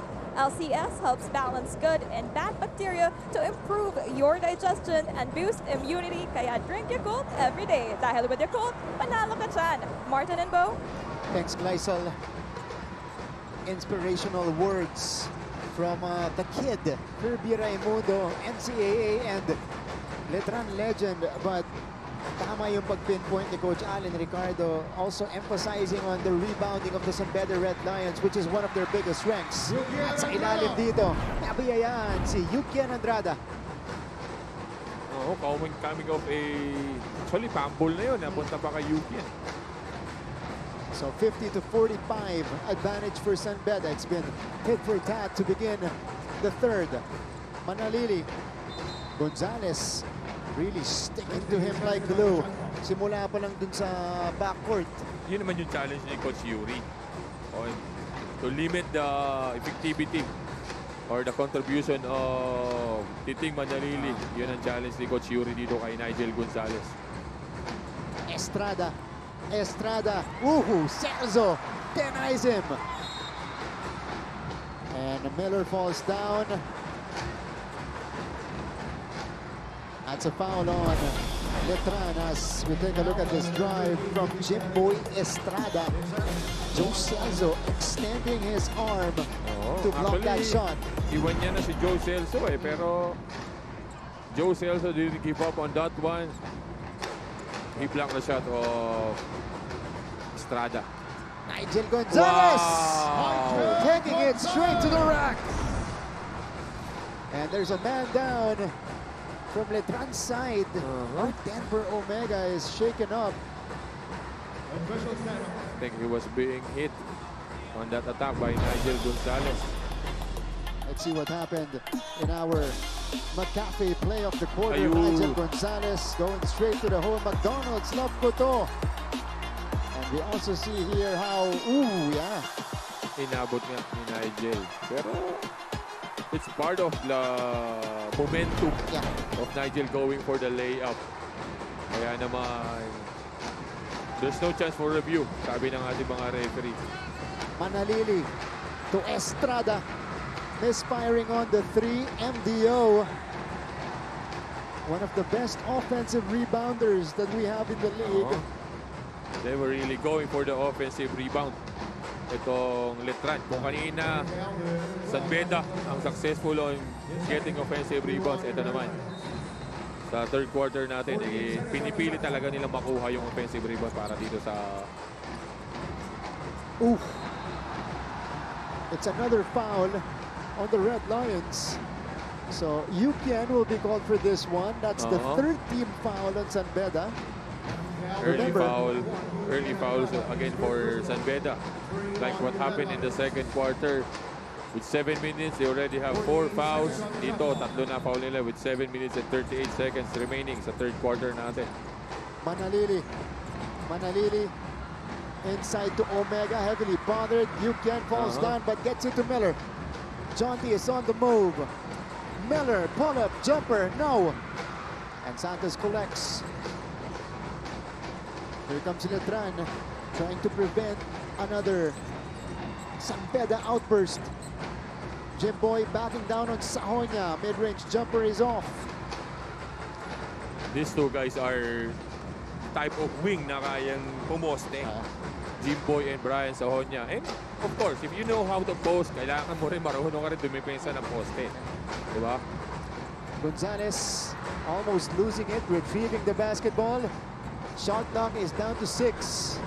Andrada. Bothered by good challenge by Santos. Santos with yet another contest. Manalili. Wow, for 3. No. Both teams struggling from the floor. Miller behind the back. Nabasa ni Manalili. Good anticipation para kay Titing Manalili on that Santos unable to get the pass. He was expecting for a lap para dito galing kay G-Boy Estrada, pero pasa ni G-Boy is a straight pass. Pero if you were on Santos, just get the ball instead of asking for anything na hindi naman ibinigay sa'yo ng kasama mo. Every possession is really important, so whatever happens, kung ano man yung mangyari, hindi mo ini-expect, just get the ball. If you can't convert it, convert it. If you can't convert it, just pass it to another guy rather than turning the ball over. Diba? You're right. Talo dito sa finals natin. You know, every possession matters. Every possession counts. really counts. Yeah. Sahon niya for 3. Hits the back iron. And Letran gets the rebound. Estrada.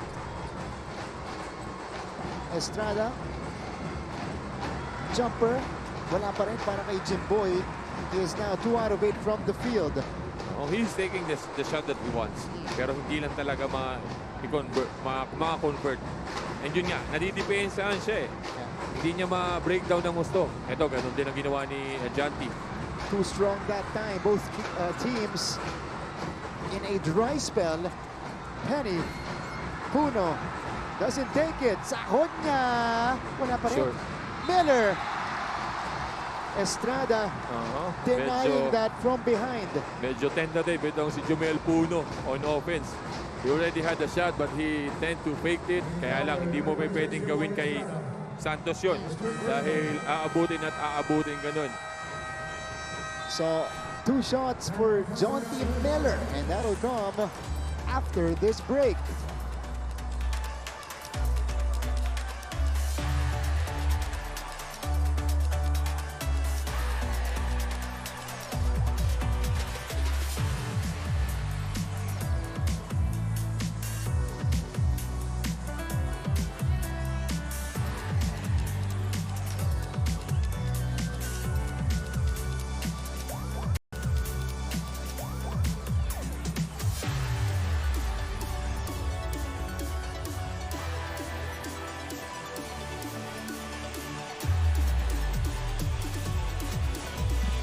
Sa ating laban, NCAA Season 101 Finals. This is the first game between San Beda and Letran.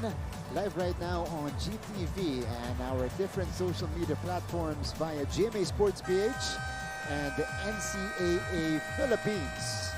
We thank you for joining us. To those of you who are watching on your TV and of course on the small screens as well via of course, live stream. Maraming pong salamat sa inyong panonood. It's a 7-point lead enjoyed here by San Beda. Tignan natin yan kung ano yung mga naging adjustment dito ni Coach Yuri Escueta. Courtesy of this report from Aaron D. Aaron? Immediately as Coach Yuri Escueta entered that halftime huddle, he told his boys, puro tayo one-on-one in that first half. He also emphasized that in that first half, they gave up 10 points off turnovers and 12 points off fast break, which apparently were resulted from their fast breaks and of course, yung mga isolation plays nila. Now, dinagdag rin naman dito ni Coach Yuri that they settled a lot with one-pass possessions, and that was really a struggle for them in that first half. Now, heading into the second half, he's urging his boys to really move the ball around and find the best possible shot every single possession. And to end that huddle, binanggit naman ng mga coaching staff that they are going to make a run in this second half itong Letran Knights team. Even if they do and when they do not forget your identity and who you are. This courtside report is brought to you by McDonald's. Love ko to. Martin and Bo. Thanks, Aaron. More thorough executions on the offensive end. And right now, they are looking good. Oh, they are responding. San Beda is responding to the challenge of Coach Yuri in the halftime. 11-point lead re-established by the Red Lions. Buen salida from mid-range. Yun naman. Very Much nice needed. execution and very much needed point para dito kay Ben Salida. That's his first 2 points pa lang. That's right. Here's Gonzalez. Chad Gamad also back in the fold for Letran. Here's Miller. Misfiring again from deep. Outlet here for Jun Roque. He has Miller in front of him, so he'll retreat. Oh, nakita niya, mas marami nakabuti doon, kaya ni-retrieve niya yun. Roque, Salida, tip in, wala pa rin. Rebound, saved by Puno. Good save by Puno. Papunta dito kay John T. Miller. Letran has a lot of chances on that possession. The first one for Salida, the next one for Roque. Eto. No second chances para sa amin. Susurpulin ko na to, sabi ni Nigel Gonzalez.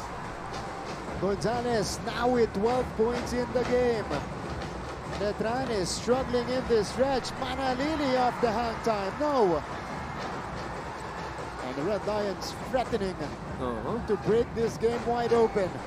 It's an 11-point lead. Kanina pinakpataas natin was 13, I think. If they make a basket on this one, it might be the highest again. Penny! No! Roque comes up with it. Ito na si Jun Roque. Still quiet here in the third quarter. Exploded for 10 in that second frame. Let's see what he can do. He's up against John T. Miller. 10 to work with. Gamad. Wow! In and out for Chad Gamad. No hesitation for Gamad on that one. Talagang paglabas niya. Tira. Konting puwang. Gonzalez to Miller, who saw some space. And he finds the basket from deep. Biggest lead for the San Pedro Red Lions.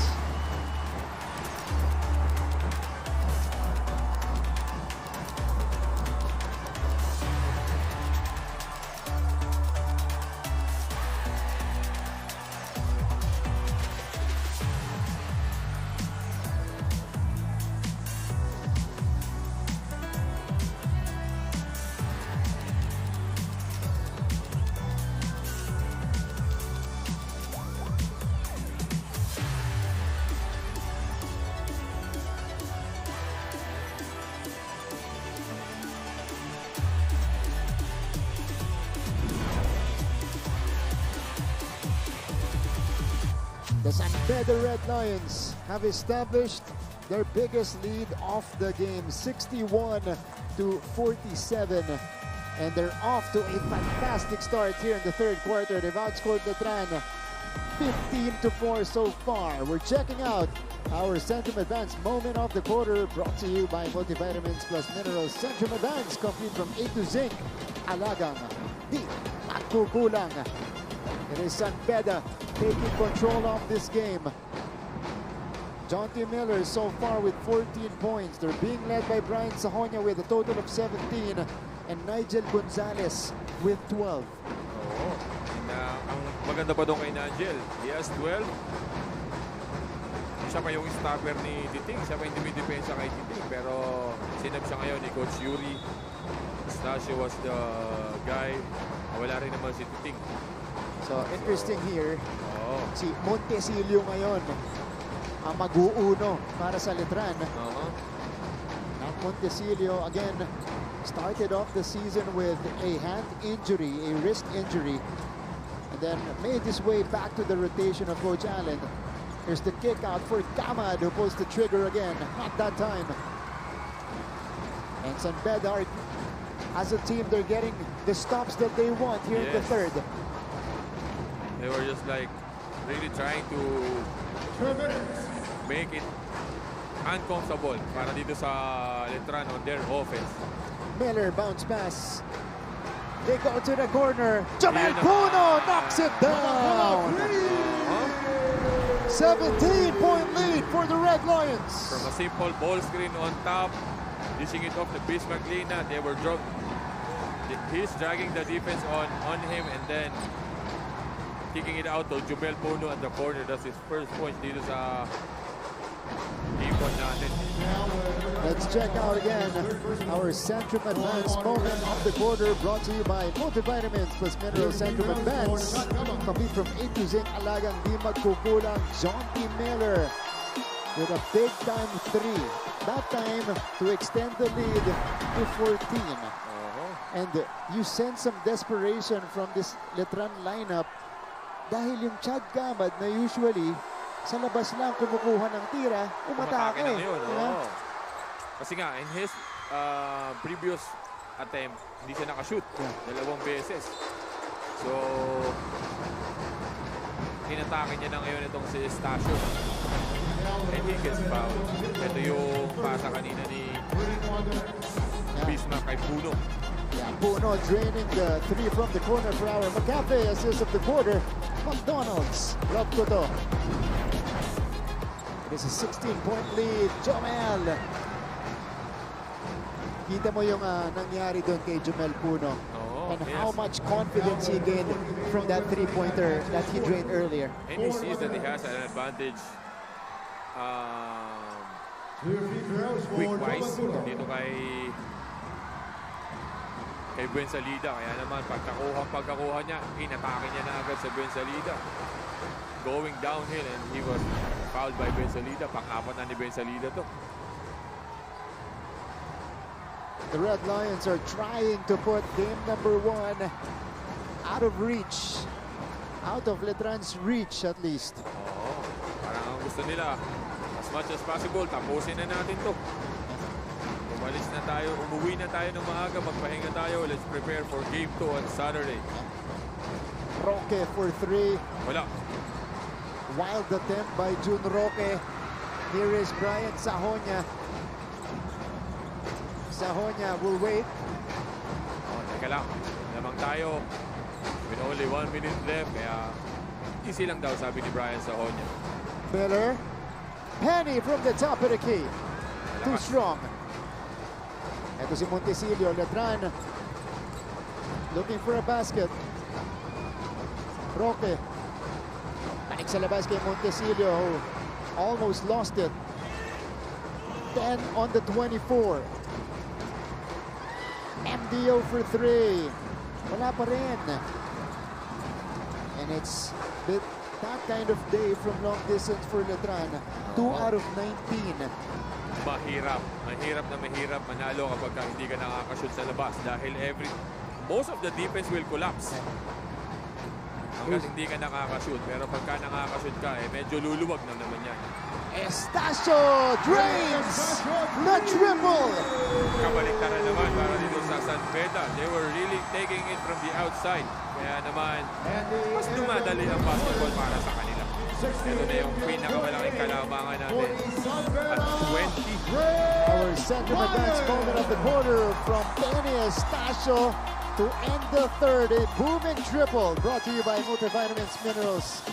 Centrum Advance, complete from A to Zinc. Alagang di magkukulang. And the Red Lions are turning this one into a blowout. 68-48 for San Beda, heading into the 4th and final quarter.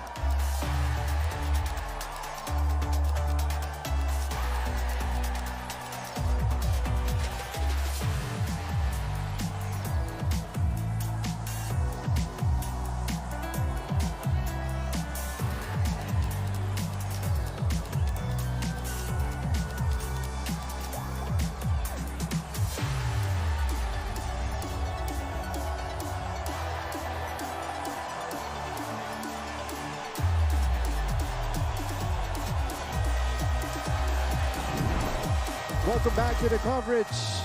Game number 1 of the finals. NCAA Season 101, live on GTV, GMA Sports PH, and on NCAA Philippines. Yes, our partner here, alongside Big Bo Belga here in the broadcast with our 2 courtside reporters, NCAA to the 4th. The fans in red and white are ecstatic.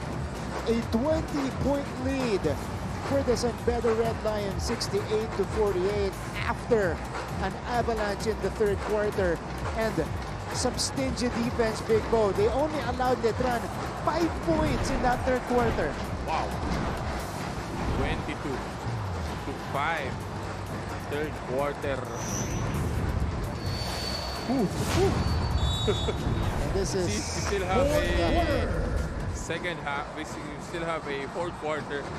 Pag tinignan mo yung 3-point shooting, 8 out of 28 para dito sa San Beda, samantalang 2 out of 19. Most likely, that's the story. And ito pa, lumagdag pa si Nigel Gonzalez. Gonzalez with 14 points.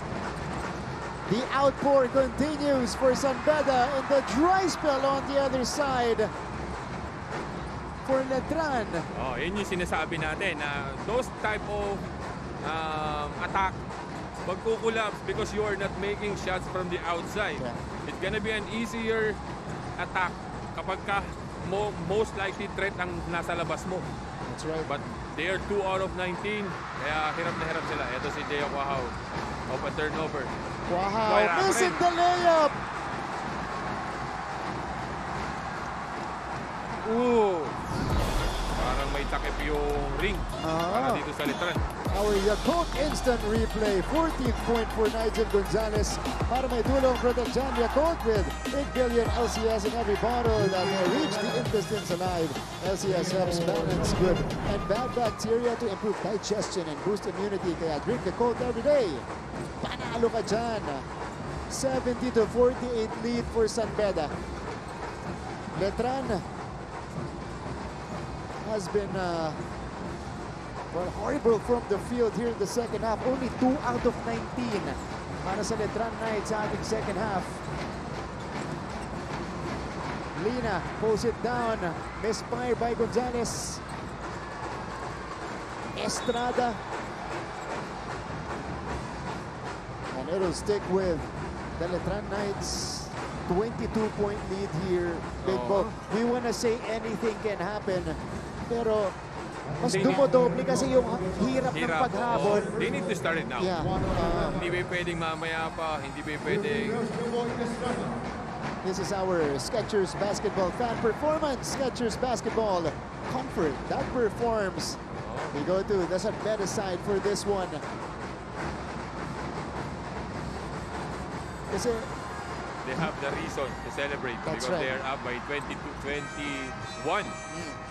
point lead. They are down to 20, so they have all the reason to celebrate as of now. And sinabi ko na doble yung hirap ng paghabol sa finals kasi everything here is magnified. Yes. Diba? Kada galaw mo, may panlaban yung kalaban mo. And they can counter. That's right. And they can counter mas matindi pa. Hindi lang, eto, turnover na naman. They need to make basket on this one.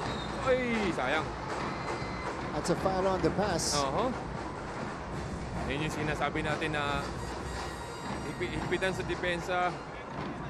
Let the San Beda commit the turnover and then run. Hindi ka ba pwedeng humaf court set dito dahil 20 ang lamang nito. Pag inubos yung oras dito, inubos din ng San Beda, hindi ka mahihirapan ka. Okay, pasa muna natin sa ating courtside reporter from Letran, Gleisel Galco. Gleisel? Yes, Martin, kwento sa akin kanina ni Letran Knight point guard Jonathan Titing Manalili after witnessing San Beda win in that semis game 3 ay parang gusto niya raw agad bumalik sa ensayo, signifying how they did not fight their way here just to bow out now. And even though frustrations can be felt after their third quarter performance from the side of the Letran Knights, Coach Alan Ricardo continues to remind them to relax and know better than to let these emotions show in their body language and execution. He ended the huddle by urging them to pick up the pace, run quick plays, and take all the possession. So let's see how they can turn this game around to their favor. Martin and Bo? Thank you so much, Gleisel. Well, they got to play it quick. Yes, sir. They got to be more efficient offensively. Because time is not on their side. Kung meron silang nitro, gamitin na nila dito sa 8 minutes na remaining na fourth quarter natin. Dahil kung hindi, ayun naman. Finally, one goes down for Jimboy Estrada. He's been trying it kanina pa. Those one dribble pull up. Ito, ginamitan niya na ng boards. And Letran is actually the #1 team in the league when it comes to field goal percentage. Yes, sir. At a little over 42%. So that's why this is strange for us. This is our McCafe play of the quarter. McDonald's love ko to. Jim Boy with the money shot here. Favorite to. Specialty of the house. The banker from the elbow. Automatic yan dyan sa batang yan. Si Jimboy Estrada. Coming off a hand-off. Kitang sipat na sipat niya yung boarding talaga dyan. So, pero Big Bo, medyo Nakalayo na talaga. Oo, mabagal. Mabagal, They need to yeah. step on the gas right away. It's an 18-point lead with 7 minutes and 46 seconds dito sa... Okay. Yeah, it is a... Ang tinignan mo, it is a foul on the Ting Manalili. But hindi naman makikita lahat ng referees natin. It's just a foul on Brian Sahonia. Yun yung ano doon. Yun yung ano din doon. The intensity and the physicality of the game gets higher and higher because you were in the finals. Expect a lot of hacking, scratches, even pinching. You will expect it in the finals. Hindi na ito elimination game na hindi, ano lang yun, easy lang yan. No. And especially you were playing a rivalry team. So wow. It's another foul on San Beda. So they're already in the penalty. Ito San Beda. okay. 7 minutes and 37 seconds left. Letran can now play the free throw game. Yes, they can capitalize on this one. And that's the fourth foul of Nigel Gonzalez. And he's really playing well. That's right. Kaya lang yun nga. Fourth foul na siya. Medyo malilimitahan yung aggressiveness mo ngayon. And this is also the ideal scenario for Letran because, you know, they're trying to catch up here. That's not going to help. Oh. So you need to make those free throws. yeah, you can now get 3 points and while stopping the clock. Yes. Diba? The clock is not moving. You need to make the free throws. Yakult instant replay. One more time for this banker from Jimboy Estrada para may tulong protection Yakult. With 8 billion LCS in every bottle that may reach the distance alive. LCS helps balance good and bad bacteria to improve digestion and boost immunity. Kaya drink Yakult every day. Panalo ka dyan. Kaya naman, pinasok ni Coach Yuri itong si Jimmy Reyes. Dahil as a reliever. Foul trouble itong si Nigel. Baseline J. Jonty Miller delivers. Kapag kalamang kanyang ganyang kalaki, batya ang ring para sa'yo. Ayun naman ang ginawa ni Adjanti. Manalili puts it up and in. Difficult shot. And finish for Manalili. And he gets the N1. Kung gaano kadali ang basket para dito kay Adjanti Miller. Anong kahirap sa kabila. Pero pull-up jumper right here from the short corner from Adjanti Miller for our McCaffrey play of the quarter. McDonald's, love ko to. Madali yung pull-up ni Adjanti na yun. Kay Titing naman, talaga naman pinipilit na niya. Circus na. He gets the N1 plus a foul. Bleeding for their points. Itong Letran Knights, he connects on the free throw. So the lead is down to 16 here. Sa 16. And they're pressuring it already. Dahil nga... Estacio getting pressured by Omega. And he forces the turnover. Kaya naman, pinunot na agad ni Coach Yuri itong si Nigel even if it's in foul trouble. Ito yung foul counted kanina ni Titing Manalili for our Yakult instant replay para may tulong protection. Yakult 8 billion LCS in every bottle that may reach the intestines alive. LCS helps balance good and bad bacteria to improve digestion and boost immunity. Kaya drink Yakult every day. Panalo ka dyan. Kevin Santos converting from the paint. Ito na, uy. Lead down to 14. First team foul against the Letran Knights. They're really disciplined fouling. Kaya naman, they're really hounding it dito sa fourth quarter natin. McCaffrey, play of the quarter. Kevin Santos. ILO play for Letran. McDonald's, love ko to. Inusog niya doon si Jomel Pulo na dumidepensa sa kanya. 72-58. A lot of basketball to be played here in game 1. Gonzalez playing with the 4 personal fouls. Gumambol na si Coach Yuri dito kay Nigel Gonzalez. Kahit may 4 fouls siya. Kaya Manalili catching the arm of Jomel Puno on that steal attempt. Oh, that's his third personal foul para dito kay Titing Manalili. They were really gambling on on those passing lanes eh. Kaya you can pwede kang makalagpas eh. Might be just like the last one with Titing over sa Honya. Pero most likely huli na ating mga referee yun eh. Just like the previous one of Titing also. Pero wala yung masama. You're not in the penalty. Might as well gamble. Makahuli ka, then you have an easy pass break. That's right. Letran is on the comeback trail here. But can they get stops? Reyes pulling the trigger. On target! Jimmy Reyes with a big-time three!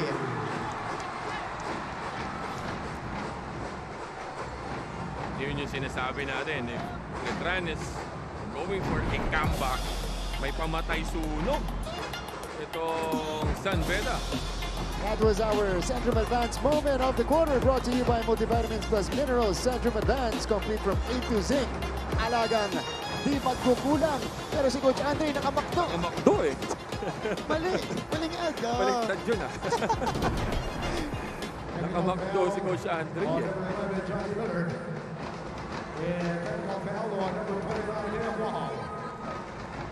Wow! Big development here, Big Bo. Oh. Miller will be thrown out. Yes. The question there is, if you get thrown out, will you be suspended in yes, game 2? in game 2, di ba? Kasi just like in our previous, pagka na-thrown out ka, it's an automatic suspension next game. Yeah. Pero ngayon, different scenario because it's 2 technical fouls. That's the question there, di ba? Pero, pa rin eh. Thrown out ka pa rin eh. Di ba? So, I don't know. Depende sa ating mga, sa rules and regulation of the NCAA. So, 2 technical fouls of flops. Yun ang, this is the dad of Miller. Yes, That's sir. Mr. Dale Miller, who just got in this morning, by the way, from the U.S. 2 techs on Miller. He's out of this game.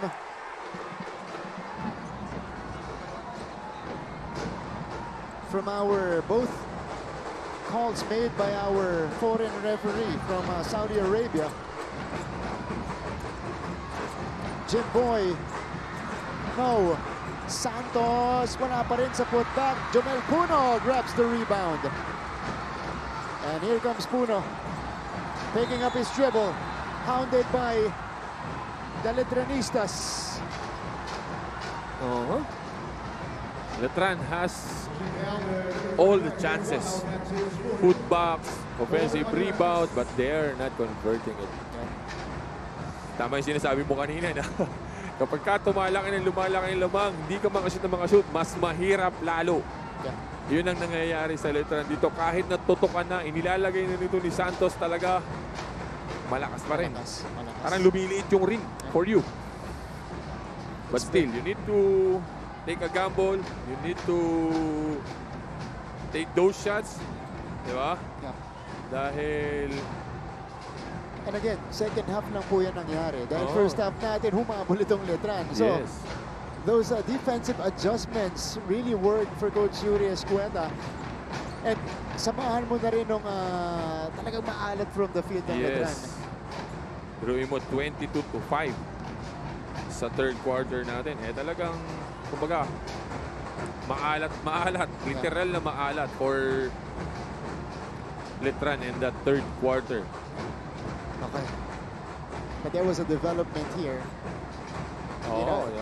It's just happened the previous possession. Let's say San Beda gets this. It's a 17-point. Although this is not yet a done deal. That's a done. Let's say San Beda gets this. Well, are they going to decide on the suspension? Kasi na-thrown out itong si John T. Miller. Kasi on our rules, if you get thrown out, that's an automatic suspension the next game. Diba? Kasi it happens with Will Gosu. That's right. Na-suspended siya, na-thrown out siya sa game 2, game 3 of the finals. The next season, nag-sinerve niya. Ano siya, oo. Yeah. Sinerve niya yun. So, but you have a point also earlier. Kasi coming off two technical fouls naman. Ito naman, 2 technicals ito eh. Yeah. Yung mga previous scenarios natin, disqualifying fouls, sportsmanlike plus technical, yung mga ganun. But this one is a different scenario. It's 2 technicals for Jonty Miller. Kaya, yun ang tanong natin kung ano yung sanction on that one, di ba? Well, we will wait. We will wait. Yeah. We will Meron lang tayong 2 araw para hindi, baka bukas. Bukas lang, alam na natin, di ba? Na, tama. So, Reyes connecting on the free throws here to extend the lead back up to 19. Bumaba na sa 15, bumaba na sa 13, pero ayun nga. Lagi may pamatay sunog. Eto na naman. Manalili starting to take matters into his own hands. They need to make a run really early. Ooh, Ayan na. the steal. MDO, easy basket inside. So, Letran cutting it down to 15. Ball pressure applied, and this is... Ayun naman. Technical din. A tech on Manalili, and it's still referee Abdullah calling the technical on the flop. Sige, pasa muna natin sa ating courtside reporter from San Beda's side. Oh, hold on. That's his 5th foul para dito kay Titing Manalili. Huge gamble. Hindi natin nakita yun na 4 na pala siya. Doon sa natin with 5 minutes. Nauna pa siya kay Nigel Gonzalez who suffered 4 kanina. Gumambol si Coach Yuri with 7 minutes. Nauna pa siya kay Nigel. Okay, pasa natin sa San Beda. Nandito si Aaron D. Aaron? Martin and Bo, despite Jonty Miller getting thrown out in this 4th quarter, you have to admit that he is happy with his parents coming out to support him all the way from Bay Area, California, coming all the way here in his first ever finals game. Now, when I spoke to Dale Miller and Leilani Miller, they mentioned that just before Jonty got thrown out of this ball game, he was actually doing a really good job on his ball game today, especially with the physicality, which Dale Miller mentioned that reminds him a lot of 1990s basketball. Nabanggit rin naman ni Dale Miller that, of course, he was the trainer of Jonty Miller ever since he was a baby, and he's just so proud to see his son today. But, you know, it was really tough for him to get thrown out in today's ball game, but nonetheless, the message of Dale Miller to his son to end this game is to give maximum effort in these next finals games. This courtside report is brought to you by Skechers Basketball. Comfort that performs. Martin and Bo. Thanks, Aaron. Jimboy Estrada scores right here, is now experiencing cramps, but that's a great story on the dad of Jonty Miller. Mr. Dale Miller flew in from the US just this morning. May jet lag pa daw siya. Wow. Tapos talagang in support of his son. Yes, sir. Magkano pamasahe, no, Brad? Tama nga eh, di ba? And it's, peak season pa because correct. You're getting into holiday. Ito na naman si Reyes. Jimmy Reyes Wala. left with space. Joe Celso cleans it up. San Beda has had all the answers today. Yun naman yung trabaho nito ni Joe Celso, getting those offensive rebounds, putbacks. Ito yung medyo tahimik sa ball game natin. Ito si Deo Quahaw. Another body on the floor. And this will be on MDO. Yes, sir. Both teams in the penalty already. Ito yung gaaw kanina ni Jimboy Estrada. Going by Jimmy Reyes. By Jimmy. Answers right back. Ito yung putback ni Joe Celso. You need to put a body on him kasi he knows where to place his and where babagsak yung bola. Kaya kailangan pakasautin mo to. Parehas na kayong hindi makakuha ng rebound. Gano'n na lang ang mentality mo if you're guarding Joe Celso. The Knights have to manage life without Titing Manalili in the last 4 minutes and 11 seconds of this game. And they're trying to come back in this one. San Beda, though, they have shown composure in this 4th quarter. Actually, all throughout the game. All throughout the game, yeah. Kapag nagkakaroon ng run itong Letran, may pang-counter sila. Bumaba sa tatlo. Pagdating ng third quarter natin, they really step on the gas. 22-5. Pagdating dito sa fourth quarter natin, inuunti-unti ng Letran, but they have a counter right away. Kaya naman, hirap talaga sila. And it's coming from different guys. Yes, sir. Talking about San Beda, you know, Jimmy Reyes off the bench today has been fantastic in his first finals appearance as well. Reyes, look at him, 7.5 minutes off the bench, 8 points and 3 rebounds. Wow. You know? June Roque rattles home the first free throw.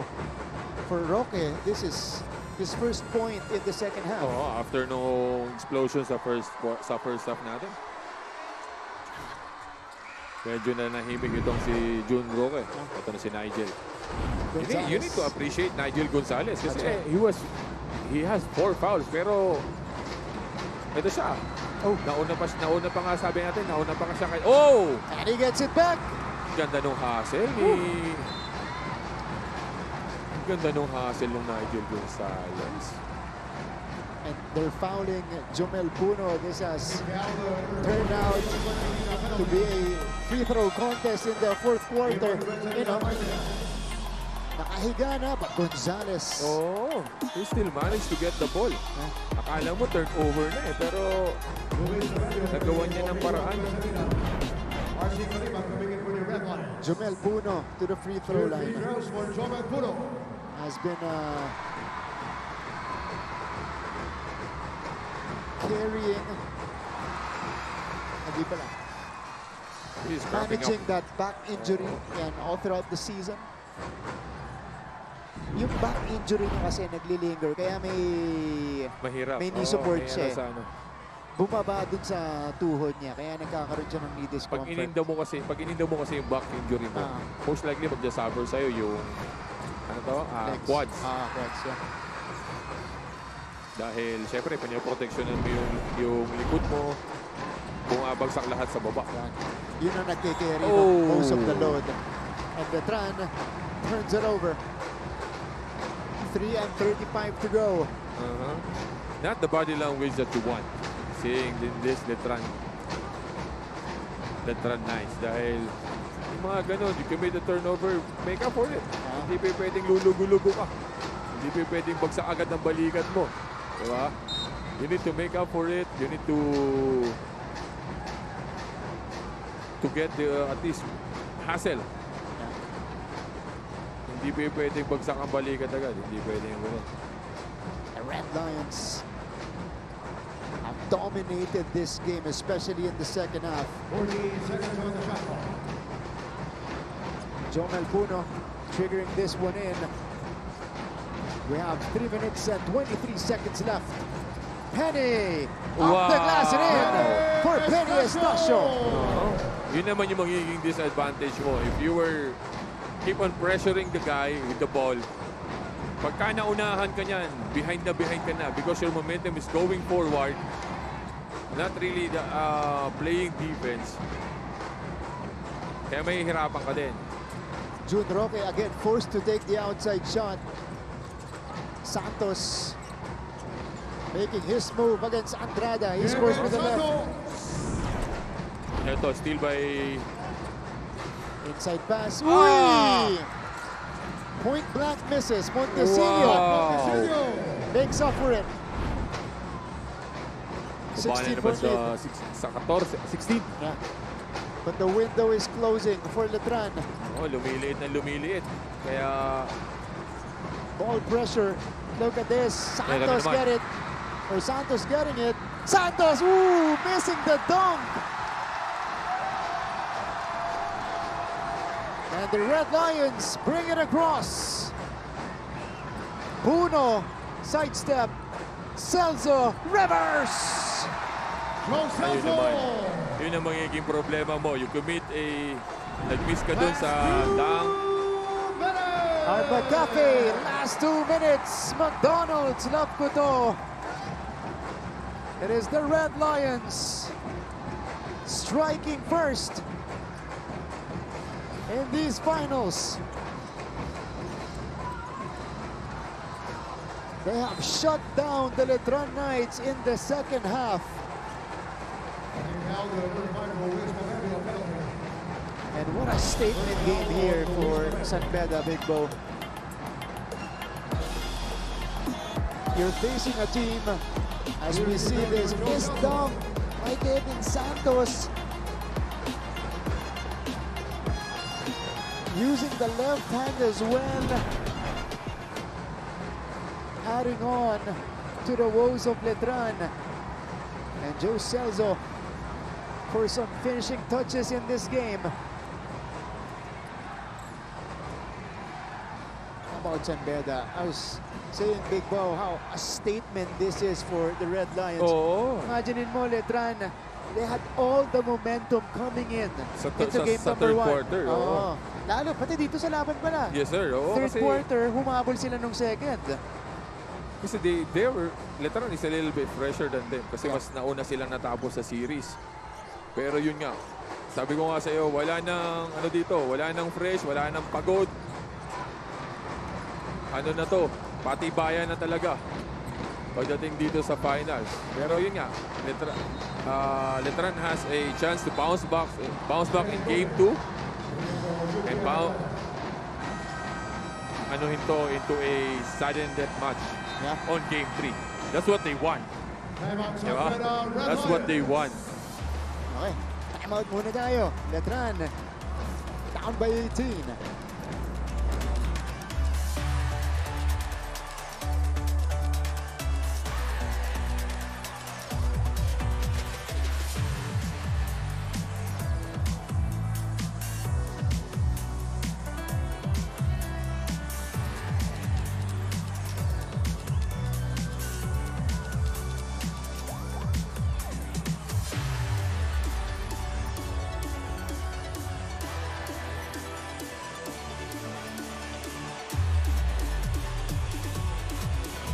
To our coverage, the last minute and 22 of game number 1. Yes, we're with Martin Javier and Big Bo Belga here in the coverage. San Beda versus Letran, and it's been all San Beda in the second half. First half, seesaw battle. First quarter sa San Beda, second quarter sa Letran. Pagdating ng third, that 22-5. Third quarter scoring para dito sa San Beda. They never look back. Yun yung sinasabi kanina ni Marty na sa first quarter, they never look back. Pagdating ng third, they never look back talaga until this fourth quarter na merong mga counting runs itong Letran, but no, may pang-counter kami sa inyo. And yung pang-counter nila is mas mabigat eh. Di ba? They were getting a 4-0 run. Kumakaunter itong San Beda ng 3. So, parang kumbaga nagiging even lang. And that's one of the differences in this game, outside shooting para dito sa Red Lions. Again, we mentioned earlier, when they're connecting like this, 9 out of 31 from long range compared to 2 out of 22 for Letran. They're almost impossible to beat. That's what's missing also for Letran. Kasi I don't think Deo had made a 3. Chiboy, I don't think Chiboy made a 3. Yeah. Ang alam ko, si Rocket tsaka si ano lang eh. The point guard kanina, si Damad. Damad. Diba? That's the 2 threes that they have. Ayun pa. And Letran fumbles the possession. Oo, nagtuloy-tuloy na yung kumbaga, yung bigat na dinadala ng Letran, nagtuloy-tuloy na. Dahil turnover after turnover ang nangyayari dito.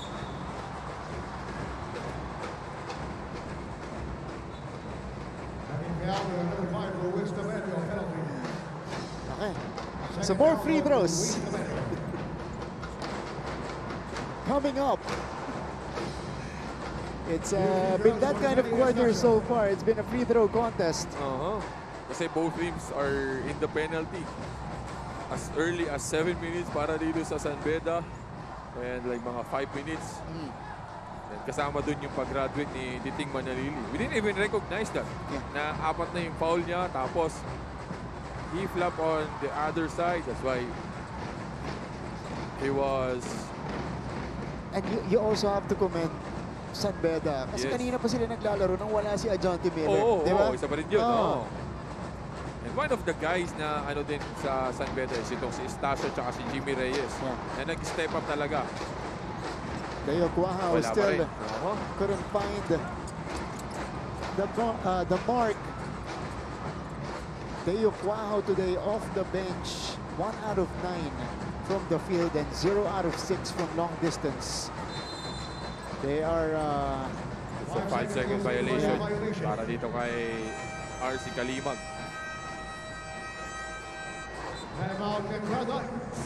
the Letran Knights will call for a timeout. Last 39.6 in game 1.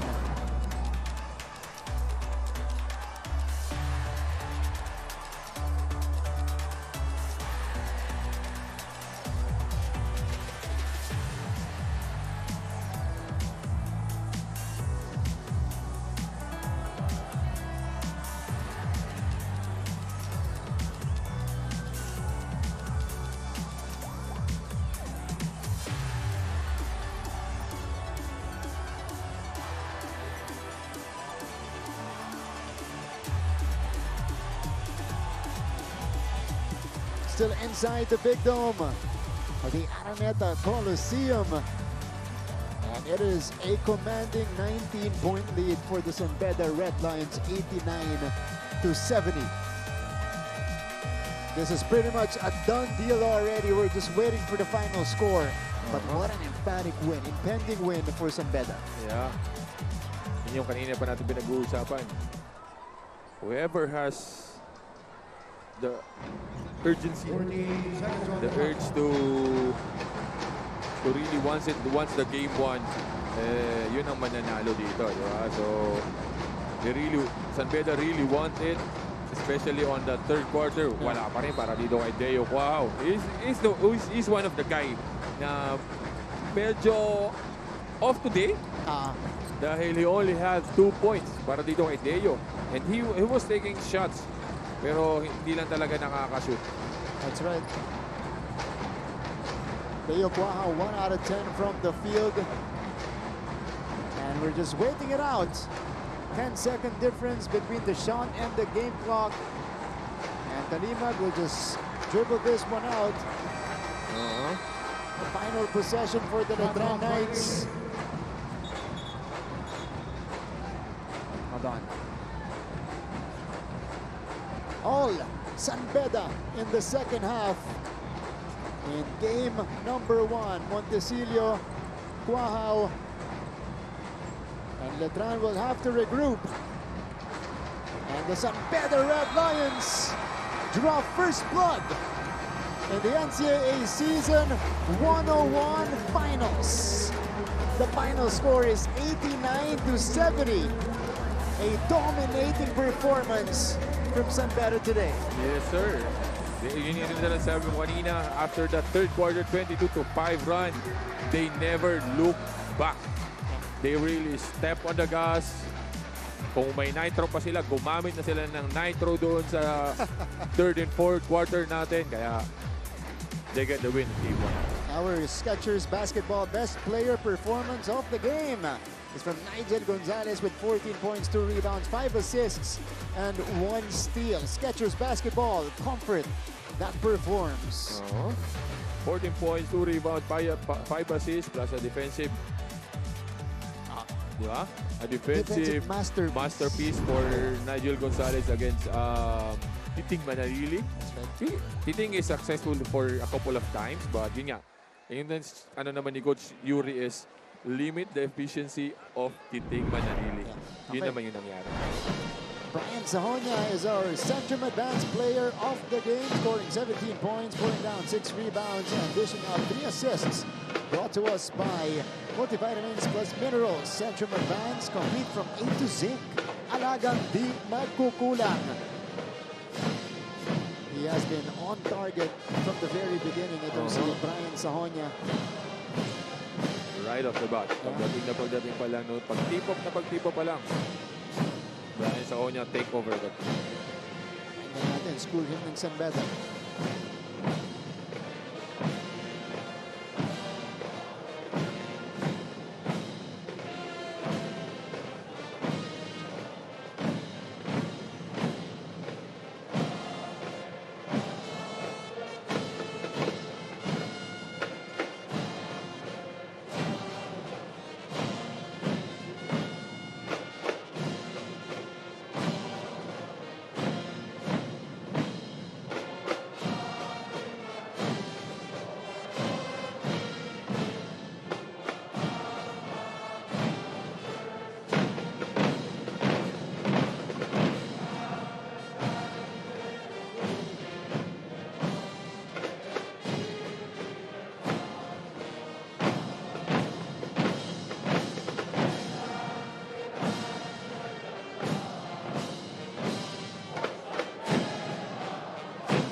The final score in game number 1 is 89-70.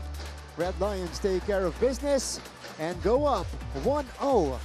And they're also 1 game away from the championship. Huwag kayong alis mga kapuso.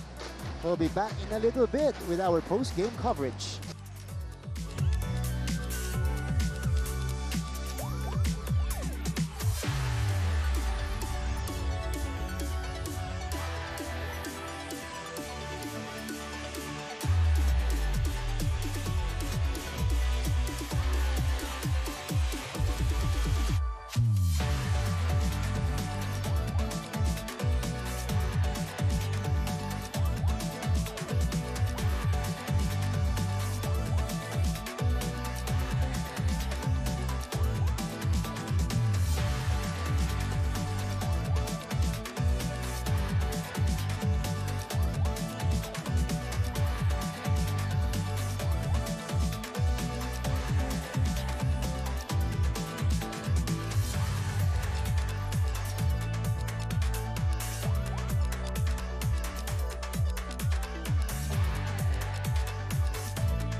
Welcome back to the coverage. Post-game discussion begins. Dito po sa game number 1 ng ating finals for NCAA Season 101, 89-70. Para dito sa San Beda Red Lions going up 1-0 and only 1 game away from the championship. Martin Javier alongside Big Bo Belga. And now we are with our winning head coach, Coach Yuri Escueta of the Red Lions. Thank Coach, you, guys. Thank you. Thank you. We want to congratulate you for this dominating performance. It's really hard to dominate in the finals, Coach, but you came out fully prepared and you came out with the type of intensity that the finals require. Talk about the performance first of your team. I was happy with how we played defense at the start of the game and at the start of the third quarter. But we have to be better in terms of taking care of the ball because we're giving them opportunity to score. So it's hard to play good defense if you're careless with the ball. So we have to be able to adjust with the physicality. If that's how Letran's gonna play, kailangan matuto kayo mag-adjust. Coach, kayo yung kumbaga less na fresh na team kasi you were in action in a big game against Benilde last Sunday. How did you spend the past 2 days in preparation for this one? Puro mental, viewing, adjustments, and of course the number one priority is to get our players rest and rehab. Okay. Hindi, ako naman, pagdating dun sa natin, first half natin is a seesaw battle. San Beda in the first quarter, Letran in the second quarter, pero pagdating ng third quarter, 22-5, third quarter run, and then you guys never look back. Ano yung, kumbaga, isa sa pinaano mo dun sa huddle nyo in the dugout na talagang nagpabuhay dito sa mga players mo?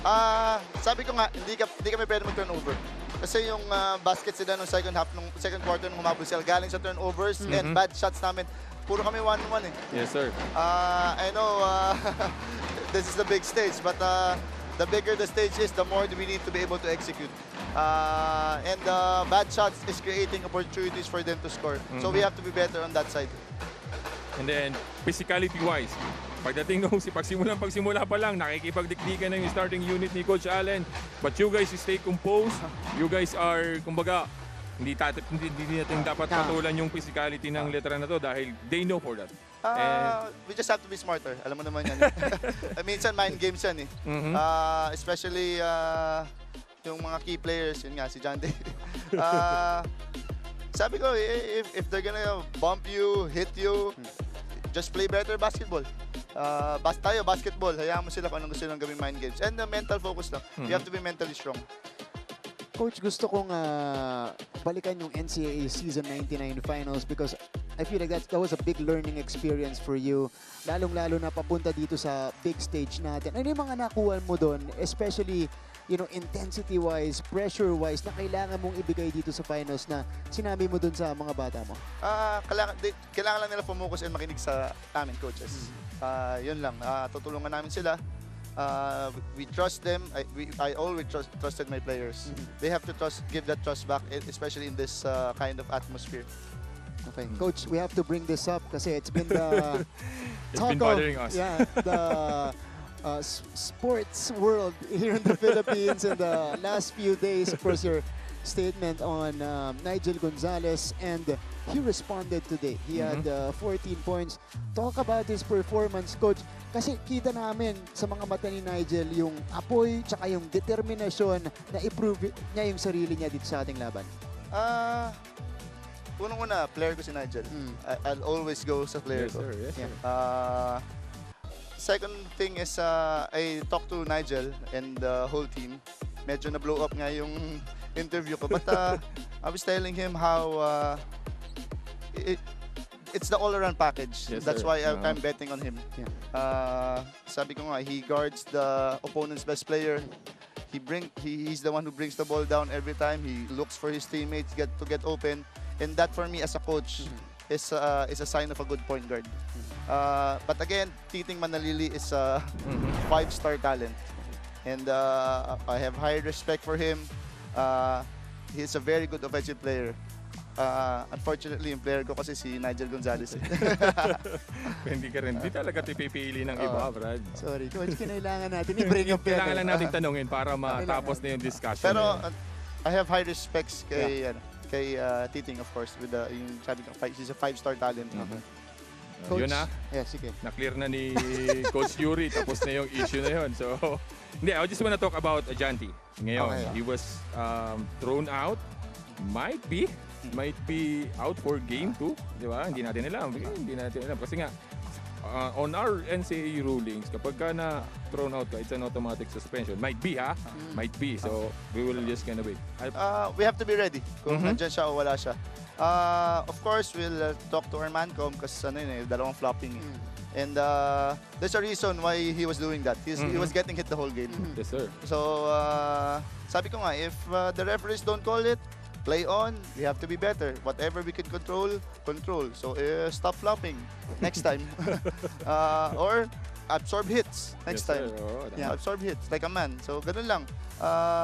But we have to be ready. Kung nandyan siya, wala siya, gahanda kami. Coach, of course, you'll need the services of the other guys. And today, you had some unsung heroes on this squad. Kanina, si RC Kalimag hit big shots in the first half, and then Jimmy Reyes also provided quality minutes. Pag-usapan mo yung mga players na yon who continue to stay ready for you, ready pumasok, ready maglaro para sa San Beda. It's just the trust that we have with one another. Jimmy had a shaky start. I wasn't able to play RC last game, and they were ready.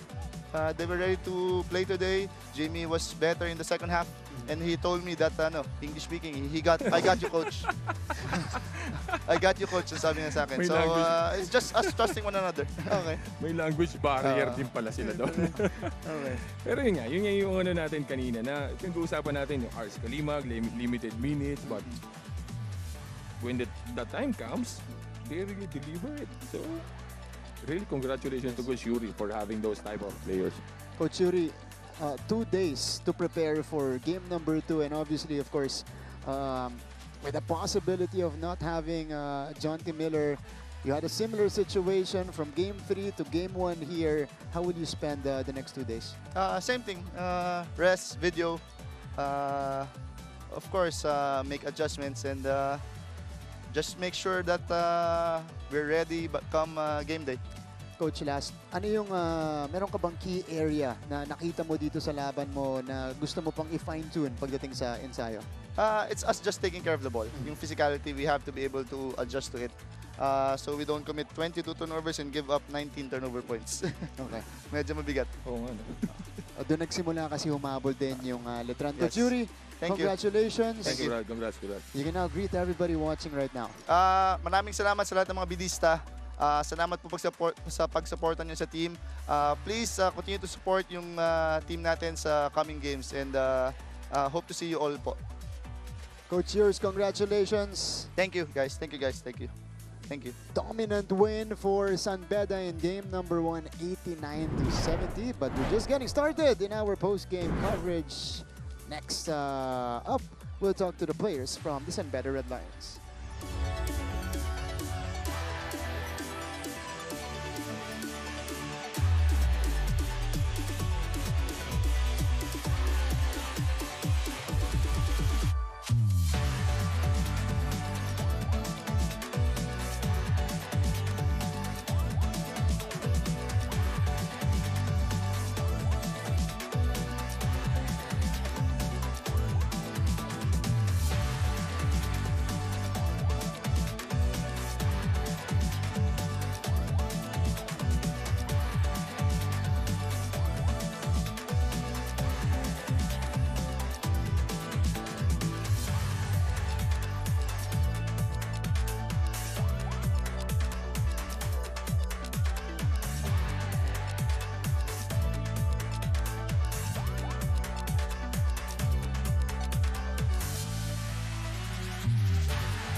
Welcome back to the coverage post-game discussion of this matchup between San Beda and Letran in game number 1 of the finals.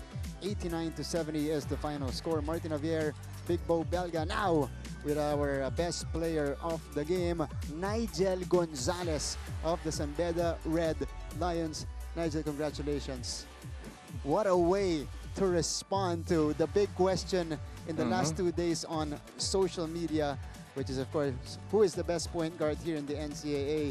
Nigel, first off, we want to congratulate you. Game number 1, ang gandang panalo to para sa San Beda. Okay, para sa'yo, how are you guys able, as a team, how are you guys able to do it on the court? Kasi simula pa lang, iba na yung klaseng intensity yung nakita namin mula sa inyo. Well, it's all about Coach Yuri's preparation and us being able to execute kung ano yung pinapagawa niya sa practices, and props din sa teammates ko na lumaban talaga today. Nigel, we've been covering you since high school from the Mapúa Red Robins. We know your capability on the court. Leading up to this day, there was a question, best point guard in the NCAA, and we saw you. Nakikita namin sa body language mo that you have a chip on your shoulder, you had something to prove here. Anong sinabi sa'yo ng mga coaches mo, mga teammates mo, bago tong laban natin, at saka kaya nakita natin yung motivation mo? Well, wala naman sila masyadong sinabi sa akin, and for me, wala din namang pressure kasi I know what I'm capable of. And ginagawa ko lang rin yung trabaho ko for us to win. Ayun, ako naman, right off the bat, from the first quarter pa lang, you were so aggressive on offense. But yun nga, pinag-uusapan natin kanina, we know Nigel as a defender talaga. But pagdating sa game 1 ng finals na to, right off the tip-off, you were dishing it off, you were so aggressive on offense. Ano yung kumbaga, inano mo sa sarili mo na pagdating dito, kailangan, I need to be aggressive more on offense rather than on defense. Well, it's the finals na rin eh. Kumbaga, no room for errors na, or di ako pwede maging hesitant sa decisions ko. So, ayan. Nigel, this is actually not new to us that you're performing in the finals. You did this in your very first year in season 99 where you guys got the championship. What is it about the finals pressure, the finals intensity? Is it the bright lights? Is it the bigger venue that really, brings out the best from Nigel Gonzalez? Ako kasi gusto ko yung mga ganito eh. Yung maraming crowd, maingay. Gusto niya lagi gusto ko nasa yung mga finals. ganitong moment. Nasa tamang school ka.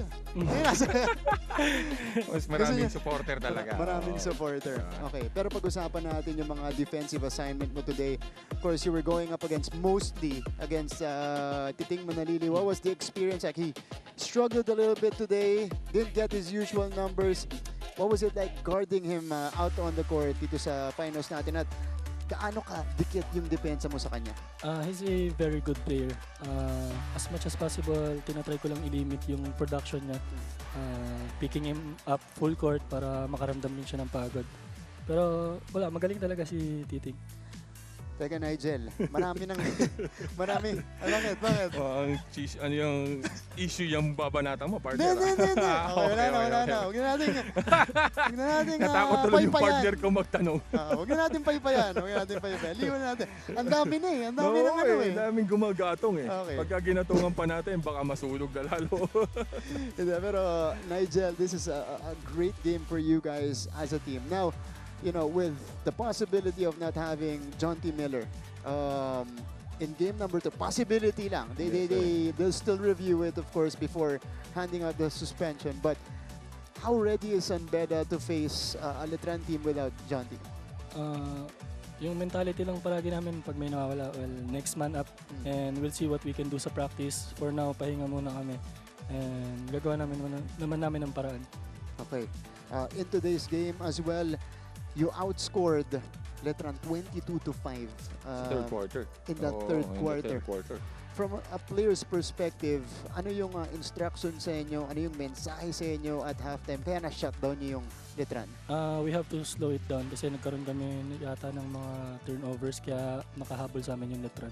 Nag-execute lang kami ng mga plays namin, and luckily na-shoot ng mga teammates ko yung shots nila. Nigel, ito pala yung tatanong ko kanina. Kaya naalala ko na eh. Iba yung tinanong ko. Filler lang. Nigel, marami ng analyst nagsabi, para ka daw SUV. Yes, sir. Diba? Ng mga guardia. Yung iba kasi parang mga sedan. Siyempre, lalo nung series nyo against Benil, talagang binubuli mo sila. Ancheta, Torres. What can you say about that? Na parang ikaw yung heavy-duty guard dito sa NC. Mga Fortuner. Ayun na. Hindi nga eh. Parang RAM to eh, di ba? Wala naman. Siyempre, kailangan ko rin gamitin kung ano yung advantage ko. Mostly naman sa guards, mas mabibili sa akin. So, ginagamit ko lang yung strength ko. Okay, huli na lang. Dahil we know you as, you know, the go-to guy of the Mapúa Red Robins when you were in high school. Kailan nag-shift na talagang fully in-accept mo yung role mo as a defense first guard? And then, tsaka yung we were watching him on the Red Robins, he is a forward on that time. Hindi siya point guard, Brad. Hindi, kay Nigel lang yung bola nun. Yun lang. yun pala yun. Kay Nigel lang pala yung bola, kaya siya. Pero he was playing the bigger spot, not the point guard spot. Pero, and then you translate it in Beda na ngayon, ikaw yung facilitator, defender of the star players. Yeah, you need to make shots also. Yung transition na yun from a big to a point guard na sabi nga ni Coach Yuri, pinakamagaling na point guard. Kaya yan. Sinabi ko lang yung sinabi ni Coach Yuri. Si Big Boy yung nag-aasin dito eh. Di ako eh. So yun eh. Hindi, yun lang. Yun yung transition mo. Kailan nangyari yung shift na yun? Simula naman high school, under coach yung sanay na ako na sa akin niya pinapa-facilitate yung offense, and ako kumukuha sa best player ng kalaban. And yun, feel ko sanay na lang din ako. In-embrace mo lang dito sa college, lalo na, you know, you have a potent team like this. Nigel, congratulations. 14 points today. What a performance from Nigel Gonzalez. Alam ko marami nanonood sa'yo. Batiin mo na silang lahat. Binabati ko po yung family, friends, and loved ones ko from Lipa City, Batangas. And shoutout din sa mga teammates ko and kay Lord for giving us the win. And yan, shoutout kila Daddy, Mami. And yan lang. Lagi yan nandito. Very supportive parents. Very supportive. Yan. Nigel Gonzalez, congratulations.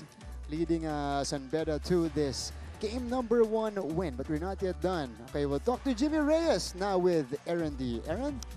Maraming salamat, Martin and Bo. Kasama ko ngayon, Jimmy Reyes from Cali, first-year player for this Beda Red Lions team. Congratulations on the win, Jimmy. Thank you. Big performance from you, big performance from your team. Tatanungin lang kita, you said you understand some Tagalog, but Earlier nga we saw it. It was a pretty slow start for you, Coach Yuri mentioned, but toward that second half, you started to get your groove. How did you overcome that? I mean, I think this whole year I've just been up and down. You know, I got to find that consistency, but I just want to say, you know, shout out my teammates and my coaches. You know, they continue to believe in me, and you know, especially Ukes, you know, Coach Ralph, all them. You know, they just keep encouraging me on the bench, and you know, Coach Yuri, all that belief in me, and you know, you just got to be ready when your number's called. That's what this team's built on. And you were really ready earlier in that game. Speaking of this rivalry game, such a big pressure ball game for you. First time to be in the finals for a Letran Beda game. You ever seen anything like this before, Jimmy? I mean, in the regular season, it was crazy too. But I mean, in the finals, I think it's just a different atmosphere. There's more, you know, at stake. But you know, I'm enjoying it and couldn't ask for more. And we talked about it early in the season. I think I interviewed you earlier. You said that you were going to take more of a facilitator role for your team because there's a lot of players who can score on your squad in these finals. Ano ba yung magiging role mo? Are you going to be more of a scorer, defender, or maybe a facilitator again? I think I'm just doing what I need to do to get that win every game, you know. I mean, Coach Yuri and them always tell me stay aggressive, always tell everybody stay aggressive, but I think you just got to make the right decision, you know, score when you're allowed, when you're able to score, you know, make the right reads, make the extra passes to your teammates, and I think all of us are just going to do what we need to do to get this next one. And Jimmy, towards the latter part of the game earlier, we saw it, you fouled out, Sahonia fouled out, Shanti Miller technically fouled out. How do you guys move on with this, or how do you guys end that game properly? I think it's just our team, like I said, is built on trust and togetherness. You know, we went through a lot in the preseason, but I think right now we're all together. We have one goal in mind, so I think we just trust each other. The coaches trust all of us, and we just want to do this together and you know, win every game together, and that's pretty much it.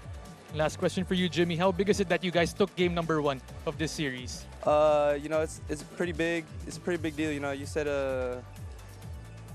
what's it called? It's the standard. Yeah. You know, we're up 1-0, but we can't relax. The next game they're gonna come out even stronger, and they're gonna try to win. You know, it's do or die for them, and we can't come out lackadaisical just because we're up 1-0. We want to stay aggressive and, you know, finish it off as soon as possible. But we know it's gonna be hard. It's a very good team. And the Beda Red Lions team gonna look to close it out in game number 2. But before I let you go, Jimmy, now's the time to give your shout outs to the supporters of the Beda community as well as your fans. You know, I just wanna shout out you know, Beda community. You know, they're always out here showing up. Shout out my parents, my uncles, my brothers and sisters, and all my family out here in the Philippines. You know, they're always supporting, and I love you guys, and I'll see you guys soon. Maraming salamat, Jimmy Reyes. Big performance. First-year guard for the Beda Red Lions team. Throw it back to you guys, Martin and Bo. Thanks, Aaron. Quality production off the bench from Jimmy Reyes today. And now, okay, I think we're heading to a quick break first before we talk to this guy, Brian Sahonia. Okay, Alex.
Welcome back to the coverage. Still in our post-game coverage of this game between Beda and Letran, 89-70 final here.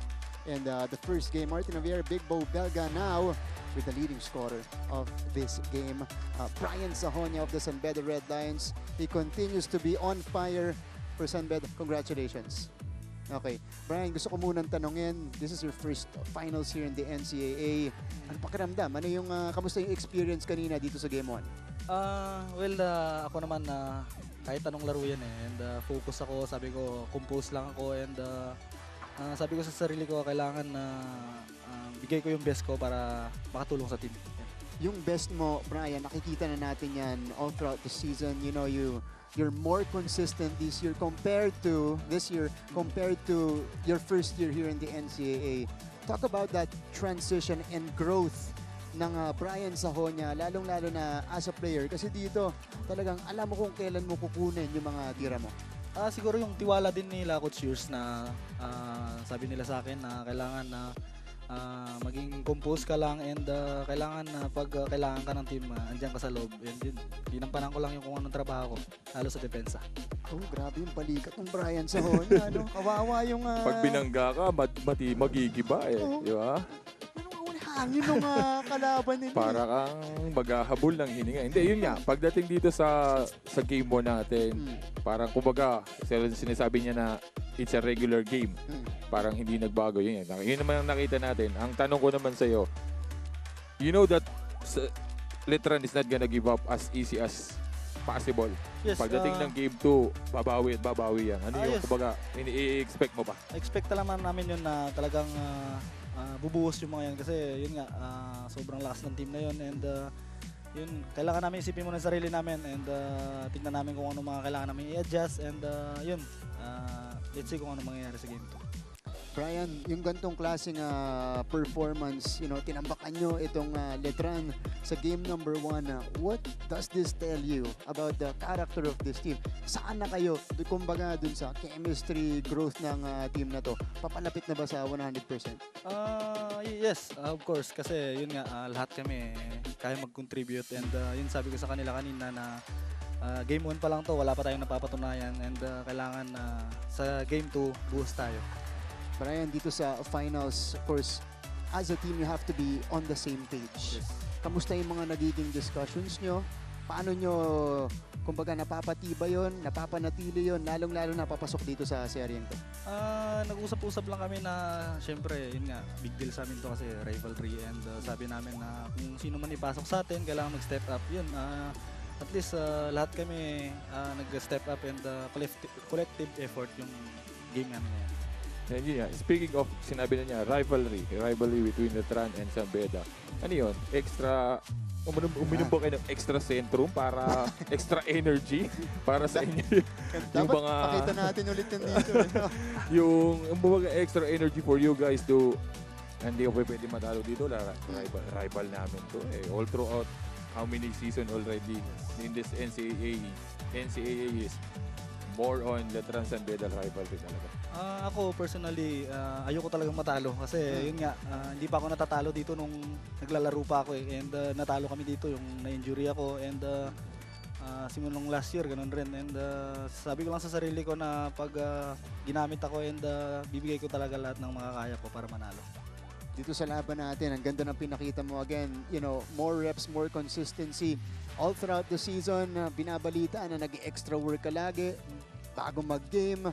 Dito sa game number 1, ano yung personal preparation mo, mentally tsaka physically? Nagpahinga talaga ako and alam ko na sobrang nakakapagod yung game na to and nag-review lang ako ng mga scouting namin and yun, pinakamahalaga talaga yung pahinga namin. Yung dito ng mga player, may mga pasayan bukas ha. Meron na, sarap pala meron, okay. Yung mga kalaban niya yung magpapahinga, ang gusto. Kaya nga, Brian, congratulations. Again, top scoring Beda today with 17 points. Batiin mo na yung mga nanonood sa inyo. Una-una sa lahat, nagpapasalamat ako kay God sa bigay niyang panalo and sa Beda community na walang sumusuporta sa amin and sa family ko, nasa Iloilo na nanonood ngayon, sa mama at papa ko, sa mga kapatid ko at sa mga pamangkin ko, pati na rin sa tito ko nasa UK and sa mga kaibigan ko dyan nanonood and sa girlfriend ko na nandito ngayon, pati rin sa mga kaibigan ko. Ang tanong, dadalhin mo ba sila sa game 2? Weekend yun ha, Sabado, pwede. Hindi, kung sino yung kasama niya ngayon, yun din sa game 2. Yun din. Pahiyang yun yung mga natawag na pahiyang ng mga players. Tama. Okay. But Brian, congratulations. Congrats. Good luck. 17 points today for Brian Sahonia. But again, we got more players to talk to. This time, it's Penny Estacio kasama ni Gleisel Calpo. Gleisel? Yes, Martin, kasama ko nga ngayon ang isa sa mga go-to guys ng Beda Red Lions, of course, Penny Estacio. Penny, congratulations on that very convincing big win against your arch rivals, the Letran Knights. Eto, Martin, kausap ko si Penny, nakwento niya sa akin just now na actually he was present 2015? Was it Yes, 2015? yung last Beda Letran, I was there. Okay, and he was just 13, but now you're inside the court. Different na siya.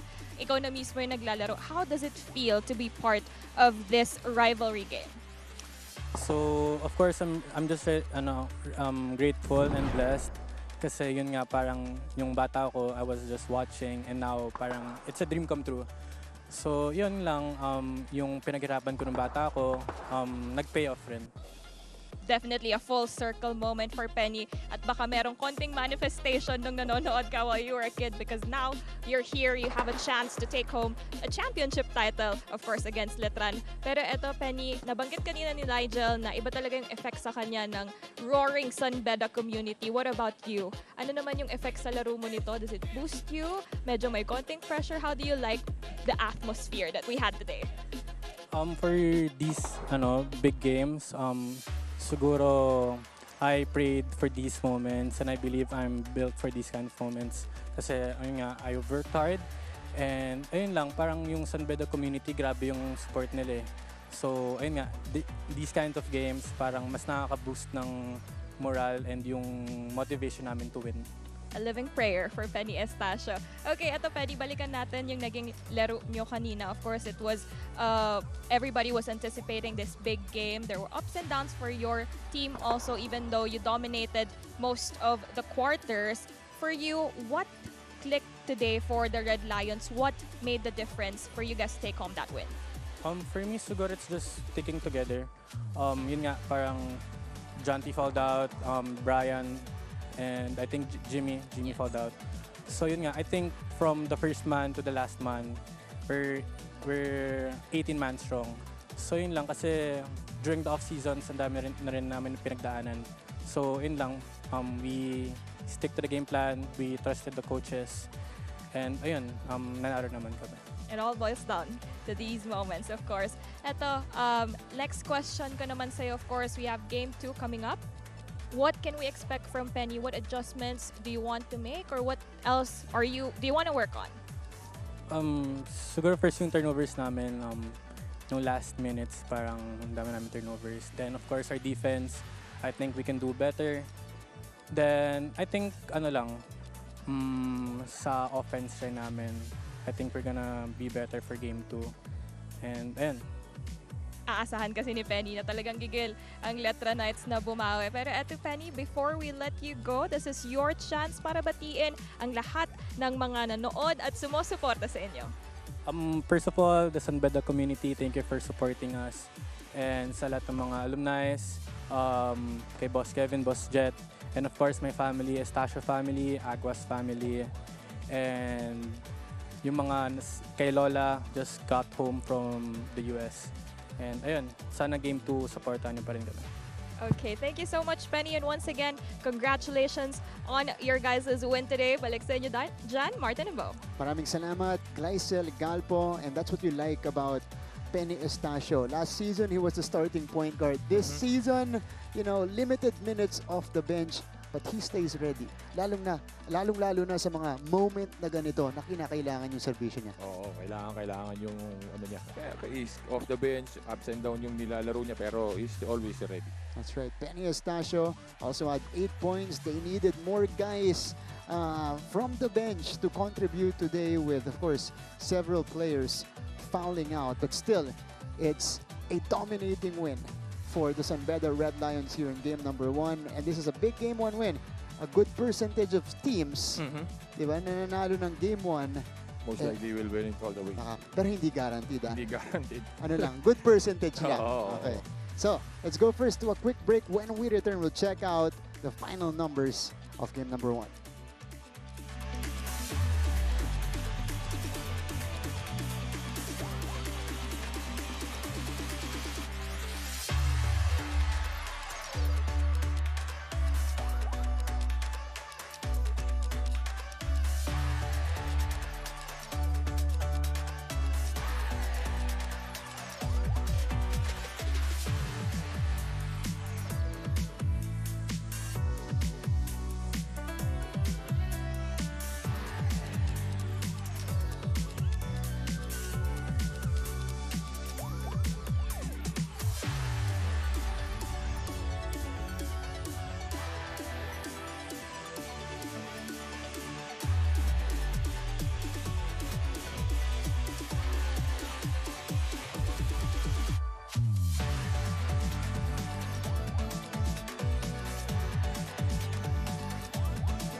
Welcome back to the coverage. NCAA Season 101 on GTV. Final few minutes of the coverage. It is on Beda drawing first blood here in the finals, 89-70. The final numbers in this game. And again, when San Beda is hitting like this from long distance, they're very hard to beat. It is. Yes, you can see the stats. It's most likely the threes. That yung pito na yan, pag kinumbert mo yan, it's 21 points. So, most likely that's the story of the game. They shot 9 out of 31 and then 2 out of 25 naman dito para sa not really getting the rhythm for Letran in the outside shot. Tapos pagdating sa rebound, really dominated by San Beda 50-40, and then ito nga yung sinasabi natin, perimeter points plus 19. Ito plus 21. Yun yung sinasabi natin kanina, plus 21 ang San Beda, and then starter points 58-7 dahil nga yung starters na inano ni Coach Allen hindi yun yung expected na starters na tinitingnan mo. So talagang lalamang ka talaga dito ng San Beda. So most likely that's the story of the game, is a 3-point shot by San Beda, 9-2. Because I remember, Big Bo, there were games that were close. Hindi tumatama yung mga tres nitong San Beda Red Lions, but they were still in there. And they won some of those games.